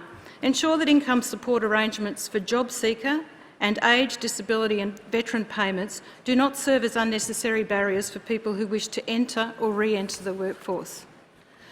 High effective marginal tax rates concentrate income support on those who need it most, but in so doing they create what are called poverty traps, because income from extra work is significantly offset by reductions in income support received. The government can help by selective easing of income test parameters and also look at how limitations on superannuation contributions and requirements about the withdrawal of superannuation can impact on rewards for work. Employability, and a huge shout out to Dylan Alcott who led the development of this strategy. Employ My Ability 2021 to 2031 is our national disability employment strategy that has a 10-year commitment for improving the employment outcomes for people with a disability. This program now needs to be energetically promoted and embraced and measured. 3, we have a draft National Foundation Skills Strategy, draft being the operative word. This strategy urgently needs to be endorsed and implemented across the nation. Government investment in increasing the foundation skills of adults has a direct and positive impact on labour productivity and on economic growth, with the greatest impacts to be gained by investing in improving skills at the lower level. And a final but specific example that is indicative of some of the issues or barriers that are in place is the Apprenticeship Disabled Wage Support Program. Making the apprenticeship system more accessible for people with disabilities must be a key consideration for increasing workforce participation for all. The latest data from the National Centre for Vocational Education Research shows that people with disabilities make up less than 3.5% of apprenticeship commencements in a calendar year. The existing Disabled Australian Apprenticeship Wage Support Program could help, but its pay rates have lagged behind inflation. In fact, the last time they were reviewed was in 2002, 20 years ago. So clearly it's time to have a look at that incentive. In conclusion, success in raising participation amongst disadvantaged groups is not just about increasing hires. It is also about the experience in the workplace, about retaining people and about equipping people with generic and specific skills that will help their continuing participation. Employers can play an important role in these areas, but they can't do it alone. Thank you. Thank you, Megan. Thank you, Megan. Over to you, Peter. I too would like to acknowledge that we meet in the lands of the Ngunnawal and Ngambri people and pay my respects to elders past, present and emerging, and to Aboriginal and Torres Strait Islander people present here today. Danny, I'd like to think I look younger than I am. I've been working at ACOS long-term on long-term unemployment. I remember the last government to commit to restore full employment. It was the Keating government in 1993. Back then, the unemployment rate was 12%. There were 350,000 people on unemployment payments for over a year. Reducing long-term unemployment was the centrepiece of that government's Working Nation statement. There are two big differences between then and now. I'll start with the good news. With unemployment at 3.4%, full employment is within reach. We can't be complacent about this, but as there's no sign of a wage price spiral, we have more room to deal with inflation and labour and skills shortages without repeating the tragic errors of the past and sacrificing more people to unemployment. The bad news is this. Because we tolerated high unemployment for too long and changes to income support rules brought many new people into the labour market, older women, people with disability and sole parents, without providing the support they needed to succeed, there are now 760,000 people long-term on unemployment payments. 760,000 people. Something's clearly not working in the labour market and our employment services when employers are crying out for workers, but 750,000 people can't secure a job. One problem is that at a time when the share of entry-level jobs is diminishing, almost 60% have Year 12 qualifications or less.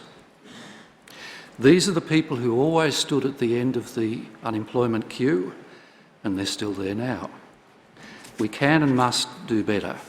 Now, I'm going to zero in on the vital role of employment services. Despite the reforms proposed by the Employment Services Expert Panel, of which I was a member, in my view, the new system called Workforce Australia is still burdened with 4 key problems that weighed down the previous system called Job Active. 1, JobActive was more of an employment payment compliance system than an employment service.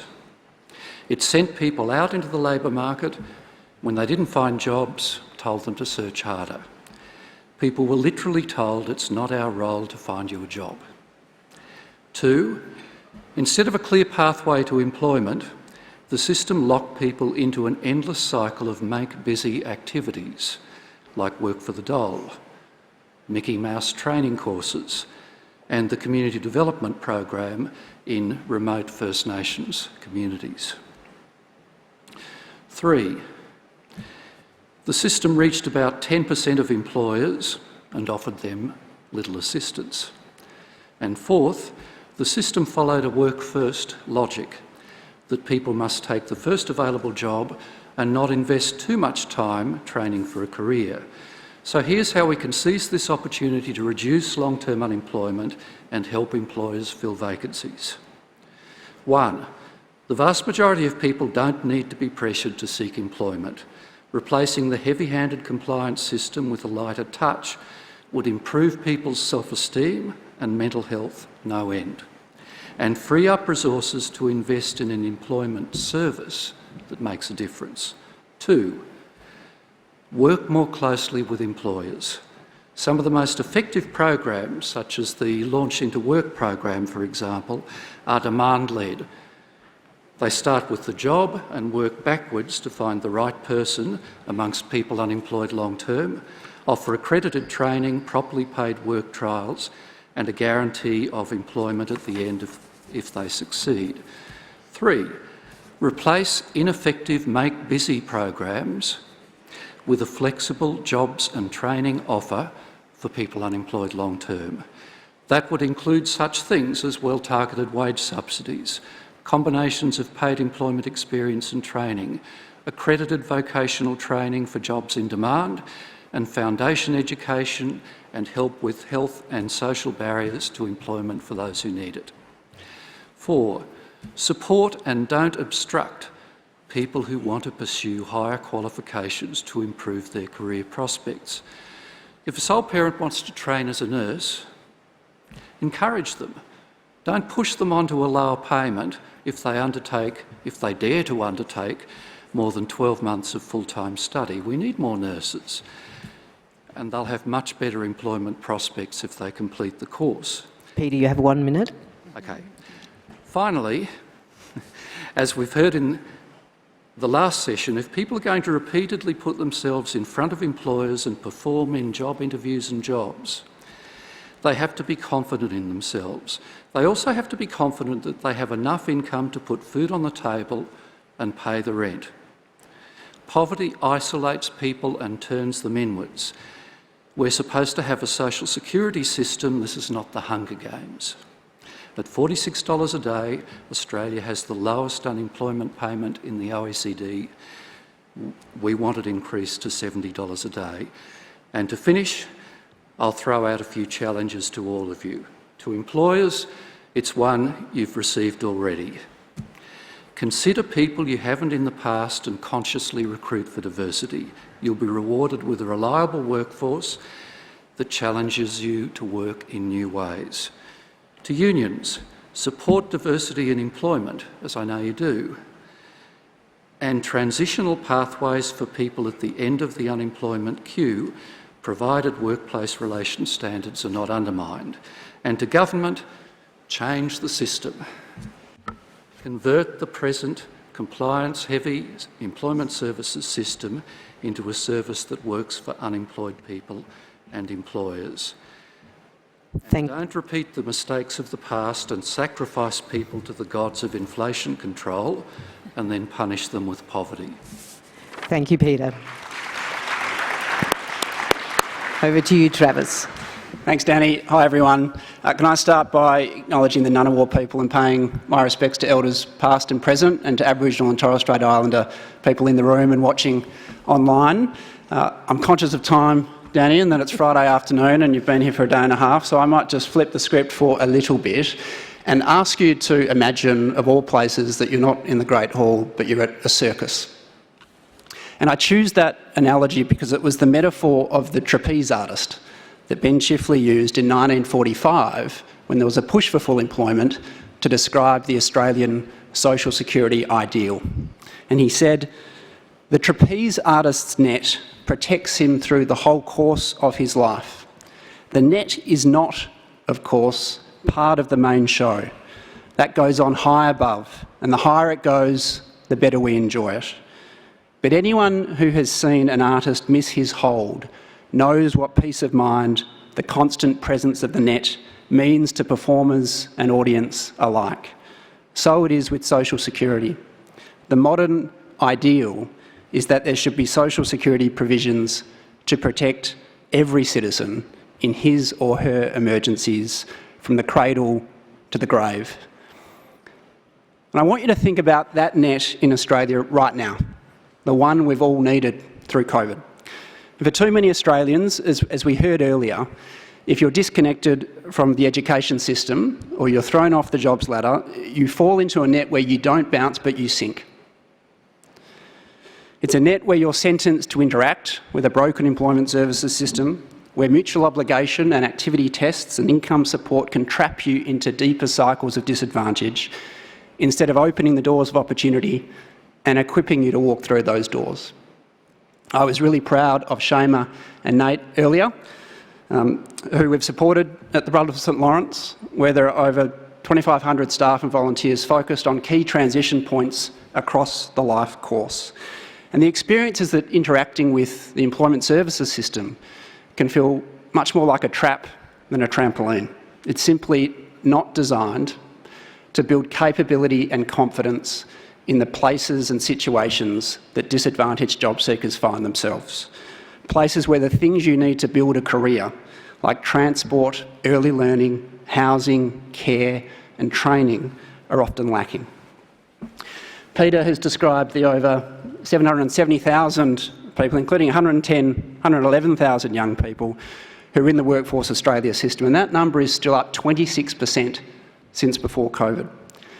And I think, and I'm sorry to say this, but Workforce Australia is a bit like the $7 billion elephant in the circus. And BSL's view is that unfortunately disadvantaged job seekers would be better off overall if Workforce Australia is given the boot. We need a better system and a better deal for those job seekers. I want to give two examples of where it can work for employers and for employees. So the first, and we've heard some examples in the last session, is where there's proactive business engagement. So at BSL, we're working with around 130 employers of all shapes and sizes in our Given the Chance program and with Jobs Victoria to build career pathways for job seekers who are marginalised in the labour market. And these employers, like ANZ, Arup, Scalzo Foods, the North East Link, want to build pathways for Australians, young Australians, people with disability, people exiting the criminal justice system, and migrants and refugees whose talents we have underutilised.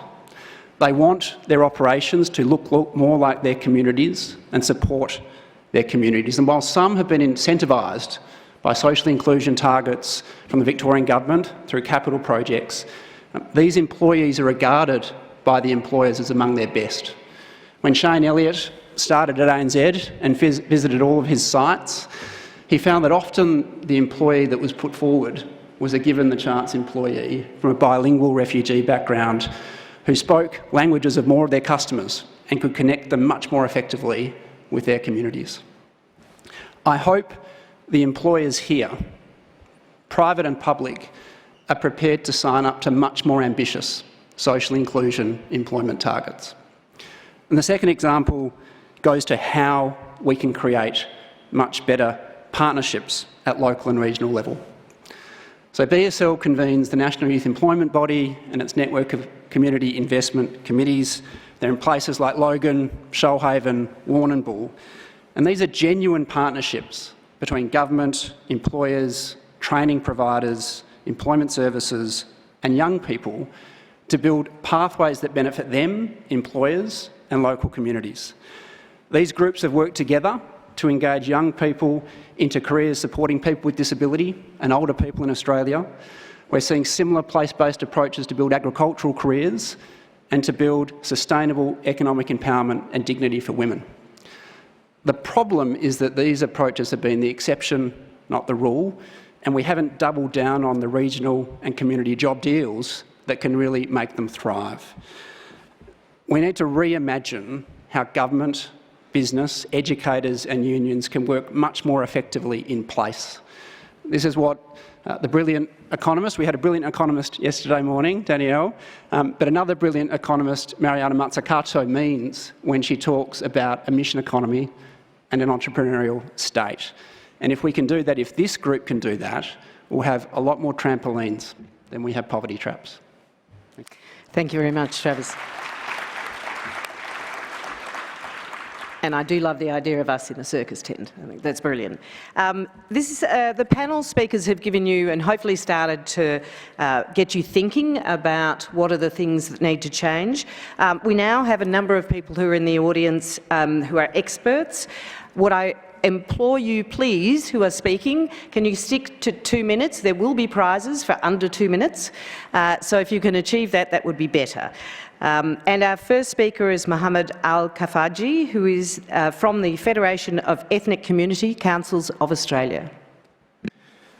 Thank you. I'd like to start by acknowledging that I am on the lands of First Nations people, and as a former refugee and a migrant, I'd like to put my sense of appreciation for being welcomed here in Australia. I'd like to share some of the conversations that came out of the many roundtables with the culturally and linguistically diverse communities and the sector, and this also includes issues around migration. The recent census shows us that about half of Australians were either born overseas or have at least one parent born overseas. We're a proud, multicultural and migrant nation. Discrimination and unconscious bias are a problem in Australia. It's everyone's responsibility to ensure that we devise strategies to deal with these harmful and discriminatory behaviours. We all must ensure there are strategies to ensure culturally and linguistically diverse Australians are represented in all aspects of business and society. You set targets for everything else. Please don't ignore the culturally and linguistically diverse communities.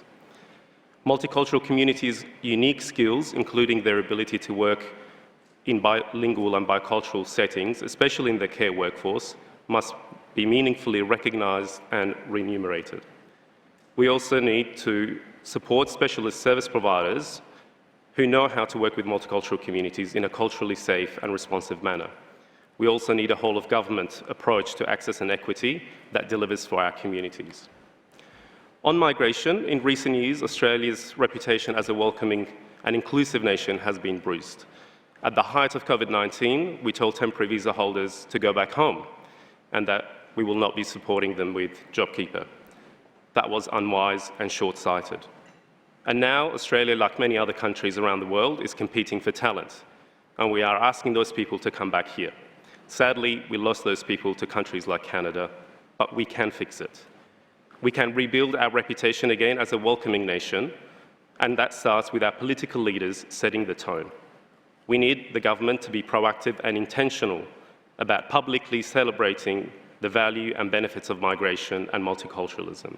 We also need to address serious issues like migrant worker exploitation, which we've discussed earlier today. The unions and many peak bodies have made solid recommendations on how to do this. Thank you, Mohammed. Can we move over to Caroline Hodge, please, of People with Disability Australia? Thank you. And I'd like to acknowledge the traditional owners of the land we meet on today, the Ngunnawal people, and pay my respects to elders past, present and emerging. I'd like to thank the government for engaging in co-design with people with disability at the various forums held in the lead up to this summit. This is important because people with disability are the experts on the actions that need to be taken to turn around long-standing and high rates of unemployment they have experienced for decades. What we heard in those forums informs the actions I'll now highlight.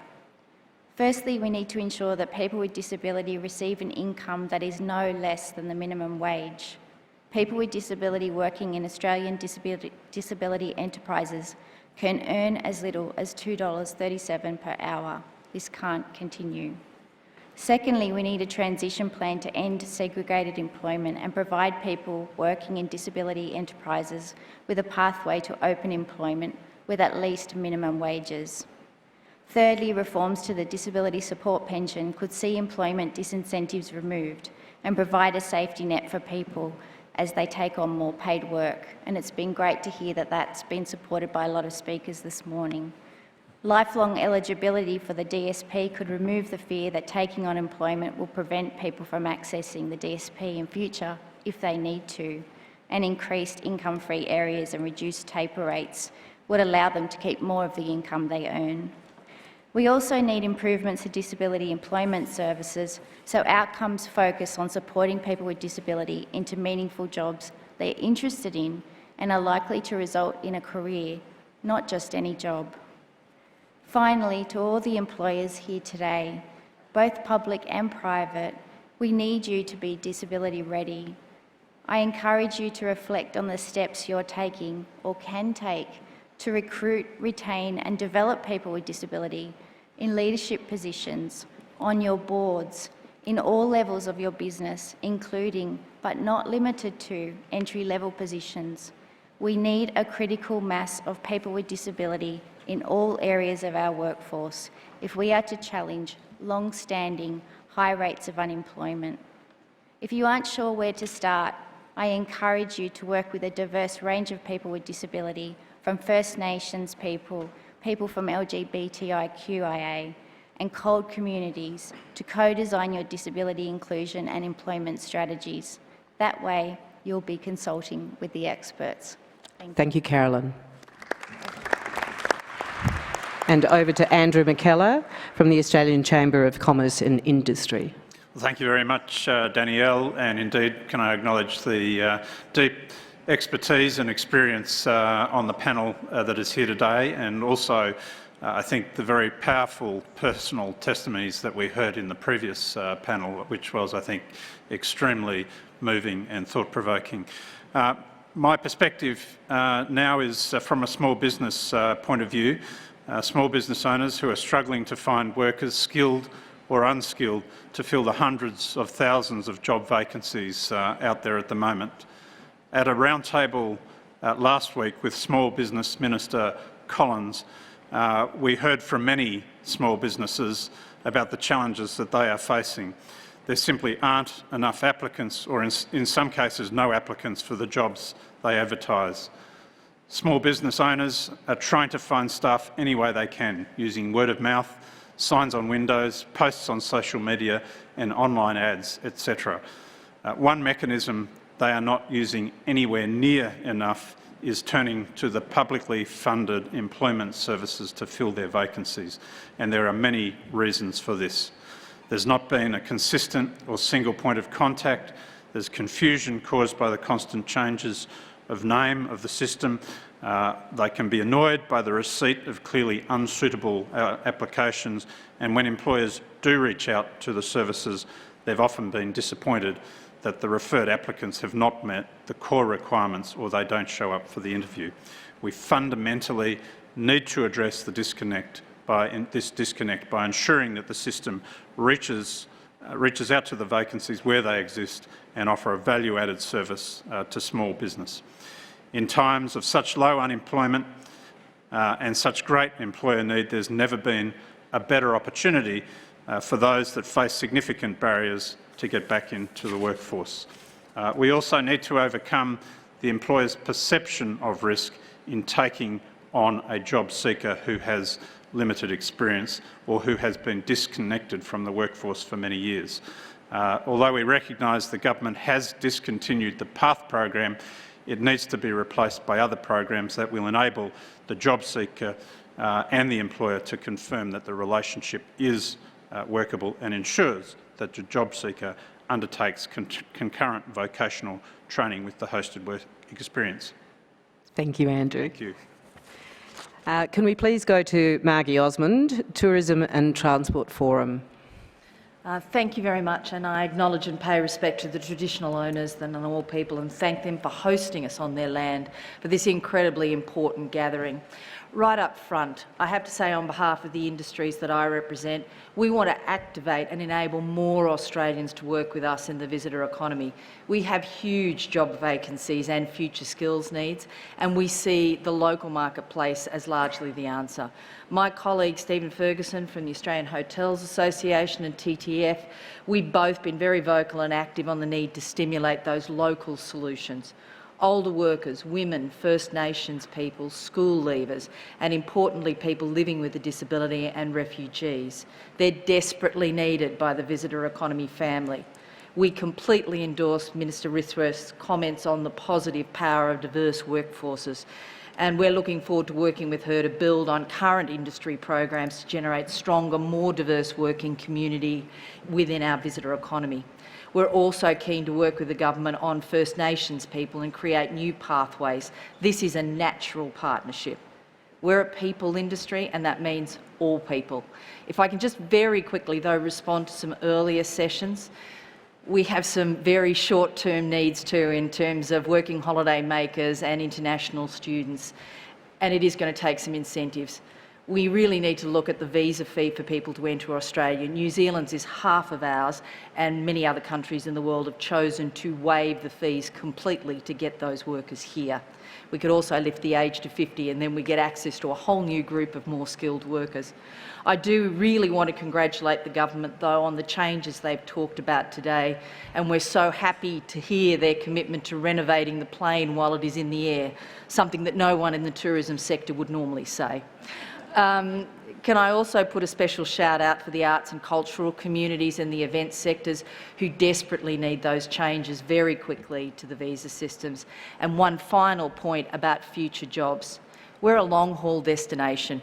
People coming here, they expect that to be a sustainable experience. Things like sustainable aviation fuel, which our aviation players like Qantas, Virgin and our airports are heavily involved in.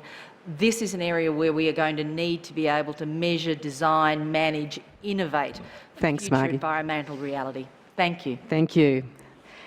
Can I please go to now Mickey Wardengalumara from Arnhem Land Progress Aboriginal Corporation.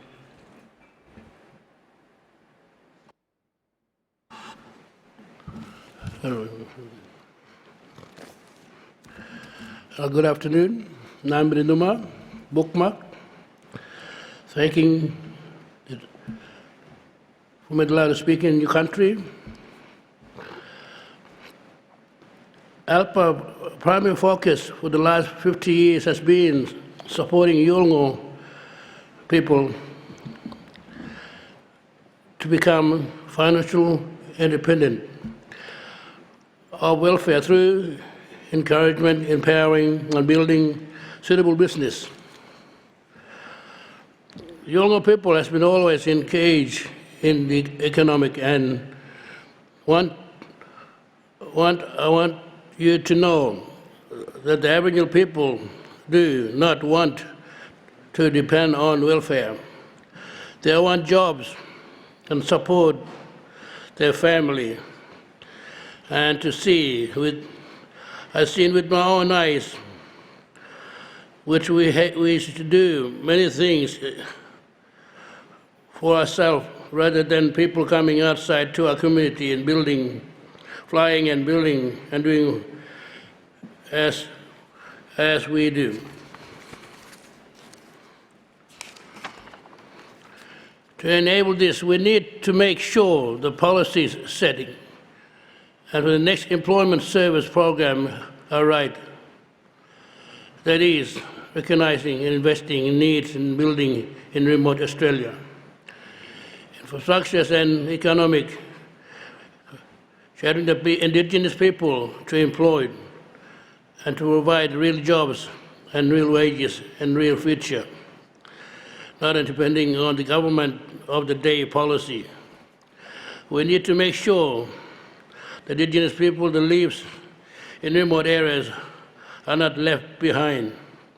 There are 70,000 people living in remote Australia who can be engaged to the economic and just they need the right environment to do this. Ngayon umanapan means yung is understanding and trusting one another. We need to build the trust and understand between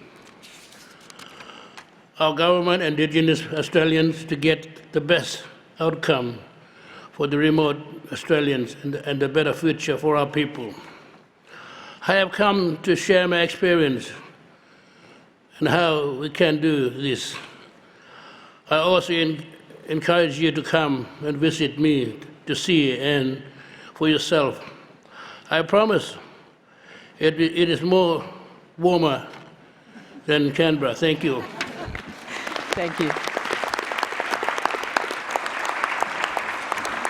Thank you, Mickey. Can we hear from Luke Ryken, please, Australian Youth Affairs Coalition?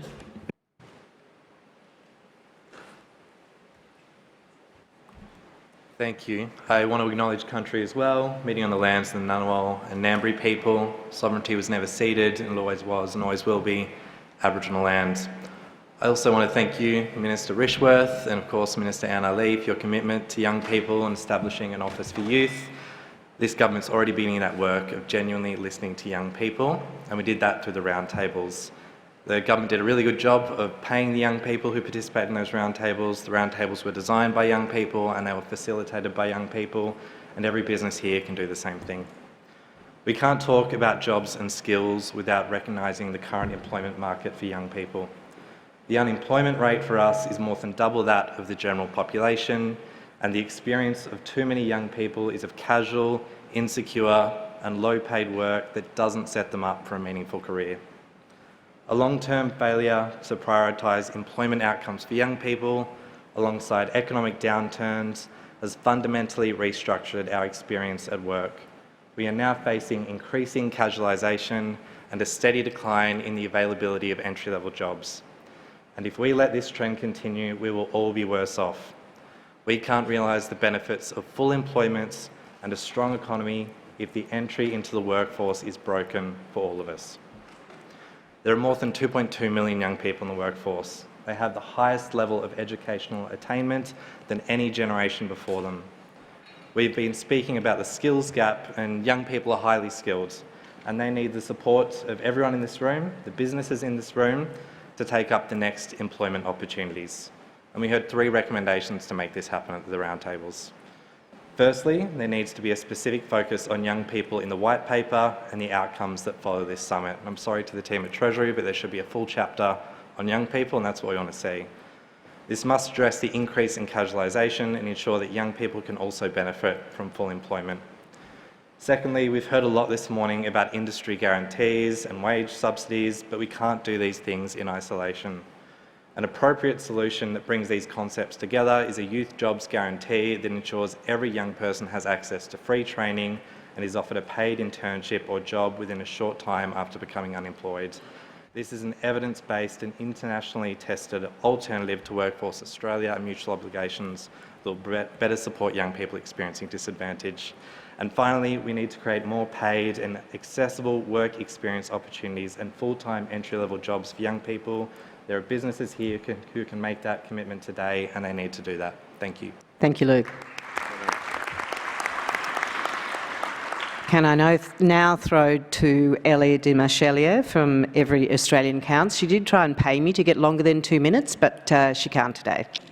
Oh no, I thought Dylan was picking up that bill, so it's all good. I want to begin by acknowledging the traditional owners of the land on which we meet, and I want to throw, as a campaigner, my strong support behind the campaign for a voice to Parliament.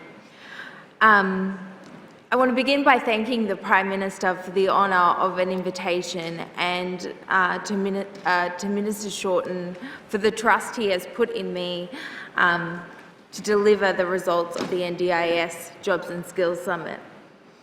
I also want to start by acknowledging that even though I am a proud disabled queer woman, I come with incredible privilege. I didn't get my career, you won't be surprised, with sporting prowess. I got my career because I had a courageous, strong, groundbreaking woman who took a chance on me.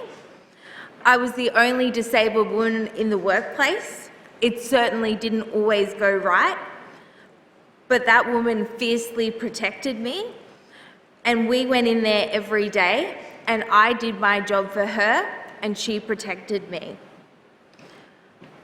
But I'm not here to ask you to give people with disability a chance. I'm demanding you give people with disability a chance. Dylan identified all the devastating statistics. I don't need to go through them again. What I'm here to give you are the solutions. These are the solutions that people with disability identified at the NDIS Jobs and Skills Summit. And Treasurer, you'll be pleased to know, not a lot of them attach money to it. Number one, we want all organisations, businesses, government agencies whose principal function is to work with disabled people to employ at least 15% of their workforce to be disabled people. Not only will that create jobs for people with disability, but that will mean the programs, the products, the services that are given to us are actually going to be informed by our lived experience. And accessibility isn't just good for people with disability. I don't know if you've ever pushed a pram up a side gutter, but it's much better if you have that little ramp. Accessibility is great for everybody. I'm going to have to finish you there, Ellie. I just want to tell you that Dylan said yesterday that today is the moment. No, today is the moment you decide whether you are on the right side of history. And the train is leaving the station. Bold leadership is all that is needed. The solutions are already here. Thanks, Ellie. And we'll quickly move to Jade Ritchie, Unions Northern Territory. Thank you. I'm from the Bunda clan of the Garang Garang Nation. I pay my respects to the Ngunnawal people and I thank their ancestors for keeping me safe while I'm here. I pay my respects to their elders past and present and to their emerging leaders. I stand with you in solidarity to make the changes necessary for us and our future generations to thrive. We cannot discuss workforce participation challenges without acknowledging First Nations women, particularly those in remote communities, face unique challenges that need to be considered to ensure they are able to engage in meaningful employment. Challenges that, by and large, go unnoticed. Challenges that we need to make visible in this conversation and those to follow. Those challenges include, but are not limited to, culturally appropriate childcare arrangements, cultural obligations, geographical remoteness, gaps and the misalignment of mainstream education and training, and the need for flexibility to accommodate traditional family roles. We must shift the conversation from minimum wage to living wage. A living wage that acknowledges the vast difference in the cost of living in remote communities. We need to recognise the skills and remunerate accordingly for the roles that women are already playing in their communities: aged care, disability, mental health and social support roles, the traditional roles of healers and carers. Let First Nations women broker solutions to workforce participation challenges in our own communities by establishing a voice to Parliament enshrined in the Constitution. First Nations women are the key to unlocking the Indigenous estates, the key to locally grown and capable workforces. We have the lived experience and the knowledge, and if we continue to be silenced on the issues that affect us, the opportunity will be missed. There's nothing more powerful when it comes to national policy for First Nations women than to give us a voice. Thank you, Jade. A voice that we called for in the Uluru Statement. Thank you. And finally, Speaker Luke Annear from Safety Culture. Good afternoon, everyone. I'd just like to acknowledge the traditional owners of the land that we meet upon and also pay my respects to elders past, present and emerging. I was a workers' compensation investigator involved in 2,500 cases where I saw the incredible toll that injuries take on people and their families and the rest of the community around them. I decided I wanted to do something about that, and I created safety culture from my garage up in Townsville, and with the help of one other mate, we set about naively thinking that we could change the way the world works. Today, 65,000 companies use Safety Culture's products. Every time a plane takes off, every time a hotel room is checked, or a car is built, the chances are that we were part of that process. I think some of the challenges that we see here affect regional Australia as much as the cities as well. And there was a recent roundtable disability and employment discussion that was hosted by Minister Rishworth. And one of the ideas that was floated from the Tech Council of Australia was to be able to provide virtual work experience for everyone in Australia to be able to get access to today's jobs and the jobs that are coming for tomorrow so that they can experience what it's like to be in those jobs and decide for themselves what value they bring and get a better understanding of what's involved. So I'd like to propose that we are able to move that forward with the help of the government and make that as a submission that can be adopted. It would be fully funded by the Tech Council of Australia. And it's something that we can do. We ironically have had a lot of funding in the tech industry. Safety Culture's had over $300 million put into it, and a lot of that money comes from the superannuation of our previous generation. So we take that responsibility seriously, that we are working on the shoulders of those that have come before us. Final thing I just want to say is there's been some talk of the numbers of women at this summit, particularly compared to the 1983 forum. Numbers are great, but I'd also like to note the quality of the contributions that have been submitted over the last day and a half, with role models like Catherine Livingstone, Robin Denholm and all the others that have spoken. I think we have a very bright future in front of us, and we're going to see more wonderful contributions ahead. Thank you. Thank you very much, Luke. And can you keep that round of applause going for the panel members and everyone who spoke from the floor? Thank you.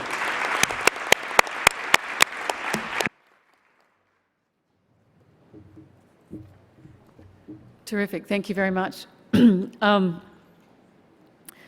is our final session for the day. If anyone's wondering whether we're running a bit behind time, we are, but we've got measures in place. We're going to have a working lunch at your desks where the Prime Minister and the Treasurer will conclude over lunch. So we will finish, hopefully, around on time, famously last words, no doubt.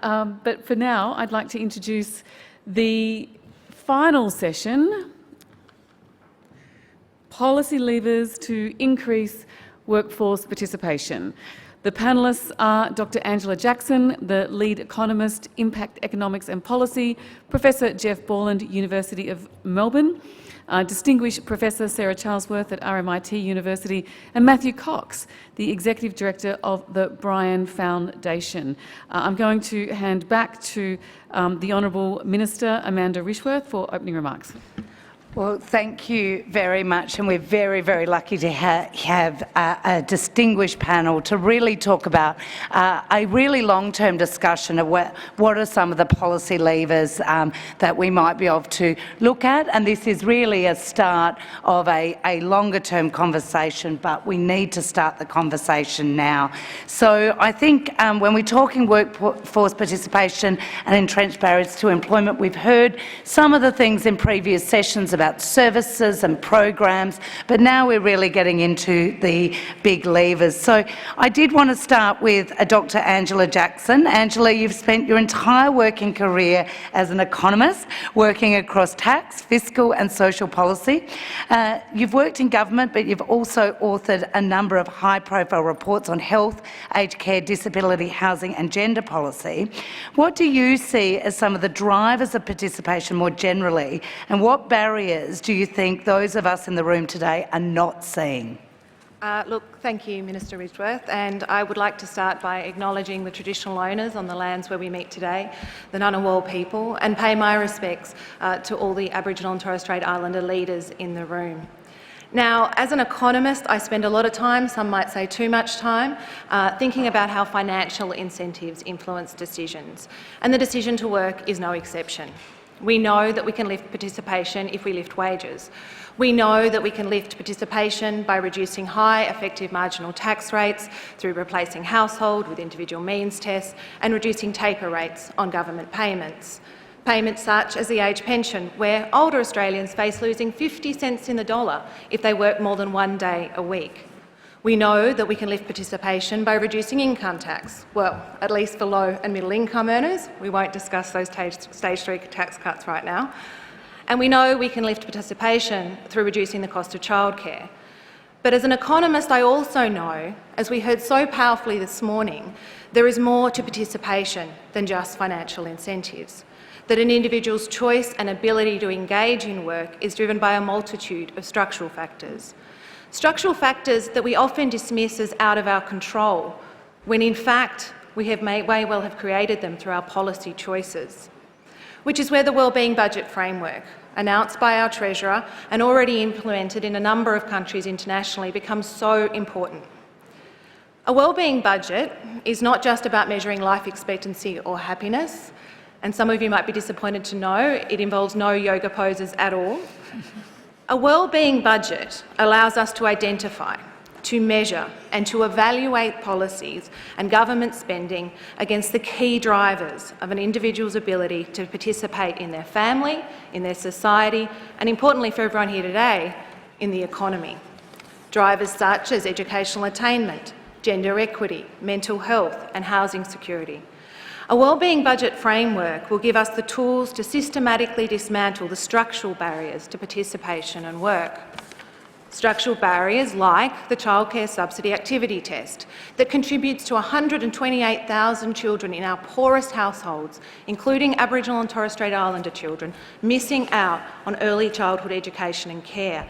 Education that we know would increase their future participation and productivity. The activity test also places additional barriers in the form of administrative complexity and the risk of overpayment in the way of parents participating today.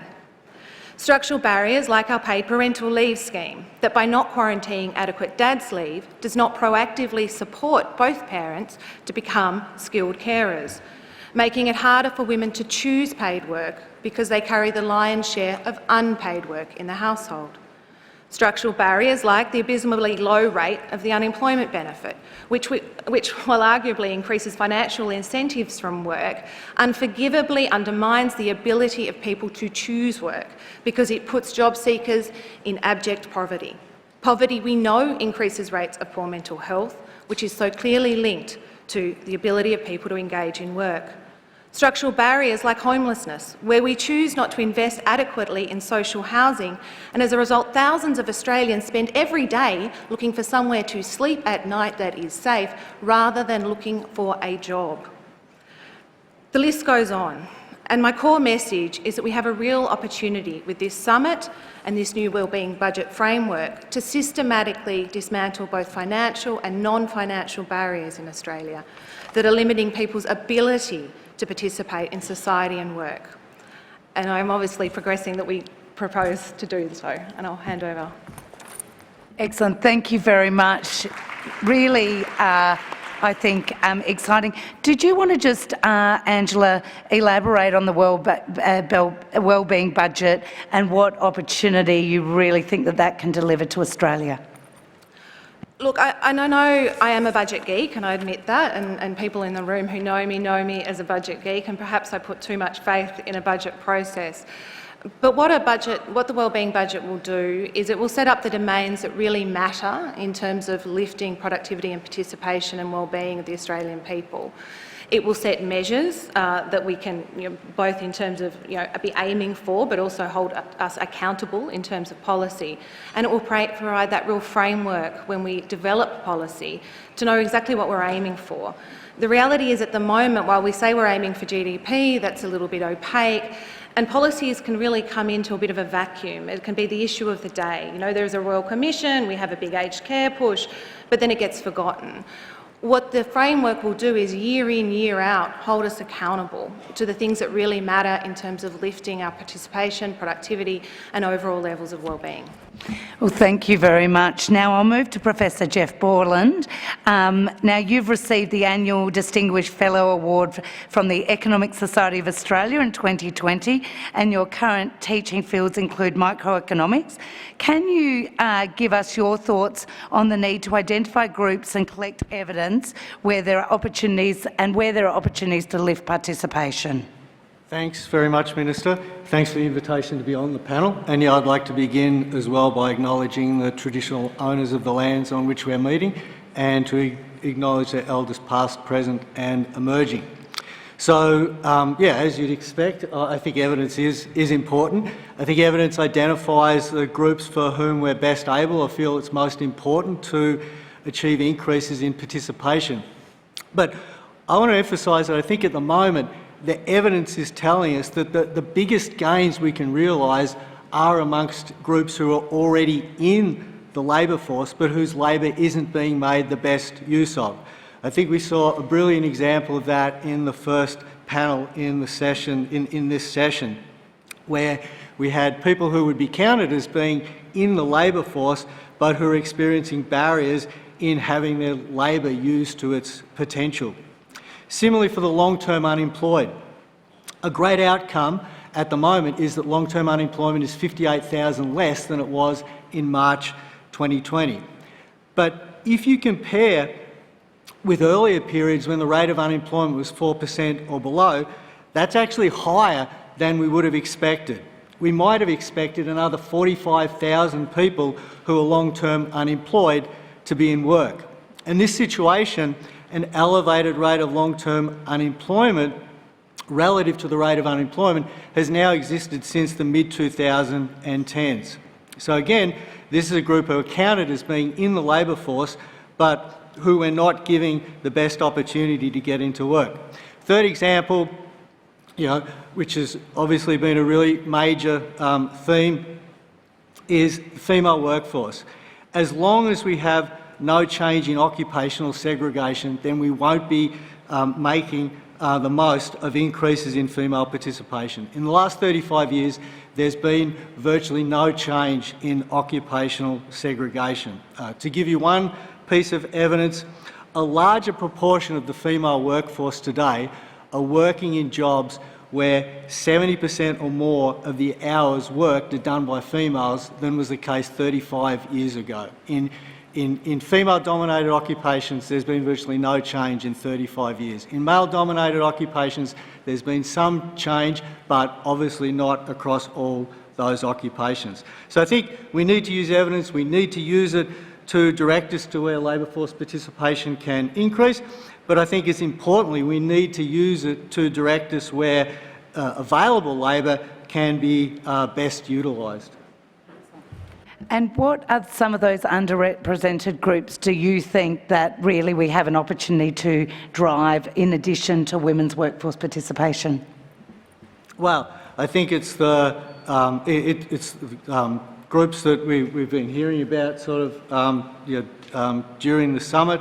The groups, I guess, who I've mentioned, the first group we've heard about, people with disabilities, long-term unemployed, refugees, people from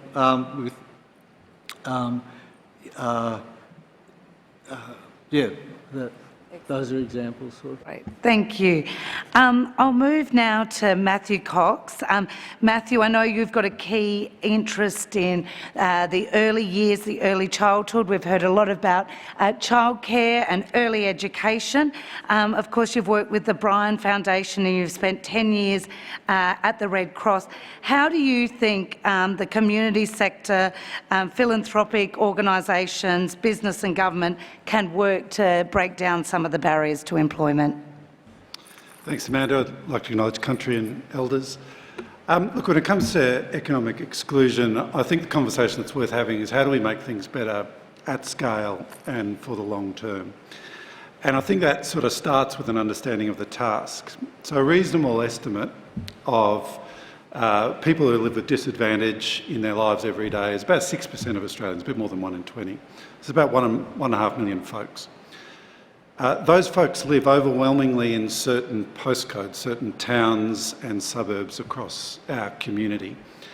To give you, about 3% of postcodes, in fact, bear the preponderance of disadvantage in our community. And just to give you a sense of how concentrated that can be, in my home state of Queensland, about half of folks, about 46% of folks who aren't doing as well as we would like, live in just 3 places, and they're the satellite cities around Brisbane, Ipswich, Logan and Caboolture.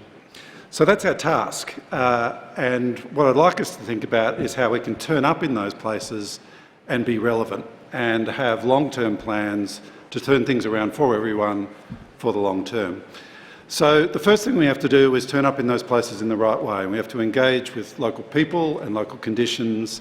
Australia's a really diverse place, so there's the needs of kids and families in Wadeye are very different to the needs of kids and families in Mount Druitt or Elizabeth or Ceduna or Mildura or Shepparton, where long-term place-based responses are all underway.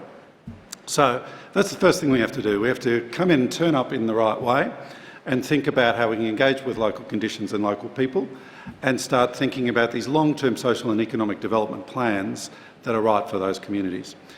The second thing we have to do is do human development things. We have to build human capital.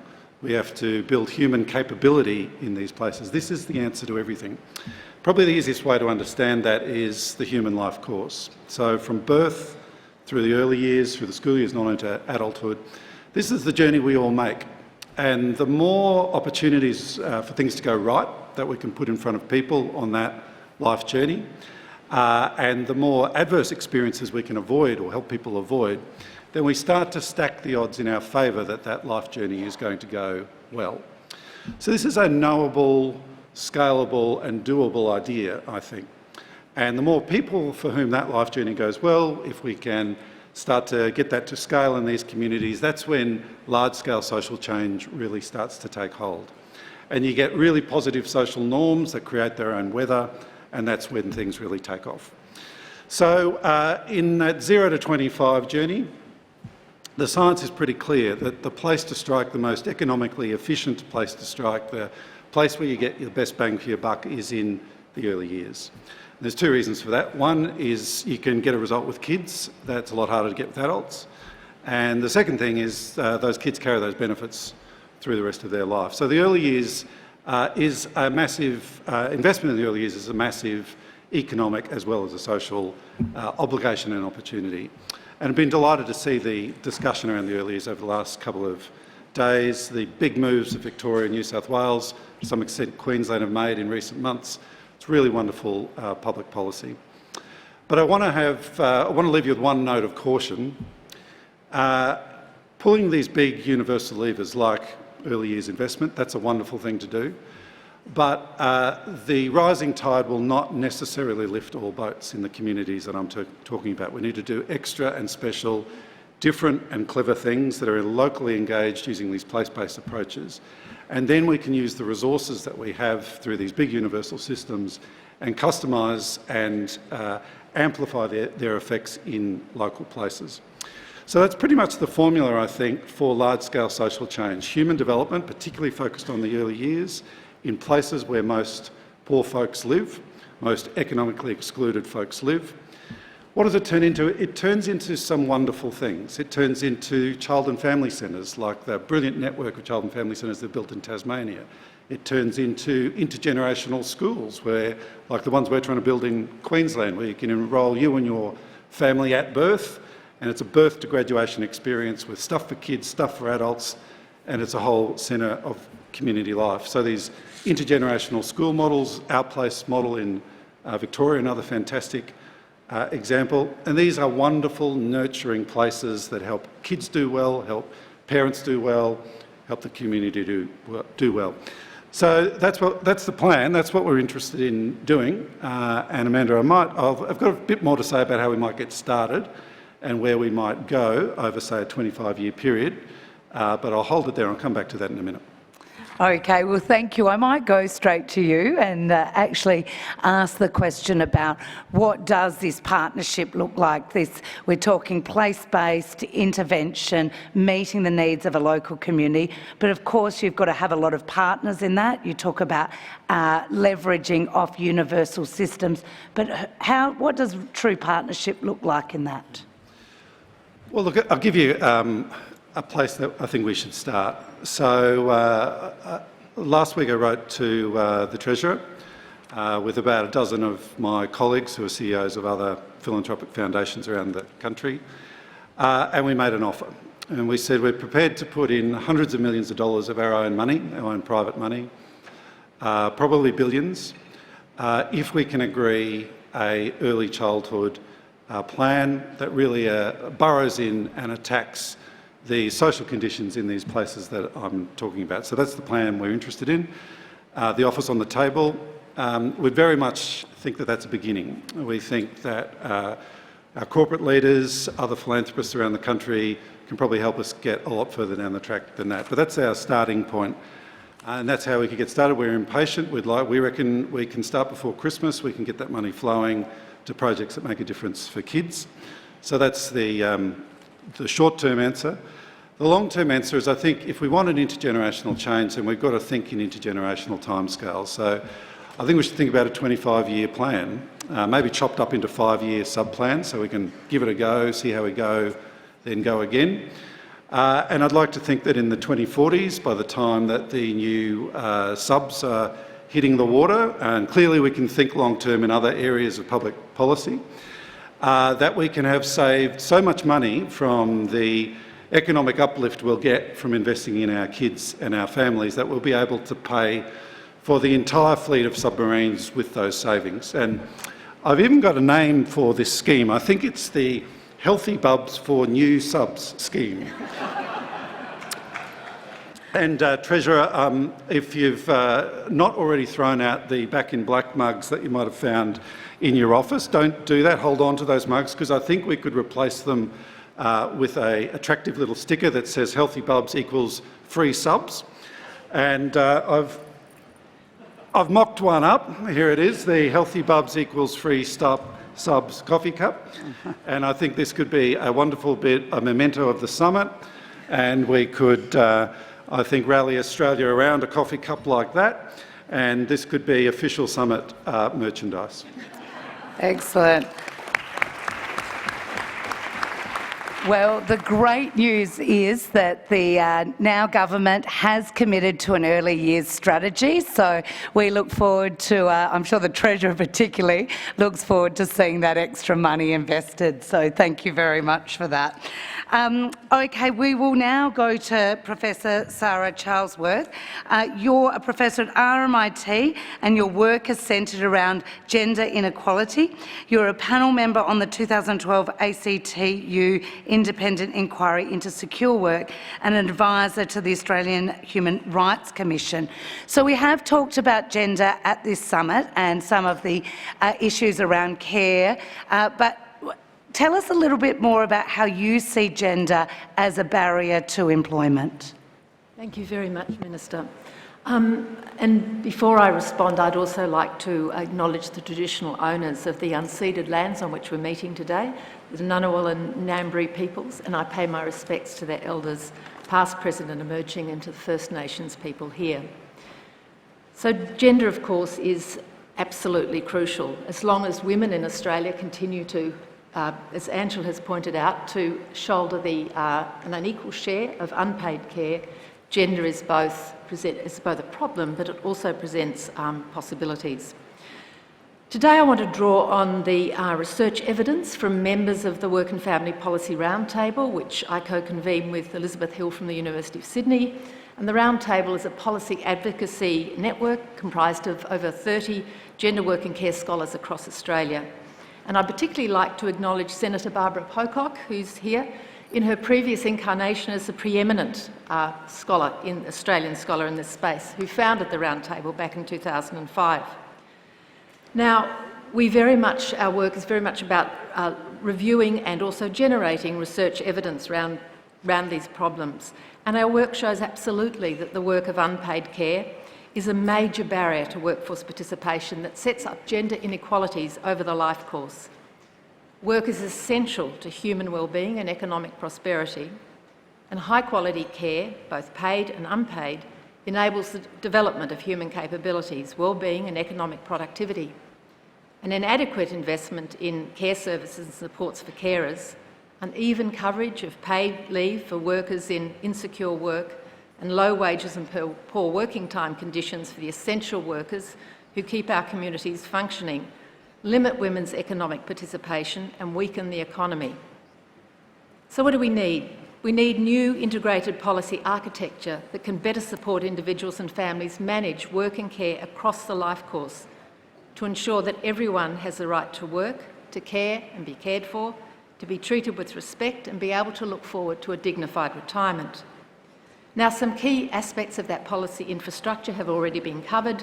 We've spoken a bit at this summit about extending paid parental leave, about quarantining a period of leave for partners and fathers to incentivise shared care. And our view is that sole parents should also have access to that additional period of leave. We also need, and it's been interesting hearing Matthew really drill down on the absolute importance of early childhood education and care, not only as a way of bringing women into the workforce, but of value in its own right in terms of its development of children. So we think that we need a system of free, publicly funded early childhood education and care that should be available for all children, regardless of parents' workforce participation, where they live or their socio-economic status.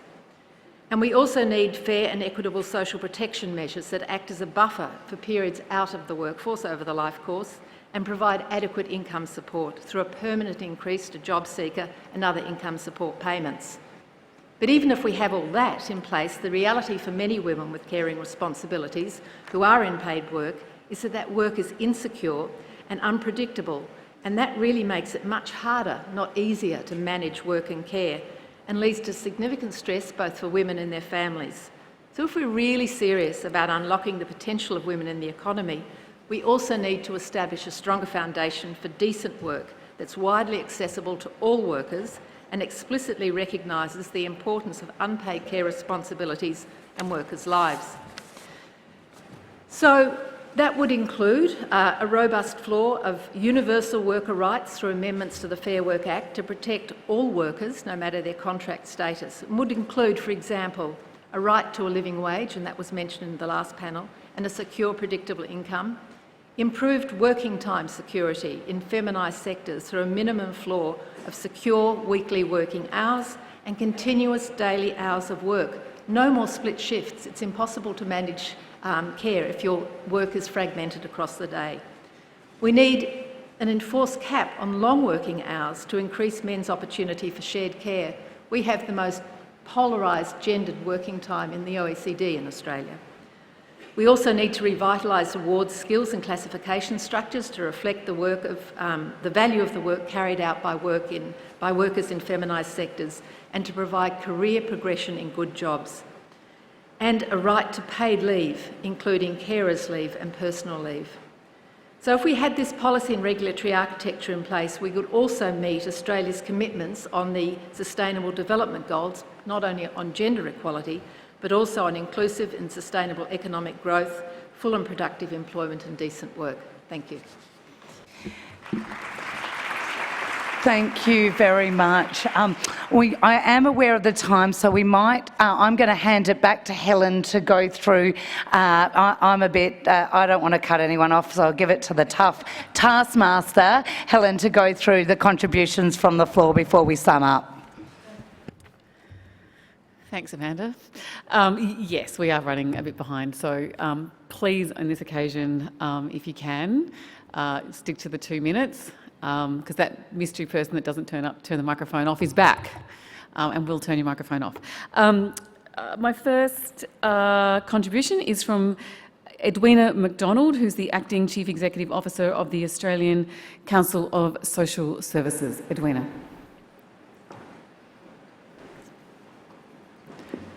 Thank you to the panellists and the participants who've shared their lived experiences and solutions with us today. We need processes that meaningfully include people directly affected, experts by experience, and ensure that their voices are at the centre of policy debate and development. As we talk about supporting people into paid work and as we talk about supporting people into paid work, how many of the participants here at the summit are currently unemployed or living in poverty? Across Australia, there's 930,000 people who are on unemployment payments, locked out of paid work. 930,000 people. We must acknowledge that the major barrier to employment that they face every day is simply not having enough money to survive, to pay the rent, to pay for medicine, and to cover 3 meals a day. Not having enough money to get a haircut, buy a new shirt, or travel to a job interview. Unconscionably low payments undermine physical health, mental health, and self-esteem. Instead of lifting people up, our social security system is breaking people. A woman on youth allowances told us, "I feel like I'm seconds away from drowning at all times. Every time I step into a grocery store or look at my bank account, I lose a bit of myself. I'm thinking about money so often, I find it difficult to think about or do anything else." Keegan, who's on JobSeeker, has told me, "They tell me to upskill so I can get a decent job that will last, but training takes time, and that means more time that I don't have enough money to get by on. I'm stuck at the bottom, scrambling for bottom-level short-term jobs just so I can survive." As set out in ACOS's joint statement with the BCA and the ACTU, a substantial increase to the rate of JobSeeker and related payments must be a priority coming out of this summit.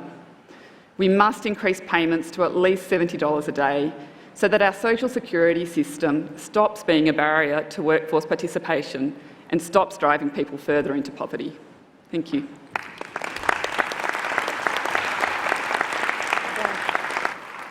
Edwina, thank you so much. Dr Ben Gauntlet, the Disability Discrimination Commissioner at the Australian Human Rights Commission. I wish to acknowledge and pay my deep respects to the traditional owners of the land, the Ngunnawal people. Ladies and gentlemen, distinguished guests, the participation rate for people with disability is and has remained at 53% for 28 years. The participation rate for people without disability in Australia is 83%. The participation rate for people with disability includes people legally employed at or around $3 per hour. The likelihood of a person with disability having graduated Year 12 is half a person without disability. Furthermore, there is no formal education about disability in Australian schools. Is it reasonable to expect young people to discuss disability at work or alternatively work in the care economy after school when they learn about disability from television? Silence is a gateway to exclusion. Good disability policy benefits all Australians, but it is built upon a foundation of different levels of government working together and leaders within the community, whether it be in politics, business or philanthropy, appreciating the power of awareness raising, language and intent. I wish to make 5 very brief points today concerning policy levers to increase workforce participation. First, we need a workplace disability equality agency to research, assess and promote how we recruit, retain and advance people with disability into long-term careers and economic participation. Second, we need a whole of community engagement on disability inclusion. Under 20% of the top ASX listed companies have a disability action plan under the Disability Discrimination Act. This needs to change. Third, we need law reform. 50% of all complaints made to the Australian Human Rights Commission concern disability discrimination, many of which are in employment. A better regulatory framework is needed, one which leads to systemic and long-lasting change. Fourth, the close analysis of the interrelationship of employment, and training and other policy frameworks is needed, with an emphasis on data and local solutions. The entitlement to government support to live, for healthcare and housing is often compromised by an effort to pursue employment. We need to review and test whether the disability pension and associated policies are fit for purpose. Fifth, we need to embed people with disability in new industries and new projects through training and work opportunities. Disability is diverse, and people with disability are diverse too. However, much like housing, it is best to build in universal design considerations up front. 4.4 million Australians presently live with disability, and 2.65 million Australians have caring responsibilities. However, good disability policy benefits all Australians. Thank you. Thank you very much.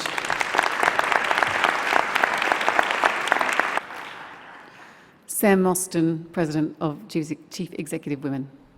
Thank you very much, Helen. In acknowledging the country we are on and its elders, I would also like to acknowledge that there's been much work conducted in the last few days around the summit by First Nations people and women particularly about the roles they will play in the very nature of the discussions we've been having, and we'll welcome hearing from them after the summit.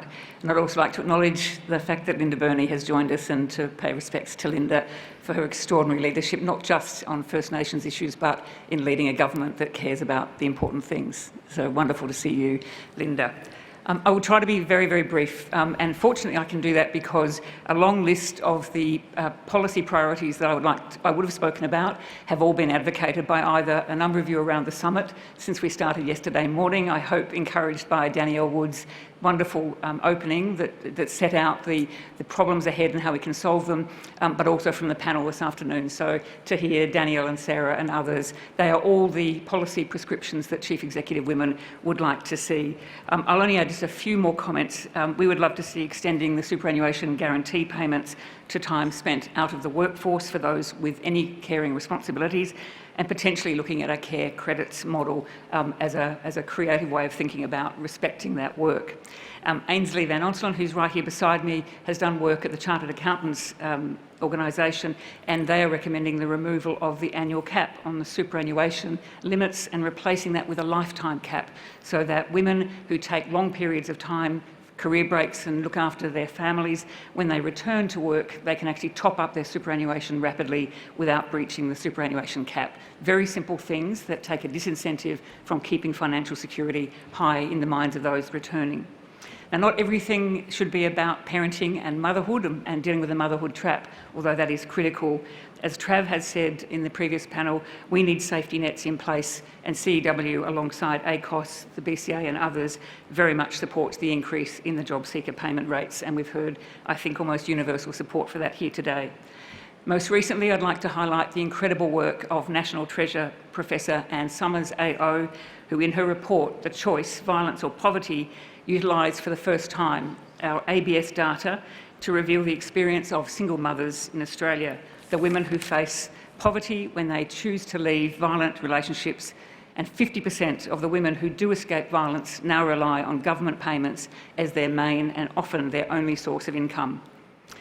A single policy step would be to reinstate the single payments parent and the single parents payment to support sole parents into secure employment and escaping the desperate poverty trap that so many find themselves in. I'm really encouraged that across the proceedings in the last 2 days, we've seen businesses, leaders, government leaders and others talking about the fact that they commit to diversity and inclusion and leadership in all the things we care about.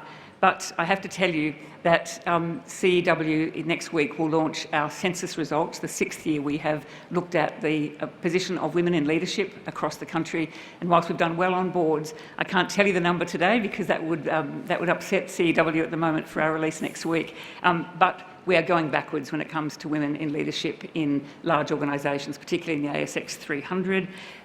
That seems an abomination and a ludicrous result given all the commitments that have been made around the panels today.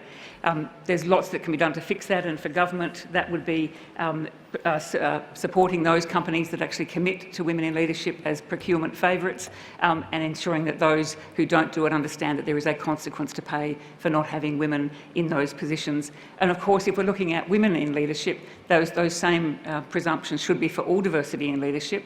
And I can't help but reflect on the fact that the tone of this summit has been generally changed by just the range of diverse people in leadership who are leading the conversation in a different way. That should be in every organisation, no matter where we find ourselves, to actually get to the point of better policies and outcome, no matter whether that's governments, business, the community sector or elsewhere. I also don't want us to forget two sectors. They've been mentioned in passing this afternoon. That's sport and the creative industries and arts, where so much work is done for women. I noticed Steve mentioned the Father of the Year, or Father's Day. Father of the Year this year is Craig Foster. And if you wanted to see a model of a man who is committed to diversity and inclusion and has used the power of soccer to bring pathways for the Afghan women's national soccer team to find work and employment in Australia through sport, there could be no better example of why sport plays that incredible role. I think I'll leave it there, Helen. At the end of the day... You're at 5 minutes. Oh, I'm sorry. Apologies. I think you can see where it's going. I think... But, and thank but it was a very worthwhile 5 minutes. And good luck with the work that you're doing post the summit. And I just want to acknowledge also the work that Ainsley Van Onslo's been doing in this space as well. That brings me... I've got two more. Leanne Ho, Chief Executive Officer of Economic Justice Australia.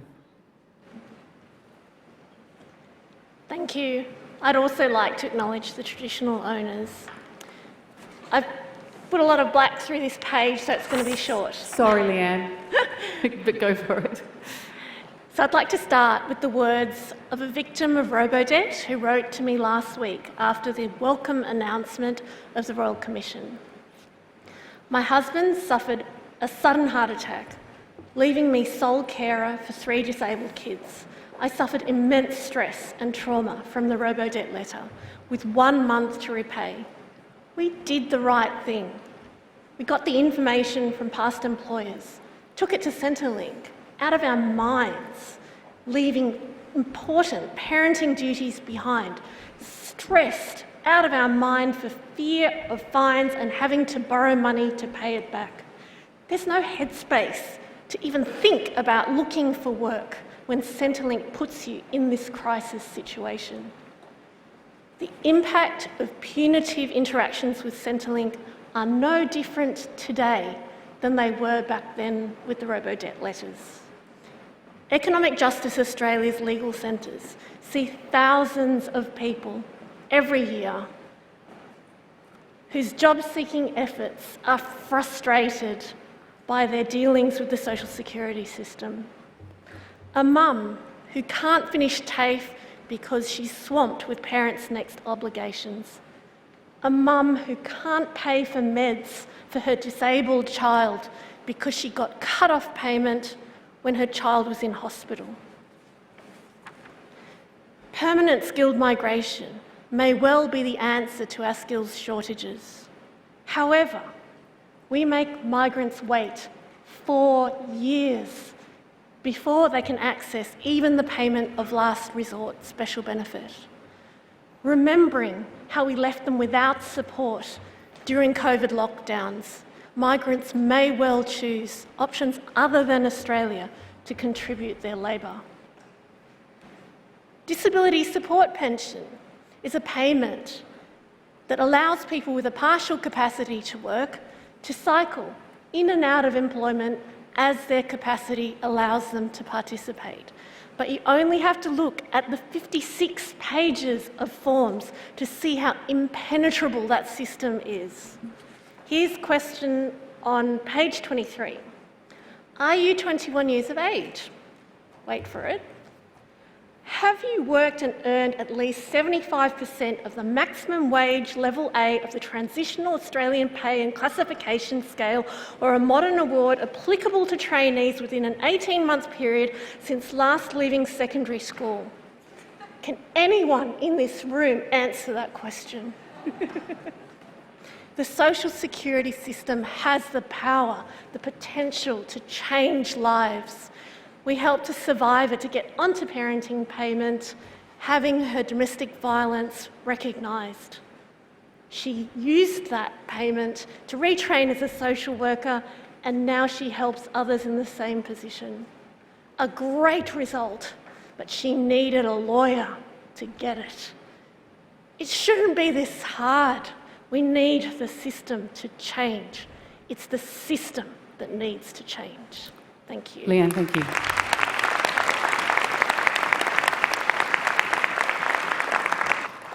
And one final contribution, Andrew Forrest. Thank you. I'll be very brief. Last week I picked up a distant sister of mine from a female prison.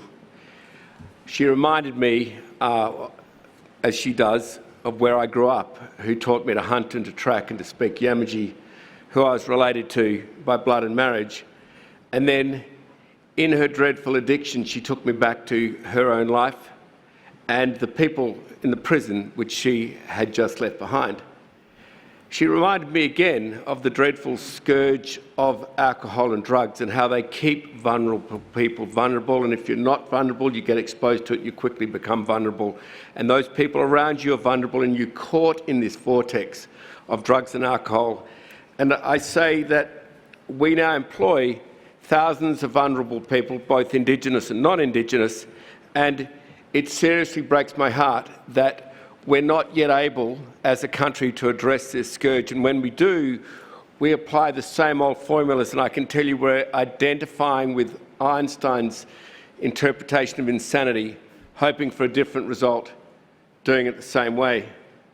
So I just want to put that out there. We have to go after drugs and alcohol if we're really going to go after vulnerability in our beautiful country. The second and last thing I want to say is to combine a few of the great subjects. My wife Nicola and I have been fortunate enough to fund tens of millions and parts of hundreds of millions of dollars of paediatric brain science. We now know how the developing brain works. We now know that it grows several times more between 1 and 5 than it will ever grow after that. Well, it's just a couple of %. That's your development. Can we please bring in, as my only and my last idea, can we bring in affordable childcare?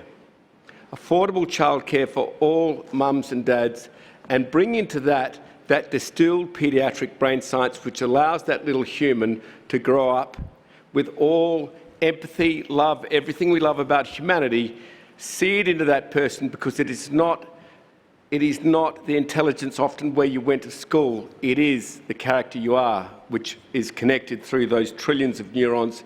Can we please have early childhood development in affordable childcare within early childhood development? Thank you. Fantastic.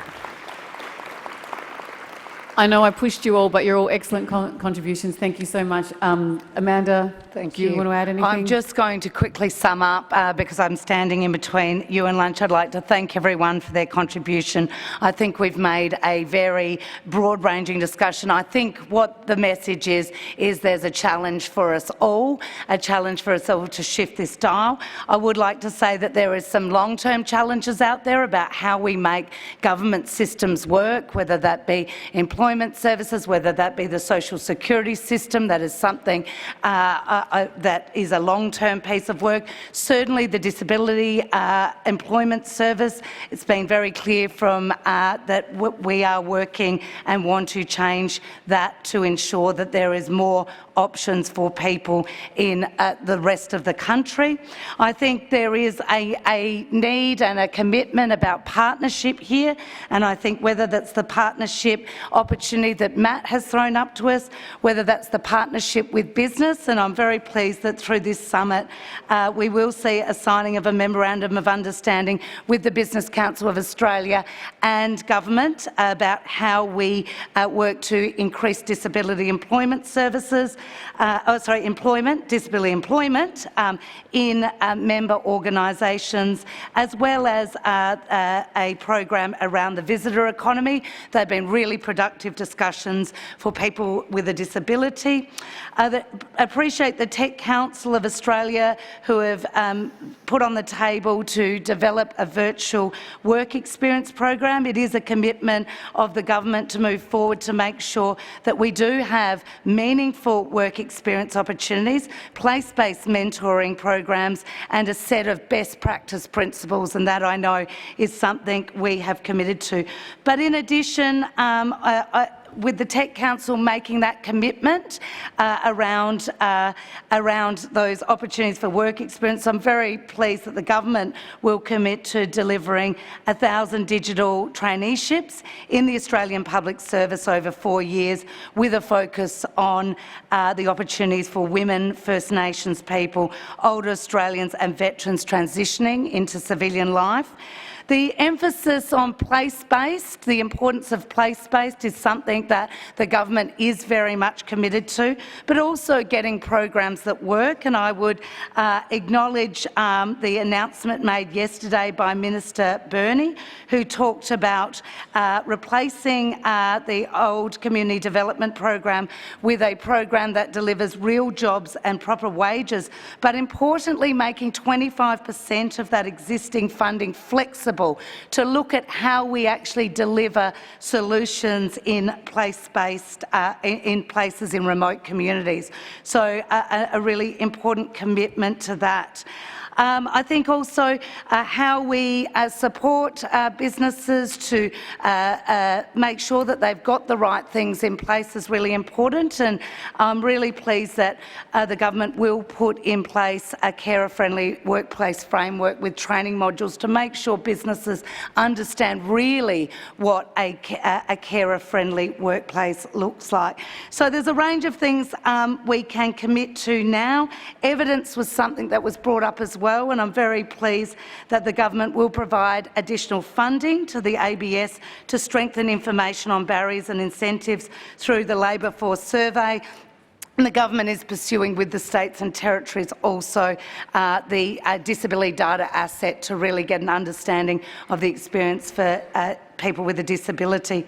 There is, of course, they are the immediate things we can do. There's also, of course, a lot more work to do. Some of these issues, as Matthew rightly pointed out, are generational, but of course also many of them are significant system changes. So I know that the government is looking particularly at early childhood education. I know the states and territories are on board on that, in elevating that to make sure that there is a long-term vision through all states and territories.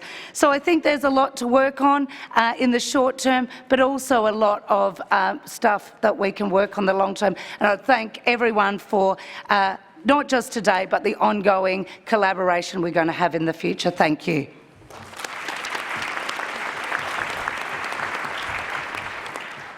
Lunch is ready for you up the back. Go and grab it. You've got 10 minutes back here to see the Treasurer and the Prime Minister conclude. And I'm told there'll be some announcements, so don't miss it.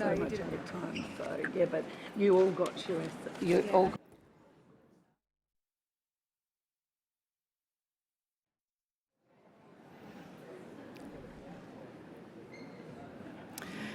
Good afternoon, everyone, and thank you for joining me in such a timely fashion back in the room. I hope you enjoyed that shortened lunch. Please continue eating if you need to. I know we've truncated the agenda this afternoon to fit everything in, which was very worth the effort. And again, thank you to Minister Rishworth for those last 3 sessions that were in moving around the room, incredibly moving for many of you here today. So with the official sessions concluded, I now call on the Treasurer, Jim Chalmers.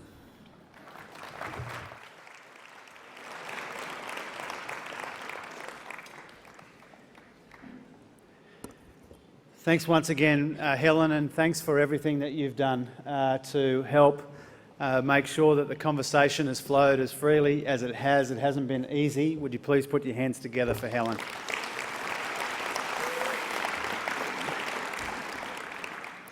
I acknowledge, as I think all of the speakers have, the Ngunnawal and the Ngambri people, their elders, customs and traditions, and I'm proud that First Nations ideas have been such a central part of what we've been discussing the last couple of days. My job before you this afternoon, in addition to inviting the Prime Minister to wrap up the proceedings, I have two other tasks.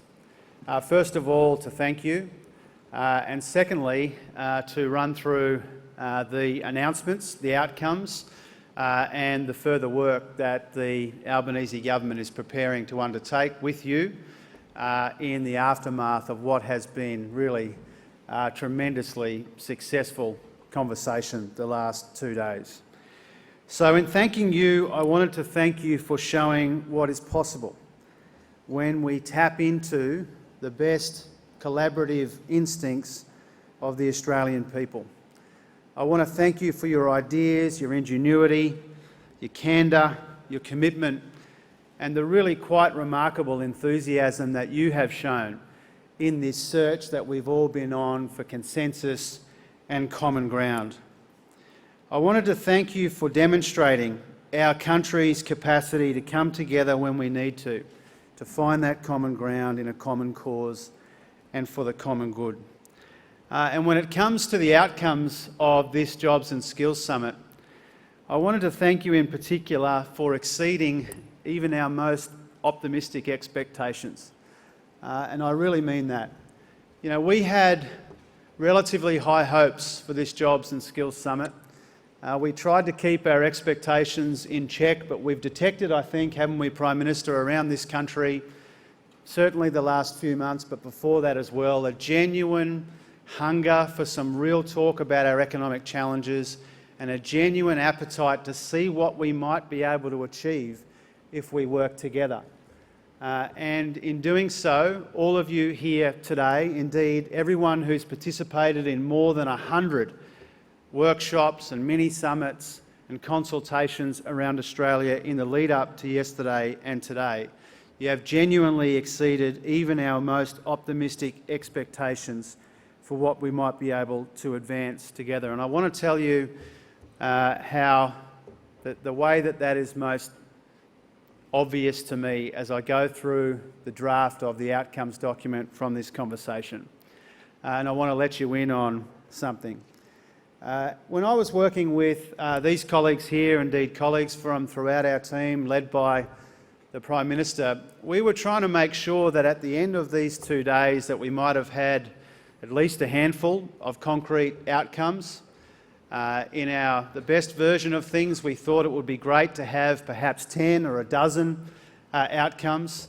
And I am just so incredibly pleased and incredibly proud to tell you that what we will announce today is 36 concrete outcomes which are a consequence of what you have told us, either from these lecterns and from these microphones or in conversations around this Jobs and Skills Summit, or the ideas that you have brought from every corner of Australia and every part of our economy. There are 36 concrete steps that the government intends to take with your help, consulting with you in an ongoing way as an outcome of these Jobs and Skills Summit. And so one of the consequences of that, and this is where you'll breathe a sigh of relief, was that I was hoping to read out all of the outcomes that we've got before us, but I'm proposing not to do that. Instead, we will circulate quite a detailed document. We'll make that available not just to everybody here, but to everybody around Australia and beyond who wants to look at that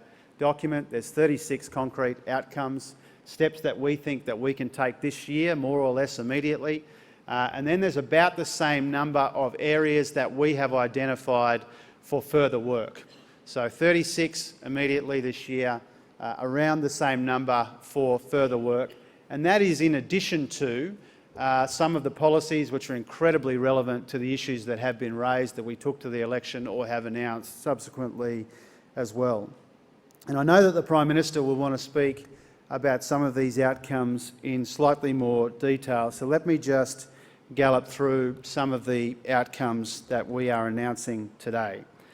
Or indeed that the Prime Minister announced yesterday. The first, of course, is that $1 billion in joint federal-state funding for fee-free TAFE in 2023 and the accelerated delivery of the 465,000 fee-free TAFE places. There will be, and the Prime Minister will talk about this in more detail than I will, there will be recognition that in order to get more older Australian workers into the workforce, that we need to make that easier by relaxing the various work tests, and we will make it clear how we intend to do that, and I know the Prime Minister wants to talk about that shortly.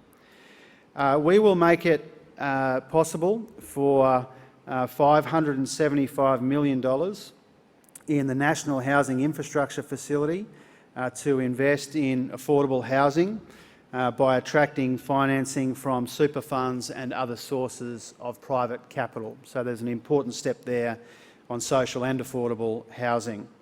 We will modernise, as you know, our workplace relations laws, including to make bargaining accessible for all workers and businesses. We will amend the Fair Work Act to strengthen access to flexible working arrangements, make unpaid parental leave more flexible and strengthen protection for workers against discrimination and harassment. We will improve access to jobs and training pathways for women, First Nations, regional Australians and culturally and linguistically diverse people, including equity targets for training places. There will be 1,000 digital apprenticeships in the Australian public service along these lines, and other measures to reduce barriers to employment as well. We will increase, as Claire said earlier, the permanent migration program ceiling to 195,000 in 2022-23 to help ease widespread critical workforce shortages. We will extend visas and relax work restrictions on international students to strengthen the pipeline of skilled labour, and we will provide additional funding to resolve the visa backlog that a number of you have raised in the course of the conversations as well. And so that gives you a bit of a sense of the level of ambition. Those are examples, only a small amount of the 36 concrete steps that we propose to take. Now, there's something that won't be listed in the outcomes document that I think deserves our acknowledgement, if not our celebration. I think we have shown together, all of us, that we can do politics and policy discussion and debate better than it has been done before. We do have a fresh approach to problem solving that I think our country has been crying out for. And that's what we wanted this summit to be about. That is, as I said at the opening, what this Prime Minister and his leadership is all about, and it's what he's made his government all about. But obviously we cannot do all of these things that we seek to do on our own. I mentioned the state premiers and territory chief ministers yesterday.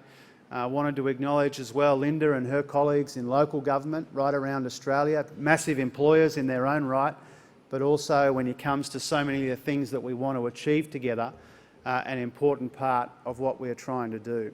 I want to acknowledge all of the industries here, and some got discussed more than others, and that's inevitable in a conversation of just 2 days. But so many industries were identified, and I was talking to Anna Bligh as well about the finance industry, where so many of these challenges come together too, and so many of the industries that you have raised, that you represent. I wanted to thank you for providing all of that input as well. This is, I think, the beginning of a new era of cooperation and consensus. And our task now is to take this moment, take this momentum, and to build something bigger on it, to build change that lasts, that bigger, stronger, broader, more inclusive, more sustainable economy that we desperately want for Australians, so that more of the opportunities that are created by so many of you and by our country can be reached for and reached by more and more Australians in every single part of this country. I mentioned before that I wanted to do some thank yous, and I've thanked Helen, and I want to thank all of the facilitators of all of the sessions, all of the speakers, of course, all of you who participated in those conversations, and everyone who participated in the weeks leading and months leading up to the beginning of proceedings yesterday. I also wanted to thank a group of people who don't often get enough thanks. I wanted to thank all of the staff that have made what we've achieved at this Jobs and Skills Summit possible. I, of course, want to begin by thanking all of the Parliament House staff and everybody who has worked on the event itself. And in addition to that, I wanted to shout out the staff, the advisors, the teams in my office and in the Treasury, in the offices of my ministerial colleagues and in their departments as well. And if you'll forgive me for a moment to single out one person, which breaks all of the rules of politics, I'm aware of that. But I wondered if you wouldn't mind putting your hands together for Claudia Crawford and the team that she so ably leads.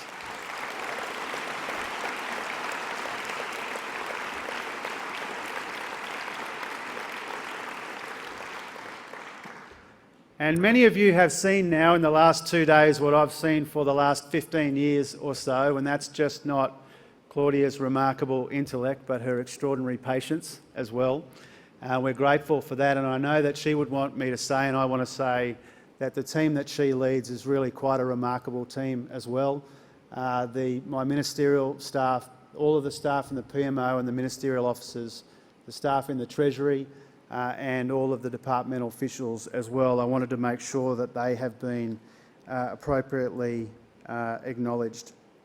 I want to thank the coordinating ministers who have done really an incredible job. I was thinking about Amanda there, chairing 3 sessions in a row at the end.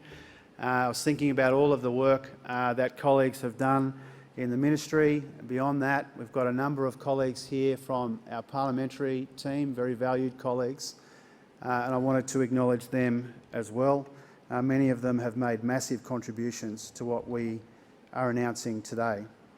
And finally, I wanted to thank the Prime Minister.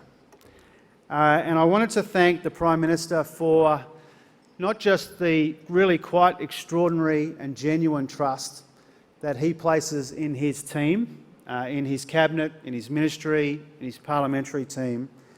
I wanted to thank him for the trust that he places in his country, the belief that he has in this country, the humility and the respect with which he goes about his job, which recognises that not every good idea has to come from him or from his office, that the best ideas in this country come from the ground up and they come to Canberra, not always necessarily from Canberra.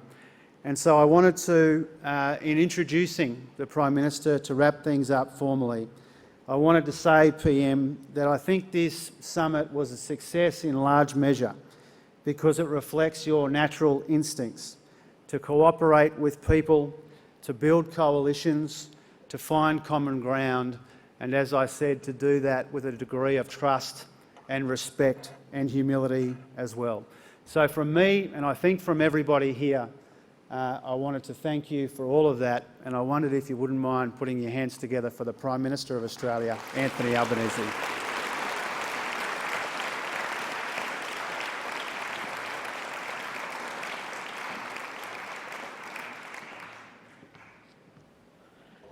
Well, thanks very much, Jim, for that very generous introduction. I begin by acknowledging the traditional owners of the land on which we're meeting and pay my respect to elders past and present, and thank the Aboriginal and Torres Strait Islander people who are here with us today, who've contributed and made this forum just so much better through your input.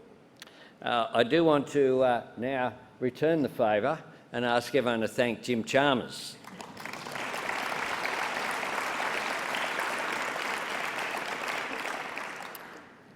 This has been an event which has been far more successful than we could have hoped. And to Jim and your team, to all of my ministerial colleagues who've done so much hard work, for your staff, for all of the dedicated public servants. I spoke at the National Press Club this week.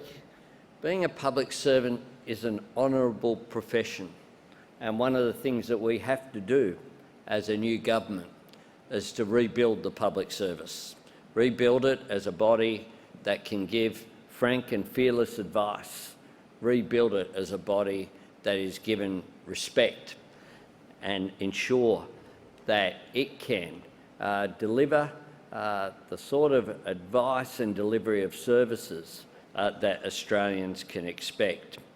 And it is one of the things that I believe has characterised the first 100 days of the government I'm proud to lead, is ministers going to their departments and talking to their people in those departments on the ground and engaging with them and encouraging them to be the best that they can be. So I do think that this has been an extraordinary success, and all of those people are deserving of our thanks. But most importantly, I wanted to thank all of you, the participants at this summit, for attending in good faith, for leaving old disagreements behind, for contributing and presenting with conviction and depth, for challenging our assumptions, for pushing us to think, and for engaging and listening with that respect.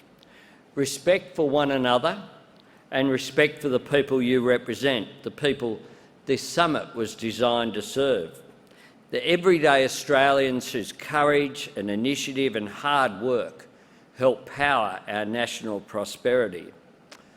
I believe that people will look back on this summit and they mightn't remember all of the 36 points that have come out of this two-day process and the lead up to it as outcomes. But I tell you what, I reckon they'll remember the first time that there was a national gathering of this sort that had 50% representation of men and 50% representation of women.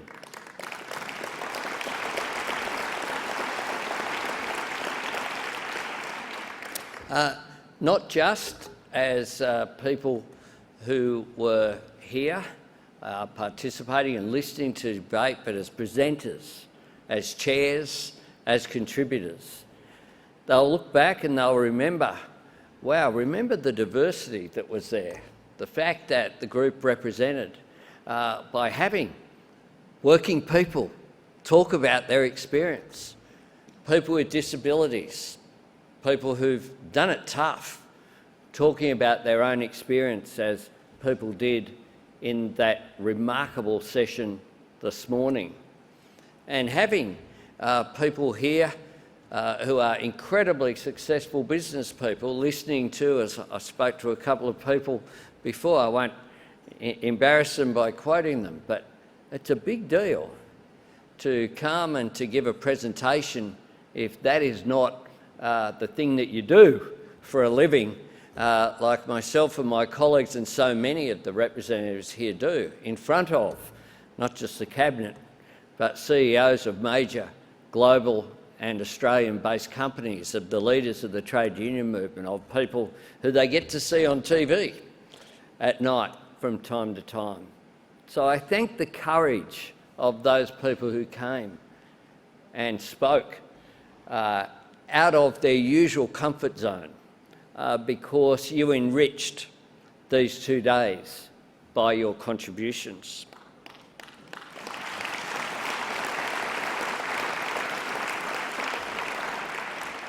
So whilst there has been a great diversity of perspectives here, I think there's also been a striking sense of unity. When we had the discussion before about workers in the ag sector, I think it's fair to say that Daniel Walton and David Littleproud haven't always been on the same page, but essentially they were in the same direction about what is needed. And that's a great example, I think, of the goodwill that has been here, that sense of common purpose. Every presenter in every session was totally clear about the scale of the challenges that we're facing. No one sought to downplay or explain away the circumstances in which we find ourselves. And yet the prevailing atmosphere over the past 2 days has not been one of dejection or frustration or resignation. Instead, there's been a powerful sense of hope and optimism, a belief in the transformative opportunities that this moment represents for our country, and above all, a determination to seize these opportunities, to make change work for everyone across our country. We owe it to each other, and we know it to the Australian people, to carry that spirit forward. The discussions, the engagement, the shared principles, all of this is greatly encouraging. Of course it is. But the real test, the true measure of these days, will be if we can look back and say that as a result of what we have agreed here, more young Australians found apprenticeships or enrolled in TAFE. More small businesses could find and keep the staff that they need to grow. More people turned good ideas into successful companies.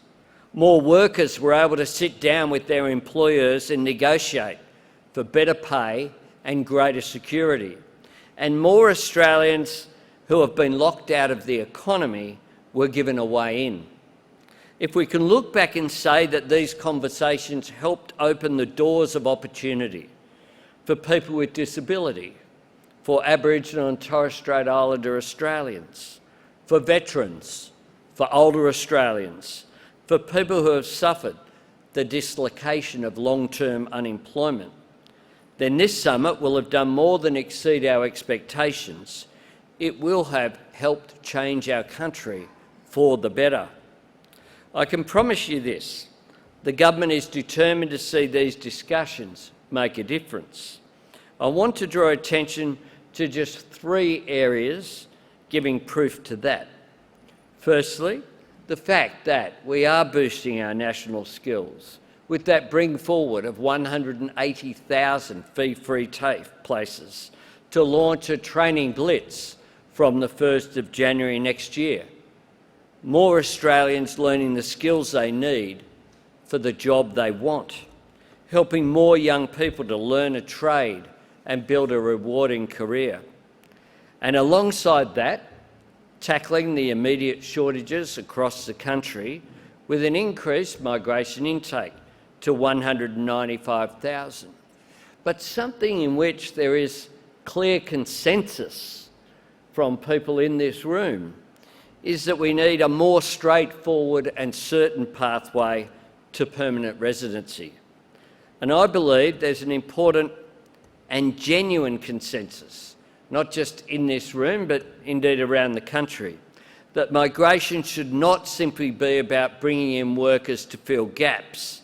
It should be about helping people to put down roots to join in the life of our country towns, our regions and our suburbs, to make a home, to raise a family, to join our Australian family, strengthening our economy and our great multicultural society. Secondly, I'm very pleased that we will be making up to $575 million available within the National Housing Infrastructure Facility to invest in social and affordable housing and to attract more investment from private capital, such as superannuation funds, into housing. We hope that that $575 million is a multiplier, is just a proportion of a multiplier impact, whereby you use that as a catalyst for super funds to invest many times that in order to expand the supply of housing in this country. Because so many opportunities in life depend upon having a secure roof over your head. And thirdly, picking up on the very good discussions that we've had around increasing workforce participation for older Australians. Today, I'm pleased to announce that the government will act to provide aged pensioners with a new $4,000 work bonus income bank credit. Now, this will mean that older Australians who want to work can earn more income before their pension is reduced, and will move quickly to change the law so that instead of pensioners having their payments cancelled after 12 weeks if they exceed the income limit, they won't have to reapply for payments for up to 2 years, and they'll retain the pensioner concession card for 2 years as well. This will apply, this process, again, like the bring forward of the TAFE places for the current financial year, and we'll legislate in coming weeks to make sure that this can happen. Some older Australians stay in the workforce longer because they have to, and some do it because they want to, because they love what they do, because their job is part of their identity, a source of friendship and stimulation and pride. It's been another great point of agreement to emerge from the summit. All of us, federal, state and local government, and I do join with Jim in thanking the Premiers, Chief Ministers and local government representatives who've joined us here. Employers, unions, we can all do better at valuing older Australians for their wisdom, their experience and the contribution they make to our country. A final point I want to make before we conclude. Michelle O'Neill noted yesterday that at the 1983 Economic Summit, 96 out of the 97 participants were men. Just think about how far we've come as a nation, the steps that have been fought for, let's be clear, the doors that have been kicked down in order to advance gender equality in this country. We, of course, have more to do, but I do hope that the participation and the coverage that this summit has received will mean that when other gatherings are held from now on, if there isn't, you don't have to have 50, but you've got to get close. We exceeded it this time. If there are unrepresented bodies, people will say why. If the National Jobs and Skills Summit could do it, why couldn't you? And I think that will not really be needed as a source of pressure, because the participants I've spoken to over the last 2 days and last night at the dinner were all talking about what a difference that it made, how it uplifted the very basis and culture in the room over the last couple of days. So friends, we came here to find agreement, and we have across so many areas, perhaps across a greater range than we could have possibly hoped for. But let us leave here resolved to build on this foundation, and let the legacy of this gathering be a stronger economy that works better for people, that works better for workers, that works better for business, for those who live in our regions and those who live in our suburbs, for women and men, for young and old, for all Australians for the years to come. This is how we turn what was a theme of my election campaign of a better future into an objective not for a political party, into a reality for a nation that can have a better future, that the prospect of achieving that is far greater if we've got everyone heading in one direction, or where we're not completely in agreement about heading in that direction, or at least respectful and not questioning the motives, but engaging, talking through differences, coming up with solutions rather than arguments. If we continue that, I have no doubt that we will realise the enormous potential that we have as a nation. The potential I spoke about yesterday morning when I opened the summit, and what I conclude with as it closes here, and I wish everyone a very safe visit back to your cities, your regional towns and to your families. Thanks very much.